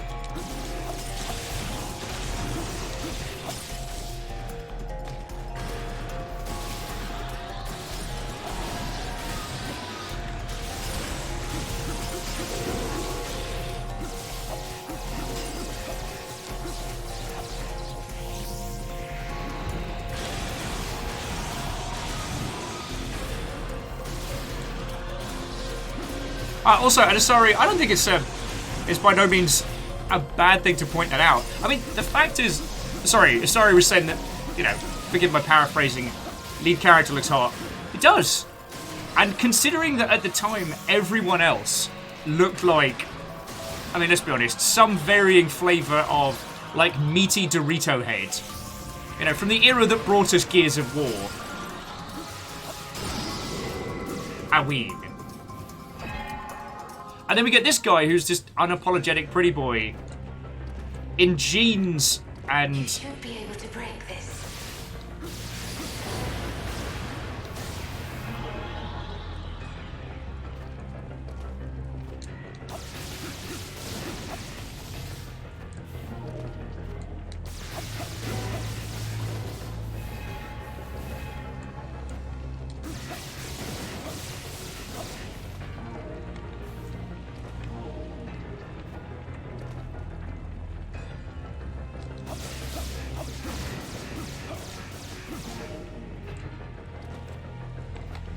Oh no, I fell in the fire!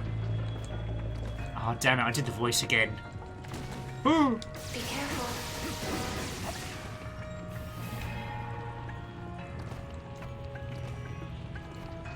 That Yorkshire voice is no longer my defense mechanism against the dark arts. It has become my audio curse. We haven't even got to the point where we're spending our little... Woohoo! Our little tokens.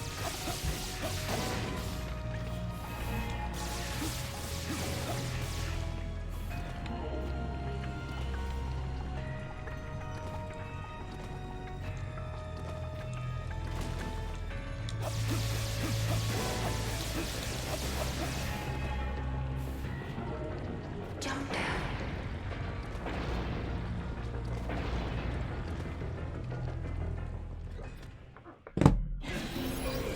Oh, and we're back. We did our little time in literal fire hell, and now we're in, I don't know, someone's Art Deco bathroom.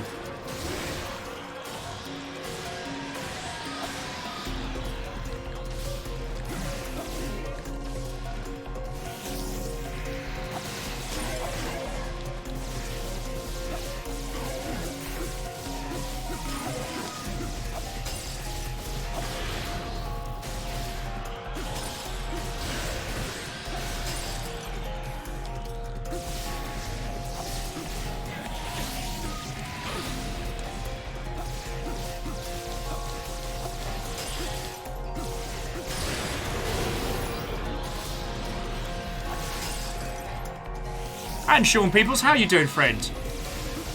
God, I am getting absolutely sucked into this. Alright. Banter break after this fight. I've got to... Also, that's just rude.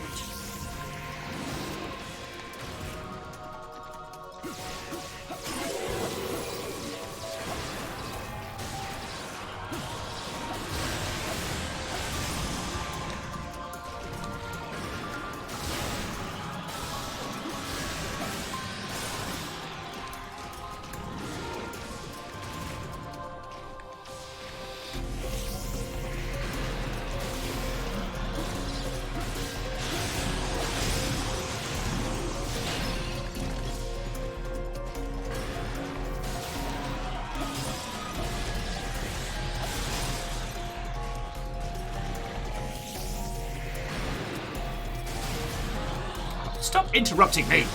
I'm trying to murder you so I can talk to people.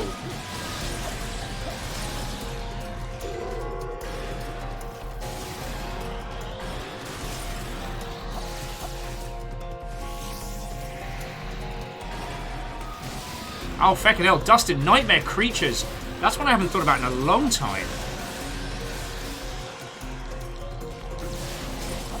Oh, and Stammering Gamer, have a lovely rest of your evening, friend. Thank you for coming and hanging out. Apologies that I haven't been my usual conversational self. I'm really glad I got to show you this if you hadn't seen it before. Alright, banter break. Is it yelled at by a floating face thing, I guess? But yeah, God, I hadn't thought about nightmare creatures in a long time. I'm still worried about Beyond Good and Evil. I have a feeling that... that one is going through, like, proper development hell. Because I'm trying to think, like, how long ago it was that we got the announcement with the CGI trailer. And then I remember them having people coming on stage and showing us gameplay stuff. And then it just disappeared.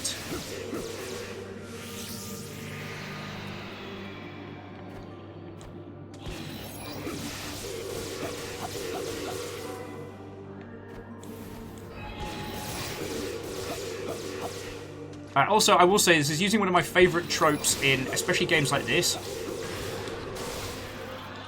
where you take the early enemies that you encounter at the very beginning and you throw them back at the player later on as they power up to give players a sense of how much they've progressed. Always love that. Sean says this feels like a 70s sci-fi movie. It feckin' does. It's a glorious game from the 360 era that... Yeah, I mean, as we were talking about earlier, sadly suffered from the creators were very much of the good games sell themselves vein, and sadly, despite how good this game is, it did not sell itself. I know, shocking. Oh, look who's back! You think you can stop me?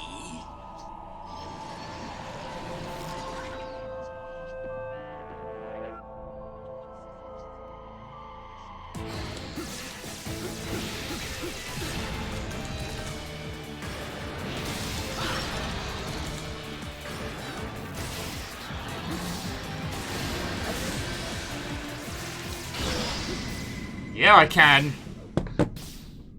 Impossible. The goose of impossibility has sounded.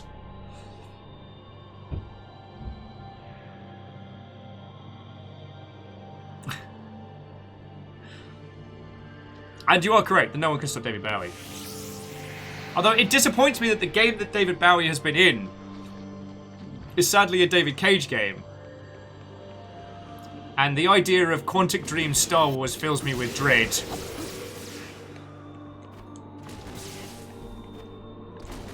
Was it someone said on Twitter? I can't wait to see which part of the human condition David Cage gets wrong for this game.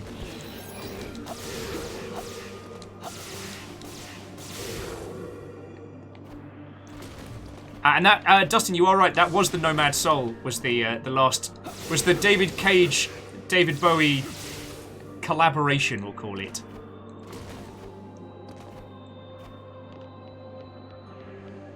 Oh, it's definitely Bowie.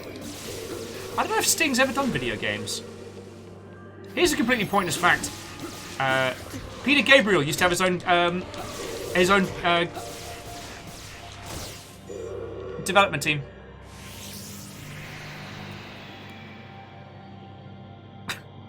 The whole day.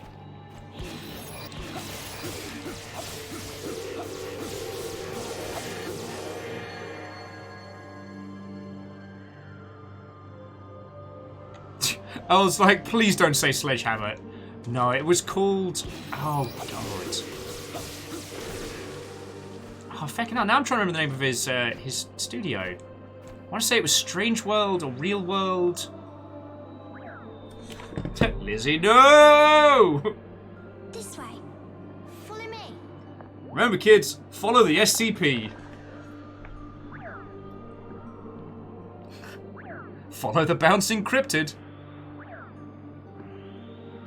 Follow the girl. She will be the lamp that lights your way. Alright, so which way she went? This way. This way. Is it? Oh, no! Alright, definitely not that way. Hurry, over here. I'm trying! You wobbly bobbly. MDH, good luck with writing all of the things. Have a productive day, friend. I know I've not been my usual conversational self. It's my fault for staying up all night, working and drinking simultaneously.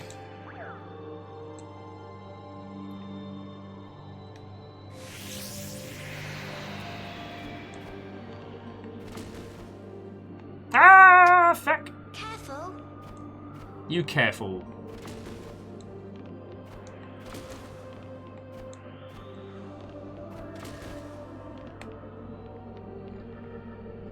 Well, you know what? I am going to take that banter break because I do want to chat to your lovely selves. So, Sean, how's it been going, friend? Sorry, I don't mean to get all grumbly. There are some people in the games industry who just get lucky. They're either like right place, right time, or they do a minimal amount of work on a title that sells very, very good. And suddenly, they become these huge pieces of the industry. And I feel like David Cage is one of those individuals.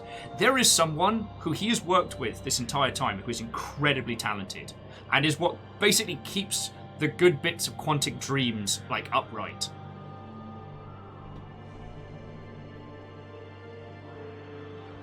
Oh, heck. Sorry. Before I go into that one, Sean says they worked on the engine for this game long ago. Feckin' yo! Which engine was this one? So it's the old Gamebryo engine. As in Game Embryo, Gamebryo. This way. Feckin' yo! I gotta say, what they can do with this title in terms of like shaders and effects is incredible. And it still holds up. Like, it still looks cracking. Yeah, I know, you're all gonna do me a battle.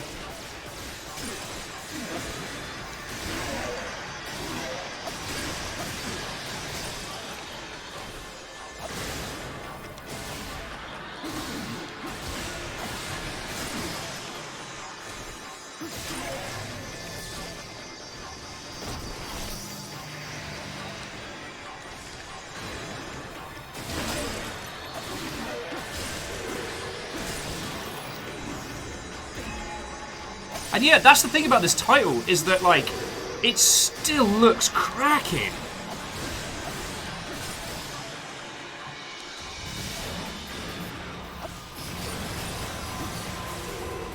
And, like, it does look as good as a bunch of the indie stuff that we're seeing coming out now. That kind of like small to mid-sized team setup.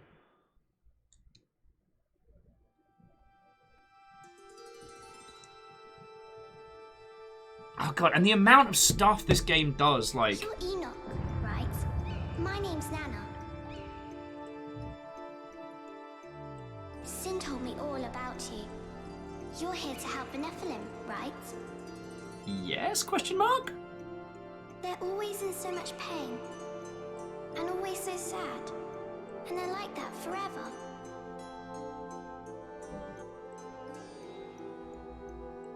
Left on their own, they eat each other and get bigger and bigger until they burst into flames. That's not good. That's bad. Not even Ishtar could help them. And she was famous. Cool. She tried, but they say in the end, she burned up with them. But you're going to bring Ishtar back, aren't you? Let's say yes. Let's say yes. What's wrong? Why are you so quiet?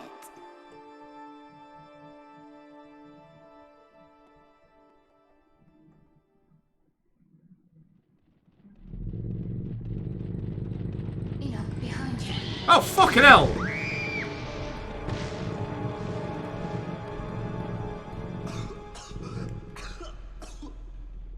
Mate, you just got run over by, I assume, super duper ceramic pig.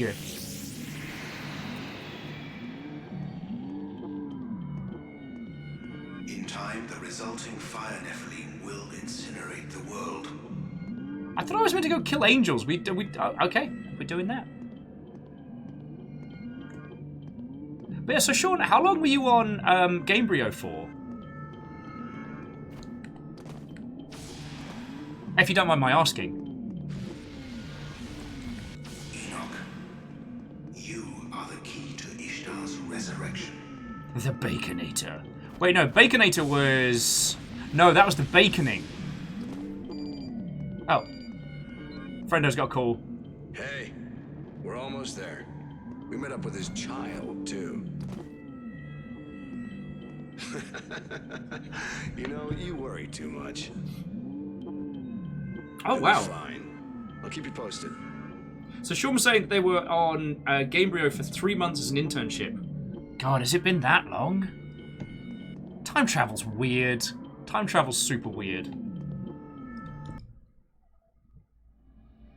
And Sean said they did integration with the PhysX and editor tool. Well, it popped up with a, you need to install PhysX. Sorry, we're going to have to restart your PC. And I'm like, but what if no? What if we didn't restart PC and just sort of kept going?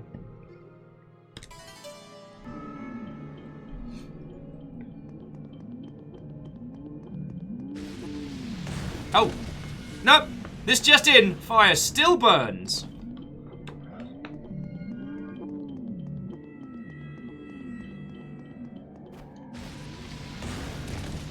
Darn it. I want my shiny armor back. Let's just hang out in the disco tunnel for a sec.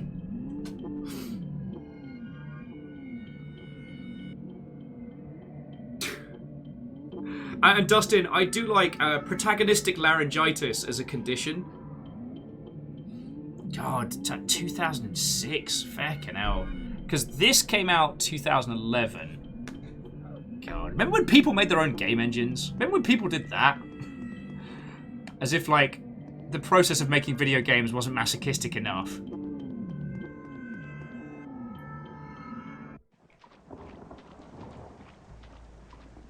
Okay. And now it's raining. What's wrong, Enoch? You're drenched. Funny. Oh, this? It's called an umbrella. One of humanity's shards of wisdom. You should try some of their contraptions. You never know. Oh, God. No time for learning! Since when did you get so bold?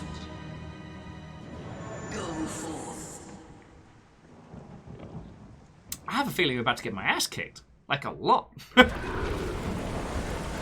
Fooler and Wooler.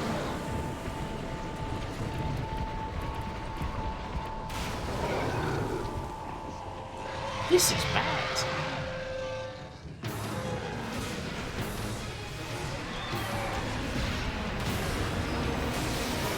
It appears as if Ezekiel fled from this level. Enoch, you've got to purify them into a state of calm to get out of here. Weapon wisps. Okay.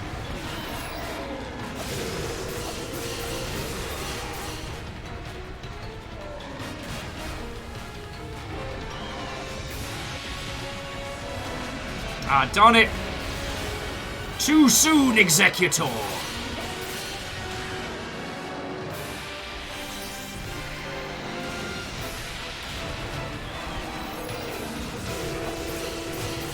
Bacon Avenger, less pyramid head, more pyramid ham.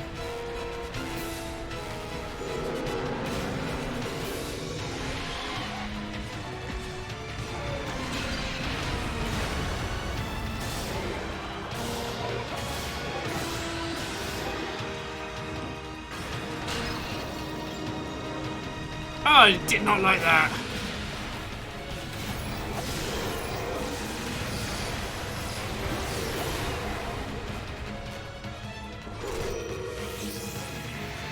Oh, very handy. Right, here we go.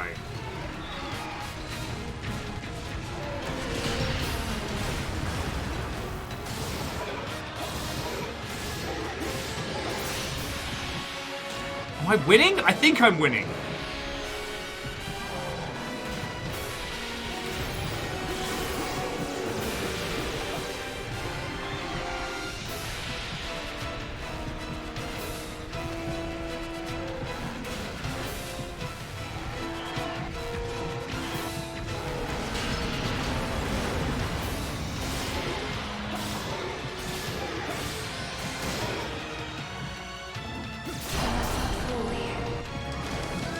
No! No nap time!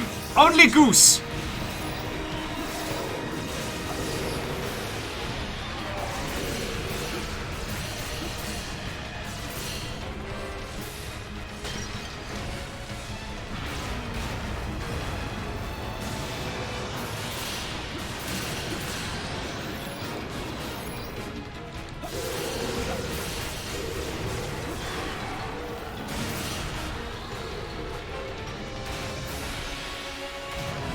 That seems bad.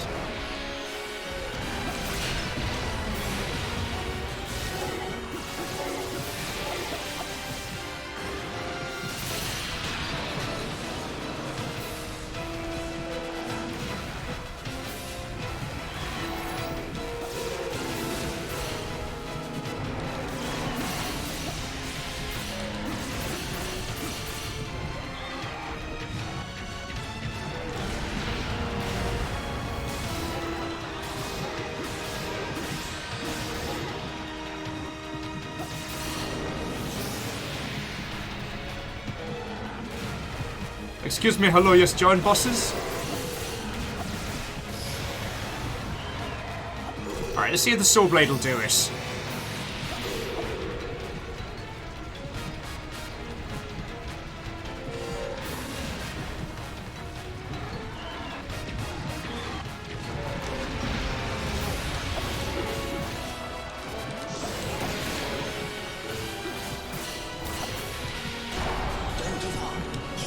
I'm not giving up! No problem.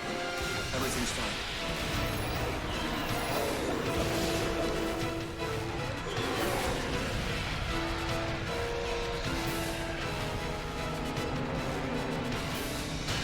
Ah, P-balls.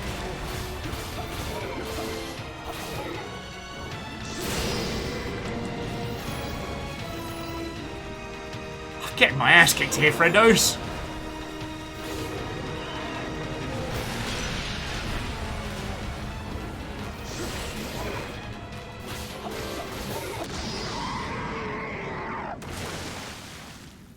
Gigantic ham. Gigantic ham. Who's hungry for big bacon?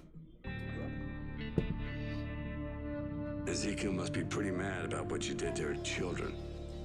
Big pig. Don't worry about her, though. Just do what you came to do. Next up is Sariel's realm. Enoch manages to defeat Ezekiel's beloved servant beasts, leaves her realm, and heads for the next level of the tower.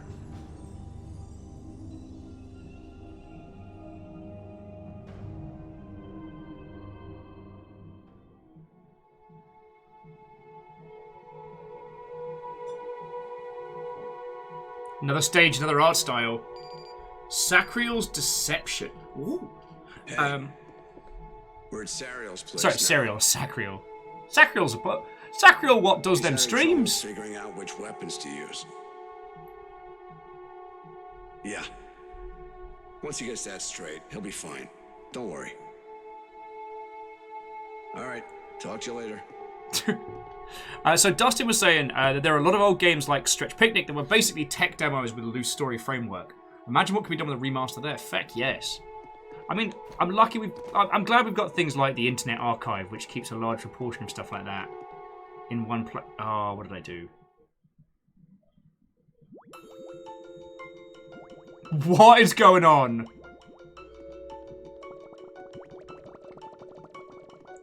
Aren't these the things that start fires and eat each other?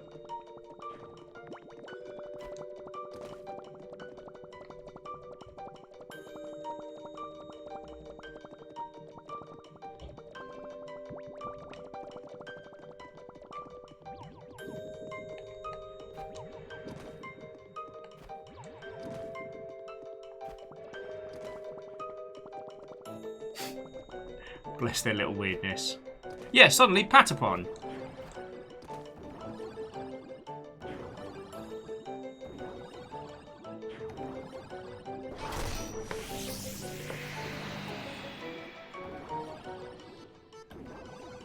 And Asari was asking if anyone played the PS2 game Cohen? Be careful.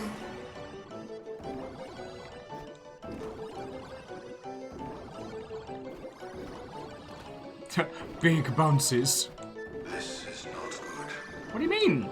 These little terrors are having a great time. No one will be able to stop these Nephilim once they begin devouring each other.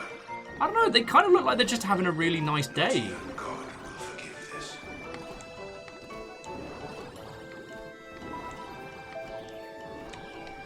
Ah, P-balls. I don't know if you've all noticed that we're getting some, like, feckin', like, classic Mario Brothers levels here. Musical note blocks and everything.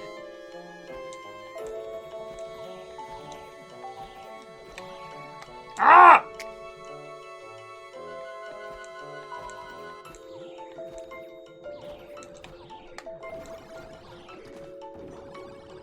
They're just having like a little happy bouncy time. I'm sure there's no way this gets weird and bad.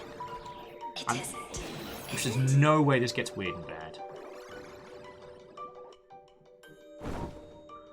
Okay, Sacriel's beloved. The souls of the dead wander the tower's rooms, bound by the power of darkness. Some of them, however, have been bewitched by Sacriel's love and surround him at all times, protecting him like bodyguards from anyone that would harm him. Sariel's beloved. Sariel's beloved. Souls are doomed to remain by Sariel even after they die. Okay, for some beings that are meant to be living in eternal torment and are supposed to set fire to stuff and eat each other, these little peeps are having a great time.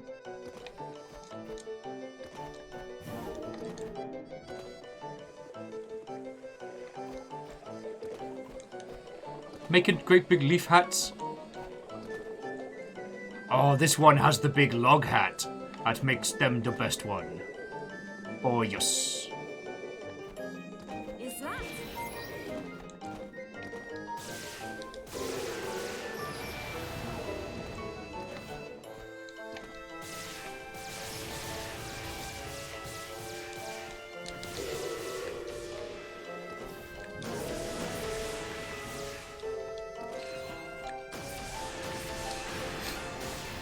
Wow, I am getting super distracted today, friends.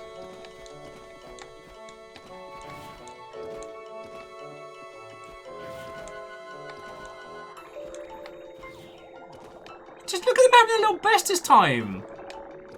Okay, the one's trying to push me off the cliff with a ball, but they're just having a good time of it. Oh, feckin'. And I can't even make basic jumps right now. Oh no, please don't squish me with the ball. Sorry about that. Do you really think you can make it past here? Yes.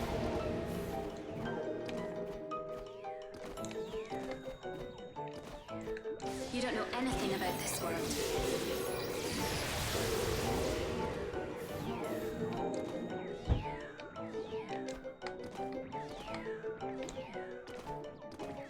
Physics puzzles!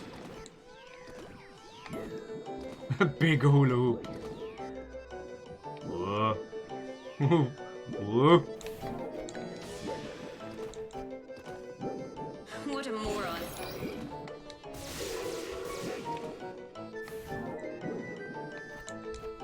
What?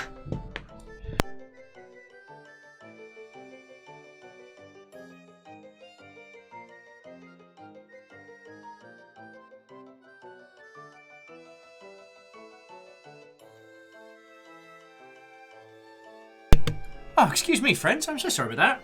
I managed to catch the second one, but apologies to those of you on headphones. I tell you what, let's get through. Oh! You want more? To you?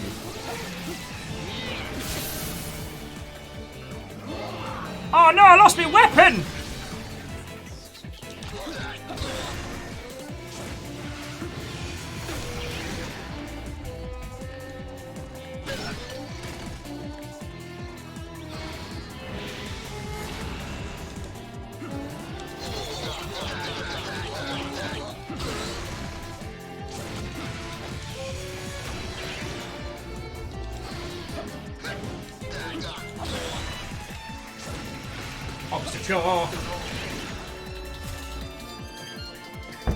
Let's Dark Souls it up.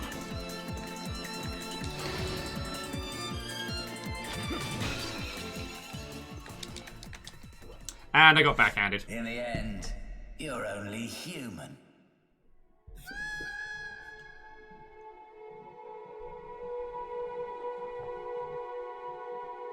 Okay.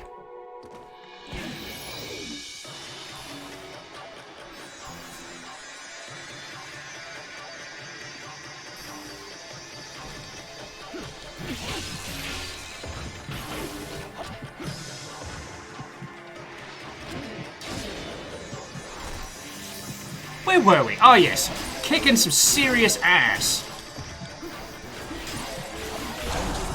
Keep moving. No problem. Everything's fine.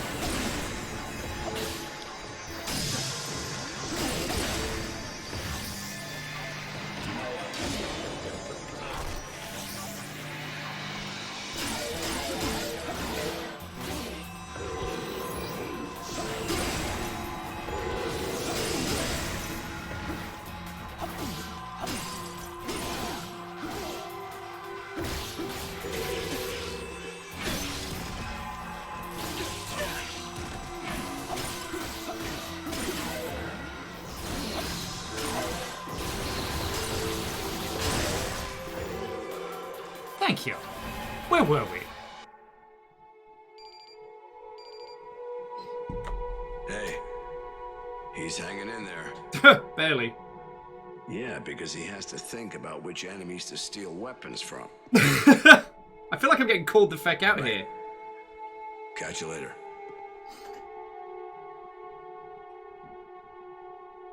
Okay, I'm going to grab a save on this one, and I think this might be a good time to bring our little adventures to a close, because, and I promise I'm not doing the self-flagellation, but I don't think I'm doing a great job of carrying a conversation with your good selves, and we can have a natter and a banter if you all want to hang out for a little bit, but I think I've shown you all enough of this game to point out like why it's interesting and why it's worth your time. Like, this is currently available on Steam, so you can play through it yourself. And Oh, this has been going completely all over the place. The reason why I think this game's very, very important... Energy is like, but Beelzebub! I know. But even you must see, like, I'm just getting pulled into this game. And that's a mark of quality. That's not a diss on this title. Who wants to sing? Oh, and Asari Greenfire, you have a lovely rest of your evening, friend. And Smallest Waffle, thank you for the host. Alright, so let's have a natter. Let's have a hangout. We'll bring this into... We'll bring this into the banterful realms. It's a feckin' cracking game, and... is it on... I don't think it's on Humble. No, it's not on Humble. So, I haven't done played myself. But like I was saying, there aren't enough good Devil May Cry-esque titles. I felt like for a brief period in time you couldn't swing a cat for them. But they disappeared as quickly as they sprung up. Because there's more to Devil May Cry than just like, smash attack buttons till satisfied. Also, the Dynasty Warriors series kind of won out on the third-person action, like, for number of bad guys at once. So, there wasn't too much space for, like, non-DMC titles to occupy, but... God, also, check out a bruise. Like, this thing's still a beast. What was I going to say? Oh, yes, but you can see... Reactor online. Hey! Weapons online. Can you see? I have returned. You have. Liam, how are you doing, friend? What? Oh, and welcome once more.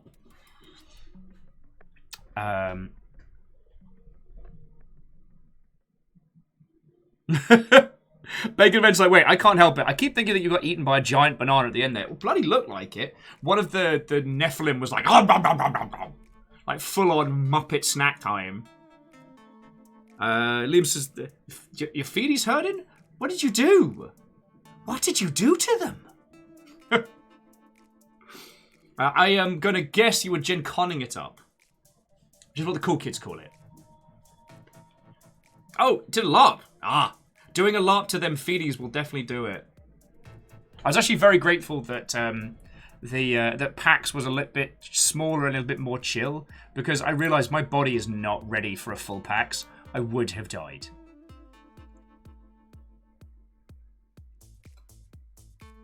A Gen Connor, if you will, Vanderbeest. Not to be mistaken for a Gymkhana.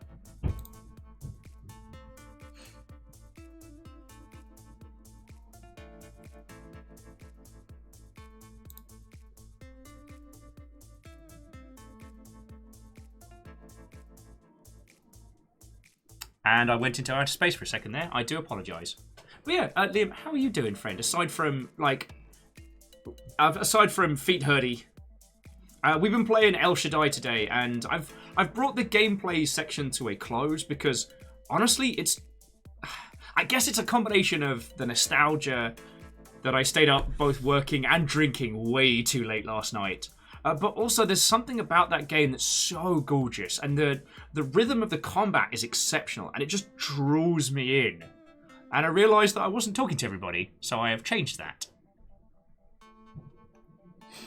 Vanderby says they have too many Rangoons. Turns out a large order is 12 and not 6. Actually, friends, can I get your help on this one? I'm trying to read what Vanderbeest says. Too many Rangoons. And it's weird, like I can make the words with my mouth. I can sound out the vowels, but meaning is lost. It's like verbal static. What is too many Rangoon? What is too many Rangoon? I can't understand this concept. You may have to so you see how far I can milk this joke. Oh, and Asari has Garfield cat socks. I can't step to that. I do have Untitled Goose Game goose socks. Which also double as Untitled Goose Game puppets. But they're in the wash. Liam, I've been doing real good. Last week and the week before have been full on. And I did not get nearly enough time to recover. but I'm having a very, very interesting week. There's a bunch of stuff I can't talk about just yet. And there's been some really, really interesting games. Actually, did I wishlist it? Because there's one I want to put on your radar, friends, because we might do some stuff with it. Or we might just end up... where was it? It's not a big con... Oh, don't tell me I forgot to wishlist it. God, I'm a feckin' idiot. Oh, Survival City Quiz. That was it. So we might end up doing something with it, or we might not. Just due to, like, logistics. But Survival City Quiz is 1 part Fall Guys, 1 part Jackbox Party Quiz. Survival City Quiz. And it's coming up. Now, the quirk on this one is that all the contestants are running along this, you know, like, super cuddly Takeshi's Castle style environment. Everyone is asked a quiz at varying quiz times. If you get it right, you get to hunt the people that got it wrong. So the quizzes don't determine whether or not you're kind of in or out, but they determine whether you're on the hunting side or whether you're having to run the gauntlet or whether you're just murdering people on the sidelines. And it looks feckin' glorious. I don't know how stable it is. It's a project that is still in development. But conceptually, can you imagine the Longship doing that as one big whole thing? It'd be feckin' grand.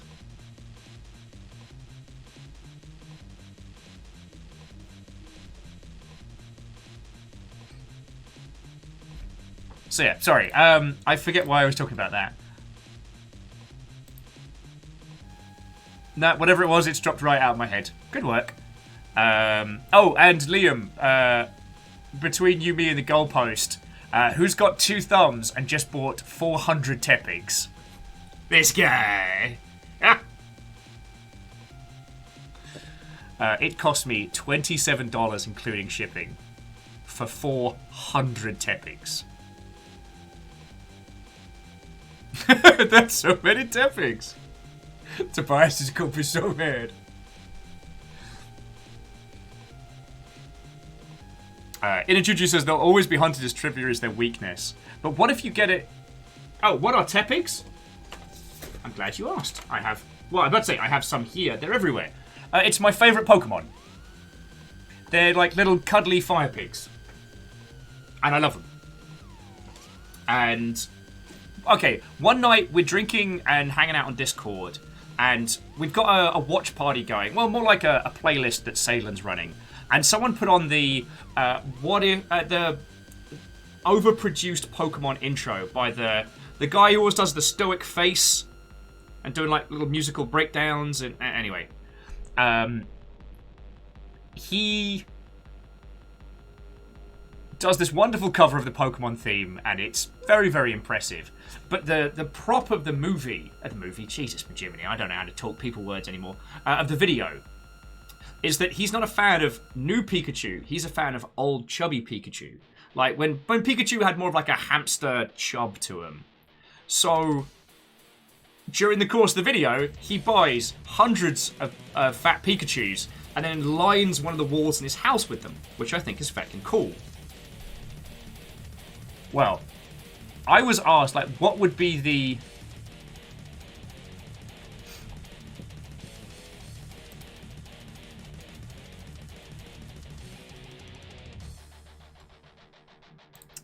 Sorry.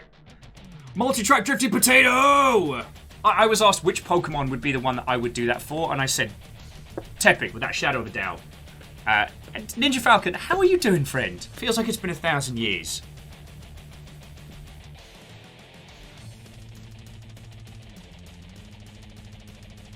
Not feeling this. There we go. Oh, Andorf thought because of our previous conversations about snacks, I was talking about food. Danny eat the Tepig. It's like pre-spiced bacon.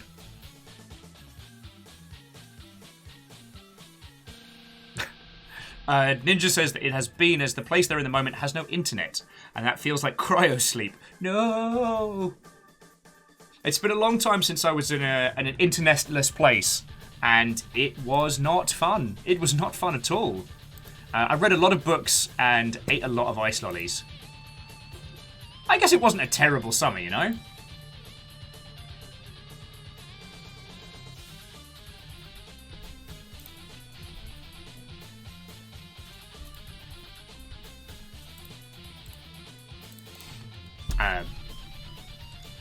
God, I am all over the place today. So, actually, what I'm thinking is we'll natter and hang out for like 10 or 15 more minutes, and then I will pass you on to some lovely, lovely individual out there in twitch.television.land, because I'm just not there. I'm so sorry.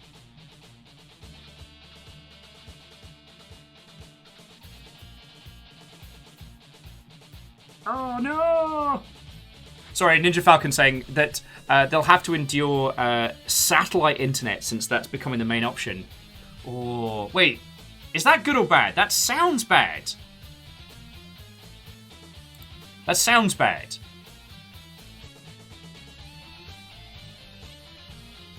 Oh, Inner Juju says, are you going to make an entire room dedicated to Tepig? Possibly. Possibly. Jury's still out on that one.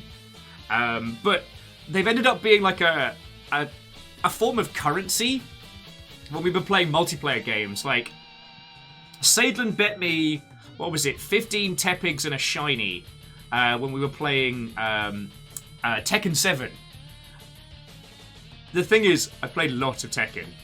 I'm not good enough to compete, but I'm out of the starting gates of most places. So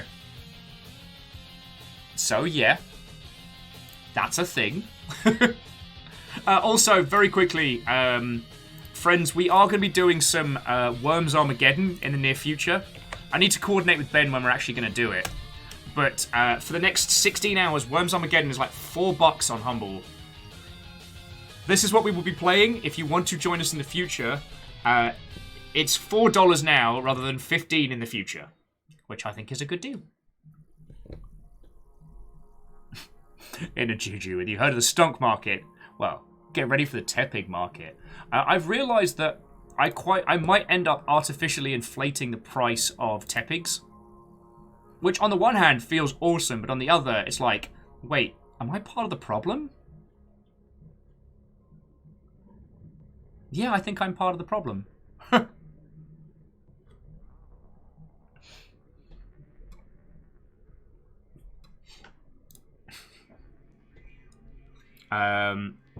Okay, yeah, and jumping back, Ninja Falcon says the satellite internet will be bad in their book. The business folks at Comcast want 50k for construction. Ugh. So it's either the two shite low satellite options or wait patiently for Starlink. I mean, as someone who lives online, like, I can understand. Like, but still, I'm so sorry, friend. I'm so sorry you're having these problems. I mean, you've probably been in Seattle longer than I have, so it's not like I have any grand insight into the into it thusly. But actually, let me move myself back to just chatting.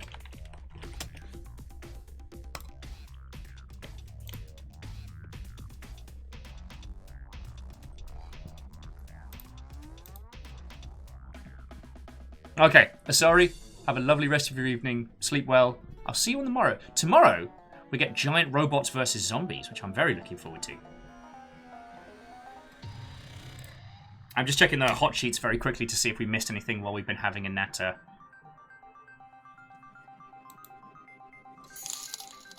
Hey! Humble store purchase made for $3.70. One more into the worms.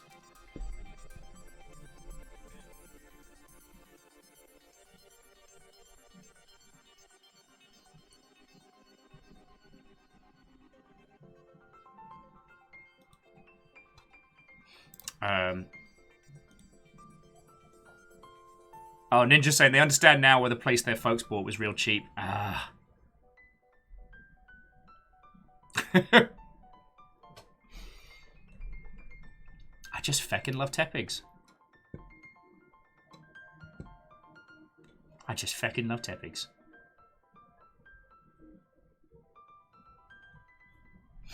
And Skylark, what ho friend, how goes it? It is going good today. We were playing El Shaddai, which is fecking grand, but I was getting a little bit too into it. So I've brought us back to just having a natter and a bounter. Because I genuinely like talking with you lot, and I find that sometimes if I've been like a bit tired or something, I can't do game and natter. And with El Shaddai, it's visually gorgeous, the combat's really fun, but it requires a little bit of planning and thought. Because as the guy was saying towards the end, you don't have weapons, you disarm other people and purify them. So you have to think about what weapons you're using against whom, and what you swap it out to. And even on easy, you do have to take those things into consideration, not because otherwise you get moderated, but otherwise you have to play the same section quite a lot.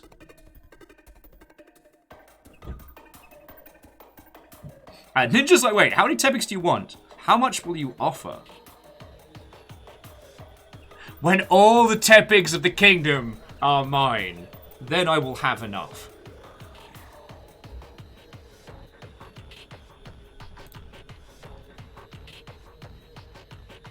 Well, Skylark, hopefully it's all fine. Touch wood. But yeah, getting the old no button pushed is never fun. I've joked about this a lot, but I don't know what it is about those Q-tips, but they seem to find this pocket dimension that exists about here. Like, when they jam that thing up your face, it's like they find this, like, interdimensional pocket, because I'm like, I saw how long that Q-tip is, and I see how much goes up into my face, and I'm like, if we were logistically doing that as a straight shot, that'd be right into me brainstem. TSCTH, what ho, friend. Ninja says, do you want the evolutions too? Well, I don't need them. I got a lovely gift from, I believe it was either Shackle or Jaralan. I got a lovely gift. Was it last year? Year before? Right, check this out. It's the full family Tepics. So it's like the kid getting a Tepic from his parents, and then him with his Embor, like, and his girlfriend or sister? I forget. Anyway, and there's the whole family with the parents now being grandparents and his kids, and I absolutely love that. And this might be one of the reasons why I love Tepics so much, is that card set. Anyway.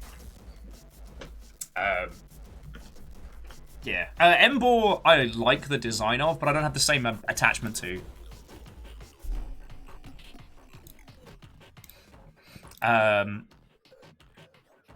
But yeah, game news seems to be pretty calm-ish. Most of the stuff seems to be around ActiBliz.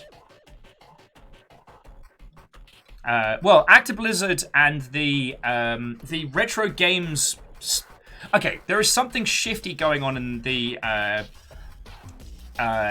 retro games auction space.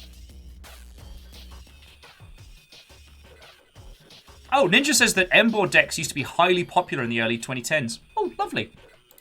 Let me guess, it got nerfed into oblivion or something.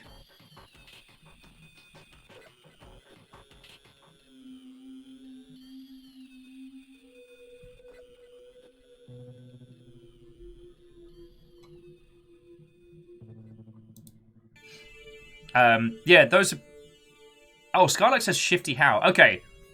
So, Golden Auctions this week sold a mint box copy of Sonic the Hedgehog for the Genesis for $430,000.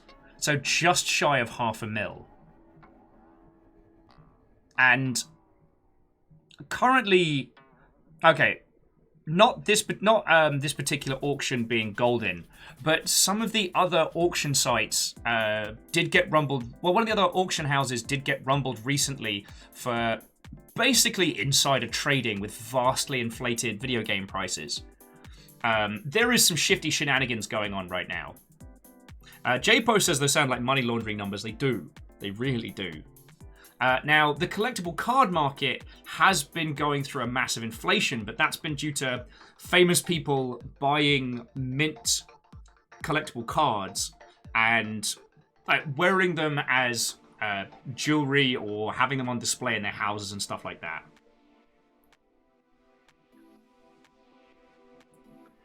So yeah, the CCG market's got its own weirdness. But the thing about this is that Sonic the Hedgehog, like OG Sonic the Hedgehog, has never been a big moneymaker. Like, it's a game that's been released and re-released multiple times. Like, I'm pretty sure... Is it still on... Is the Sonic Collection still on... Steam?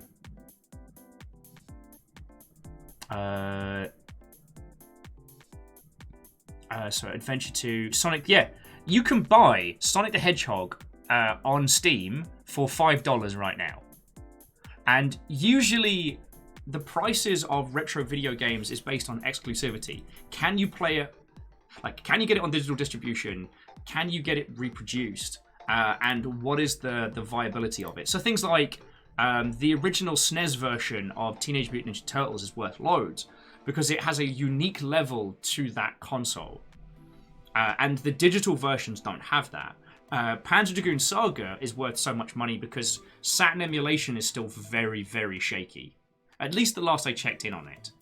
And while there are processes you can go through to get reproduction copies to work, it's not the same.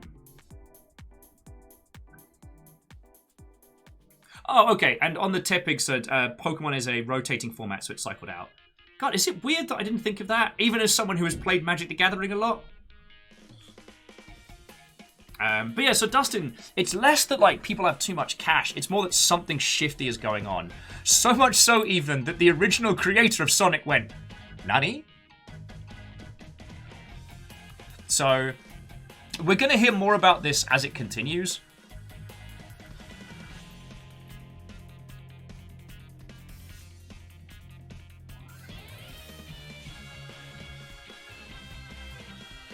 But just as an FYI, there's been a few other...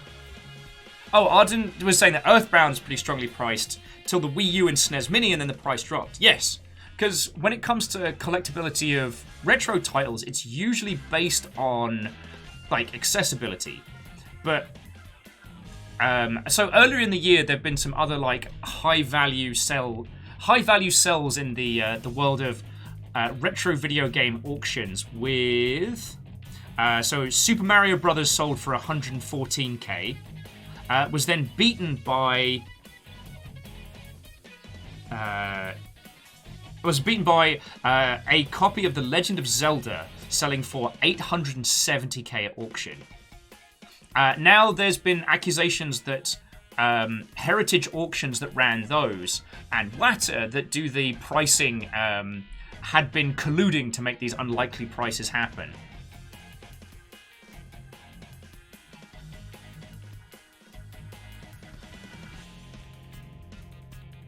So yeah. Bacon says, where the hell did Wata Games come from? Well, they're a ratings... Oh, they're not a ratings board, sorry. They rank the quality of objects being sold, to be sold at auction. They have a ranking system from like... It's from like 1 to 10. With like... high quality objects being in like the 9s. A grading house, J-Post, thank you. God, I was struggling on that one. You can tell I'm a vegetate this week.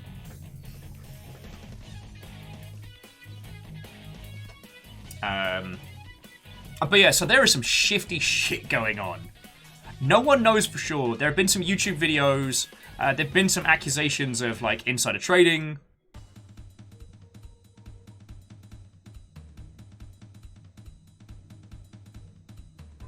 But yeah, the things that we don't know is Golden Auctions isn't Heritage Auctions who did the previous ones. And we have no information on who spent that much money on a copy of Sonic the Hedgehog. It's possible, but there's a speculative market building, which may be off the back of like CCG stuff. Because Lost Flowers mentioned Black Lotus prices, but Black Lotus was iconic and very powerful. So it kind of, it had like a 1-2 punch. It was iconic. It was from the OG sets. And in like full legacy formats, it wrecks face. And as Magic the Gathering has increased in popularity, there aren't any more Black Lotuses being printed. So the scarcity also increases the price. Like each one that's found is one less to be found in the world. Does it make a weird sense? But recently, God, I hate even uttering his name. But Logan Paul wore, I believe it was a Charizard to his boxing match, which I'm not going to do the dignity of watching. Feck that guy, and feck him for making so much money off of being a slam-chode. I know, he deeply cares about my thoughts and feelings. But the card that he wore around his neck, God, I mean, that thing was worth a pretty mint before it went in, and it was worth a lot more after he came out of that ring, because of the mainstream attention he got. And it's created kind of this, like, fiercely competitive market around, like, nerdy CCG stuff. Yeah, Ninja Falcon, it's one of those, I always hate knowing the business of this kind of stuff, because you do have to give him, I know, you don't have to give him credit, but yes, it's a very smart business move. I just... Oh, and we just got to drive by caffeine. Okay, bye, see ya. Caffeine, I hope it's not going too badly, friend. But yeah, I've been pondering this, and it's like, could be money laundering, it could be speculative purchasing. That because of this, like, spark in... Okay, Ninja Falcon, have a lovely rest of your day. I hope your internet stuff gets sorted well. Miss your friends. Looking forward to seeing you again. Yeah, it could be speculative purchasing with the idea that as nerd culture is now culture, that rich people will want to have essentially objects that ground them in these elements of culture by just spending a lot of money.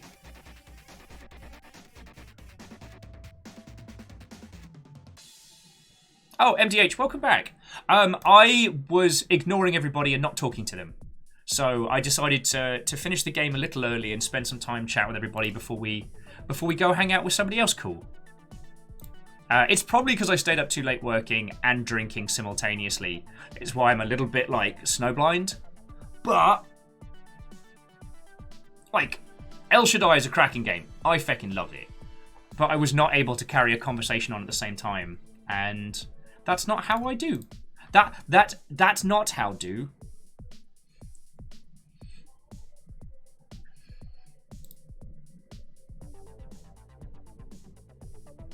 So yeah, just catching up on the general gaming news.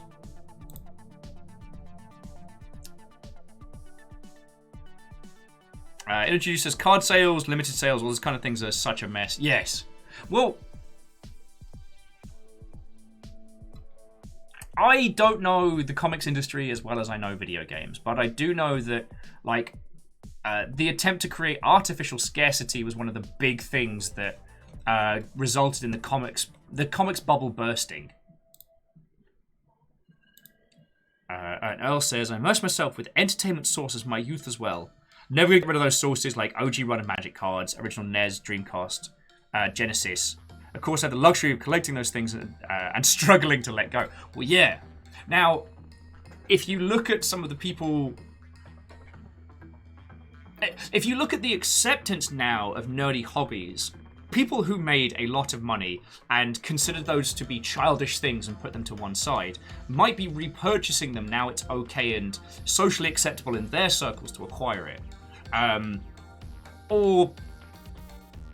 I mean, I don't know enough about this. I'd have to ask, like, M. Hart or people that understood, like, the actual sale of, like, modern and fine art. But there's a similar thing where people come into a large amount of money and they purchase expensive pieces to put them in their house to show, like, look, I know art. Look at this, I know art.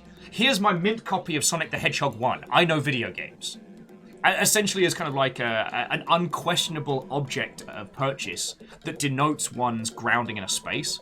But I might be getting too arty-farty on it. Most likely, it's money laundering or some fucking scam. I'd be mad about it. But you can play Sonic the Hedgehog right now on Steam.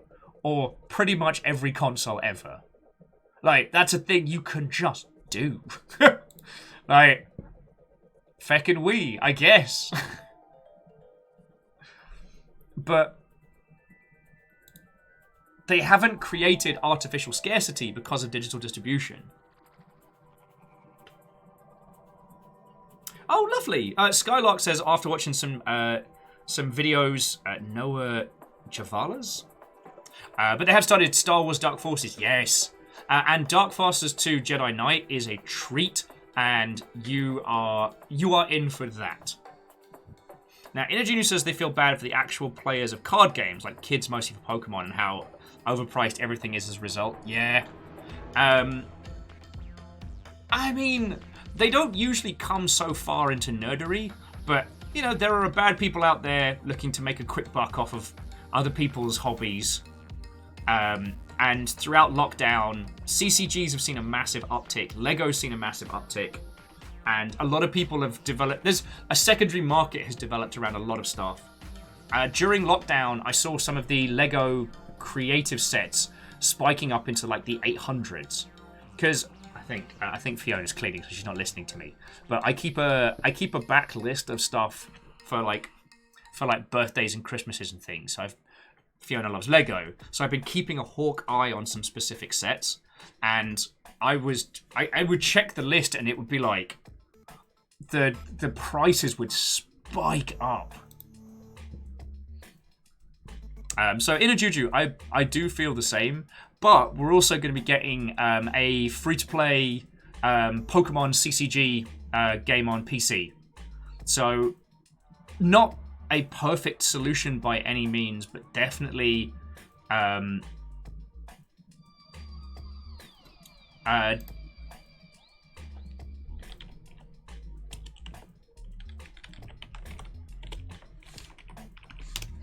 sorry, I went into space for a second there. Bastards. Sorry. It will definitely help people be able to play that without having to make the money investment. Hey, Toll Tales, you lovely person. Watto and welcome. We're just having a natter about Lego. We're having a natter about video games. Skylark just started playing Dark Forces. Watto and welcome. And friends, if you've not watched Toll Tales stuff, please do throw him a follow. Toll Tales is an incredibly accomplished voice actor. I fall into using a vocal performer. There we go. Sorry, I stayed up too late drinking and working last night. So, yeah. Apologies if I used any incorrect terms there.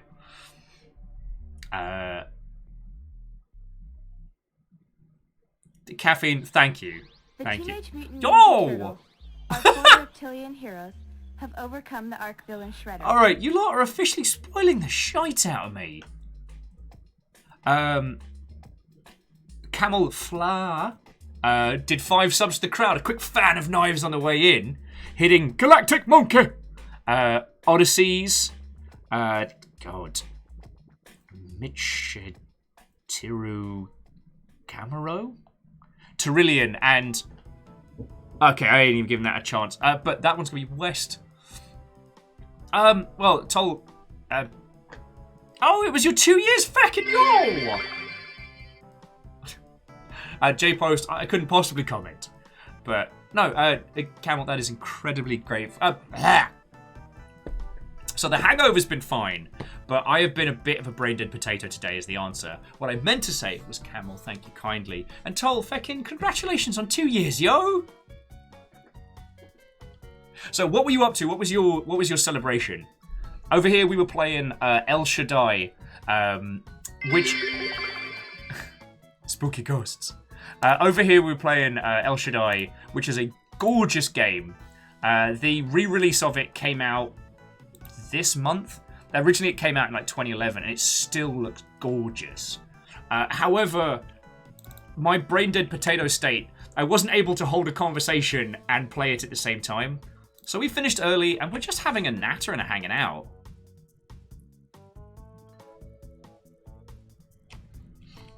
Camel says there was a lot of dying as like 4-bit cats. Oh, that's the... Oh, begins with a P. It's the one where you're like a squad of platforming kiddies, right? Oh, anyway. So, Toll, that's El Shaddai, and it is gorgeous. Pico Park, thank you, Camel.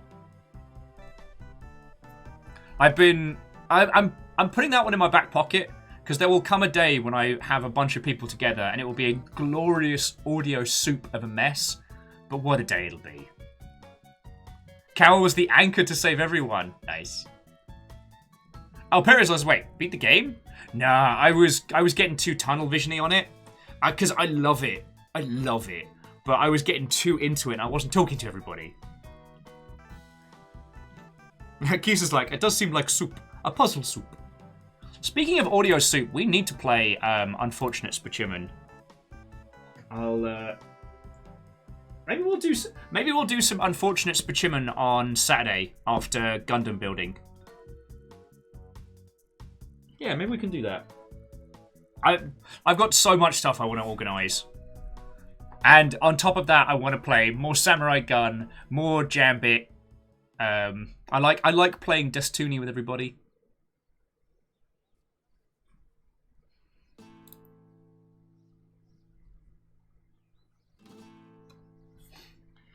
Yes, the Jambits. I was like, wait, doesn't that invariably turn less audio soup and more spaceman soup? Yes, it does. And, friends, if we can get a big squad together, if we get a big team together for Unfortunate Specimen, it now has not only the monster, but the betrayer. And they've tweaked how the monster works. So the monster now slowly evolves throughout the match. Which I know seems like an added complication, but I remember a few people that got very, very, and rightfully so, very mad because they'd start a game, they'd walk into a room with one door, and they'd hear the door lock behind them as another spaceman's like, oh, hello there. Imperios, did someone say evolve? I'm sorry, Imperios, no one has said that since the late 2000s. I'm sorry. I don't make the rules. That's a bit much. Let's keep them jazzy boys. Anyway, so yeah, so Toll, I'm happy 2 years again. Yeah, like I said, we just spent the day on RT May Cry, El Shaddai. Ha! No rhymes. Tomorrow we're doing giant robots versus, like, Attack on Titan-sized zombies. Then we got Skatebird on Thursday. Yeah, Lost Flowers. I do feel bad for Evolve. It was a great marketing run-up. Terrible end of, combined with an absolutely stupid business model. That by the time they switched it to free-to-play, it was already kind of... Evolve should have been just a free-to-play multiplayer title out the gate. But at that time, AAA publishers were not confident that free-to-play could sustain itself. I know. Saying that now, like, oh, friends, I don't know if the free-to-play business model can make enough money.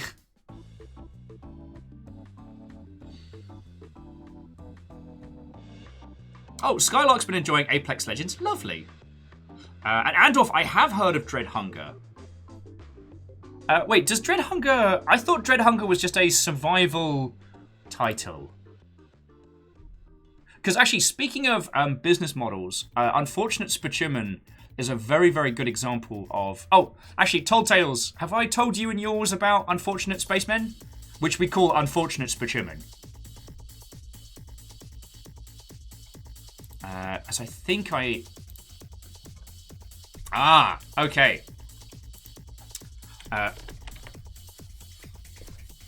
So, Unfortunate Spacemen is kind of like an evolution on the classic kind of like werewolf betrayal game.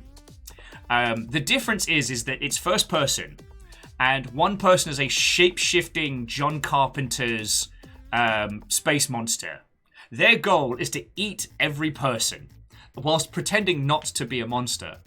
The spaceman's job is to complete menial tasks so they get evacuated from whichever hellhole they're dropped in.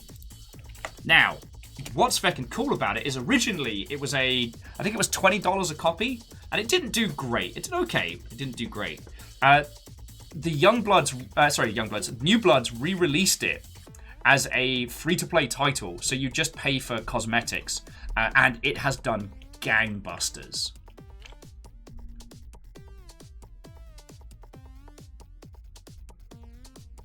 And it's so much fun. We played it a bunch of times, and it's not perfect.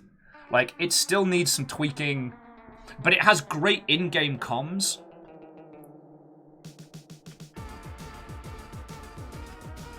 And so it's just... Oh, we've had so much silly fun with it. But yeah, so Dread Hunger, because I was looking at that.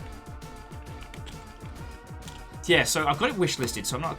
Oh yeah, so Dread Hunger is $25. A game of survival and betrayal. 8 Arctic explorers path their ship through an unforgiving Arctic. Among the crew, 2 traitors call on dark powers to undermine them. That sounds fucking great. Andor, thank you for reminding me of that one, because I was under the impression that it was like another build and survival game. And I liked the idea of it, you know, that you and your crew are trying to get through the ice. You have to survive it together.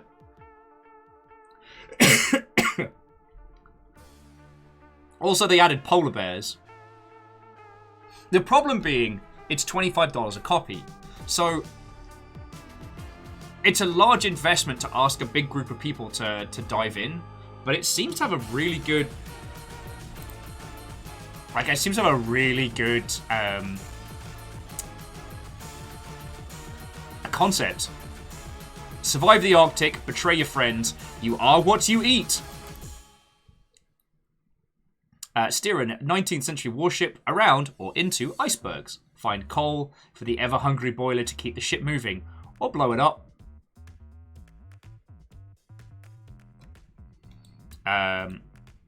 But yeah, this is one of those tricky ones because, again, it might be great for us as a group to try, but $25 a copy is difficult. So I'm gonna keep a hawk eye on it, you know? But yeah, thank you for reminding me of that.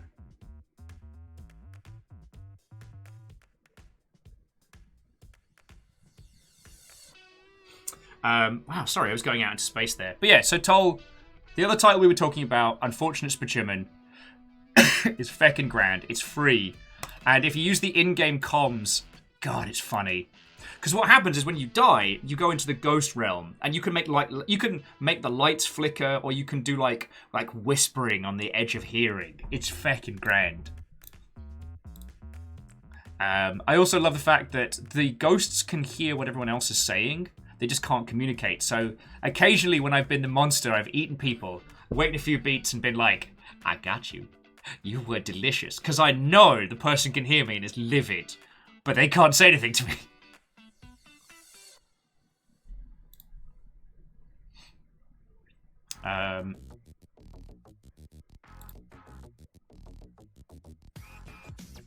Wow, I keep drifting out of space. You know what, friends? It has been a good 5 solid hours. I'm going to roll credits, and I'm going to pass you on to... well, I can't pass you to Tell Tales anymore. All good. But let me find some lovely person to pass you over to. If Squirrel's still going, I might send you over there, because he has the best raid response on Twitch. Like, that's... I don't say that lightly. Lost Flowers flickers lights and angrily. I might be on for some Destiny later on, friends, but I want to give my voice a little chance to have a breather. Alright, Toll wants to see the best raid response. Alright, well, we'll keep an eye on Squirrel. I still need to roll credits and thank these lovely Mother Hubbards for keeping my dumbass alive. Even when I'm being a less than conversational potato, they still keep my dumbass going. I'm very grateful for that. All right, and to that end, friendos. After last week and Saturday, I expected today to be feckin' silent, and you lot still brought the fucking thunder. So thank you, all right? Like, keeps us alive. I can't say enough thank yous for that. To that end, I would like to thank the League of Spooky Ghost Anonymous Cheerers, Bacon Avenger, J Post, ET3 Stooge, Ehrman, Favor 6, Katros, Fire Striker, Wolfgrad, Step Gen, Van der Beast. Don't know why I said it like that. Sorry, Green Fire and the Crystallian, as bits are like the biggest thing to help keep our dumbass going, so thank you. Your mods today was Caffeine, Lizzie T Pound, Rhymes with Moose, and we made some new friends today. So to AFK AOK, yeah, hopefully we get to hang out with you again. Now, those that subbed, resubbed, or were hunted by House Carl, I must thank the Stammering Gamer, Alnus, Secretly Robin, MDH Rights, Dark Denial, Fabian Torres Spincioli, AFK AOK, Gashwist, El Gavino, Bry Express, Rachel Amelia, Halo Hybrid, a former accountant, Sinsden Gilmore Greyjoy, Genuine Mind, Groundhog, I don't know what's up with me, these credits, I'm just in a weird mood. Lin Wu, Skyrim Skyvy, oh, I got it right for once. Cyrilloc, This Wom's for You, Rexy Lou, It's Full of Woms, Hydranair, Online CBF Wolof, Got Dusty, Optree Pro, Salmon, It's Lady JD, Scribal Error, Space Bucket Games, The Sassy Pickle, Tavi the Wolfus, Aussie Viking, Silly Gats, The Lost Flowers, Orchazini, Dust in Your Eyes, Martin, Unitalaxu, Sir John Bacon, Zeke Death, Dicer Washbear, one of these days I'll get that right, Lone Ranger Sarah, Lost Light, Dream of Forker, Wraith the Rat, Lathiacanus, Liam Legend, Odyssey, Mitchell Kamuro, Tyrillian, West, and Galactic Monkey. Hosts came in from Captain Stephanie Barnes, Red Burning Dragon, The Smallest Waffle, Bacon, thank you. And the raiding heroes was Whimsy Shrimp, Told Tales, Aparius Unlimited, and ET3 Stooge. And just lastly, whoever that was that picked that up, friends, Worms Armageddon is on sale for another 15 hours. It is $4. We are going to do a Worms tournament at some point on a Saturday. Or think of it more like a Worms free-for-all. So if you want to join in for that, please, please, please, please, please, do pick up a copy now so you don't end up having to spend $15 later. J-Post, thank you for the bits. And Vanderbeest, thank you for fucking filling up the pint glass on the way out so give everybody a good cheers. Right, now it looks like El Dirty Squirrel's still going. So, you ever seen a half man, half squirrel dance in outer space? You're about to. Alright, friends, thank you for a wonderful day. Thank you for putting up with me being potato mode. I'm very glad I got to show you today's game. And tomorrow, it's giant robots versus zombies. That's a real thing we're going to do.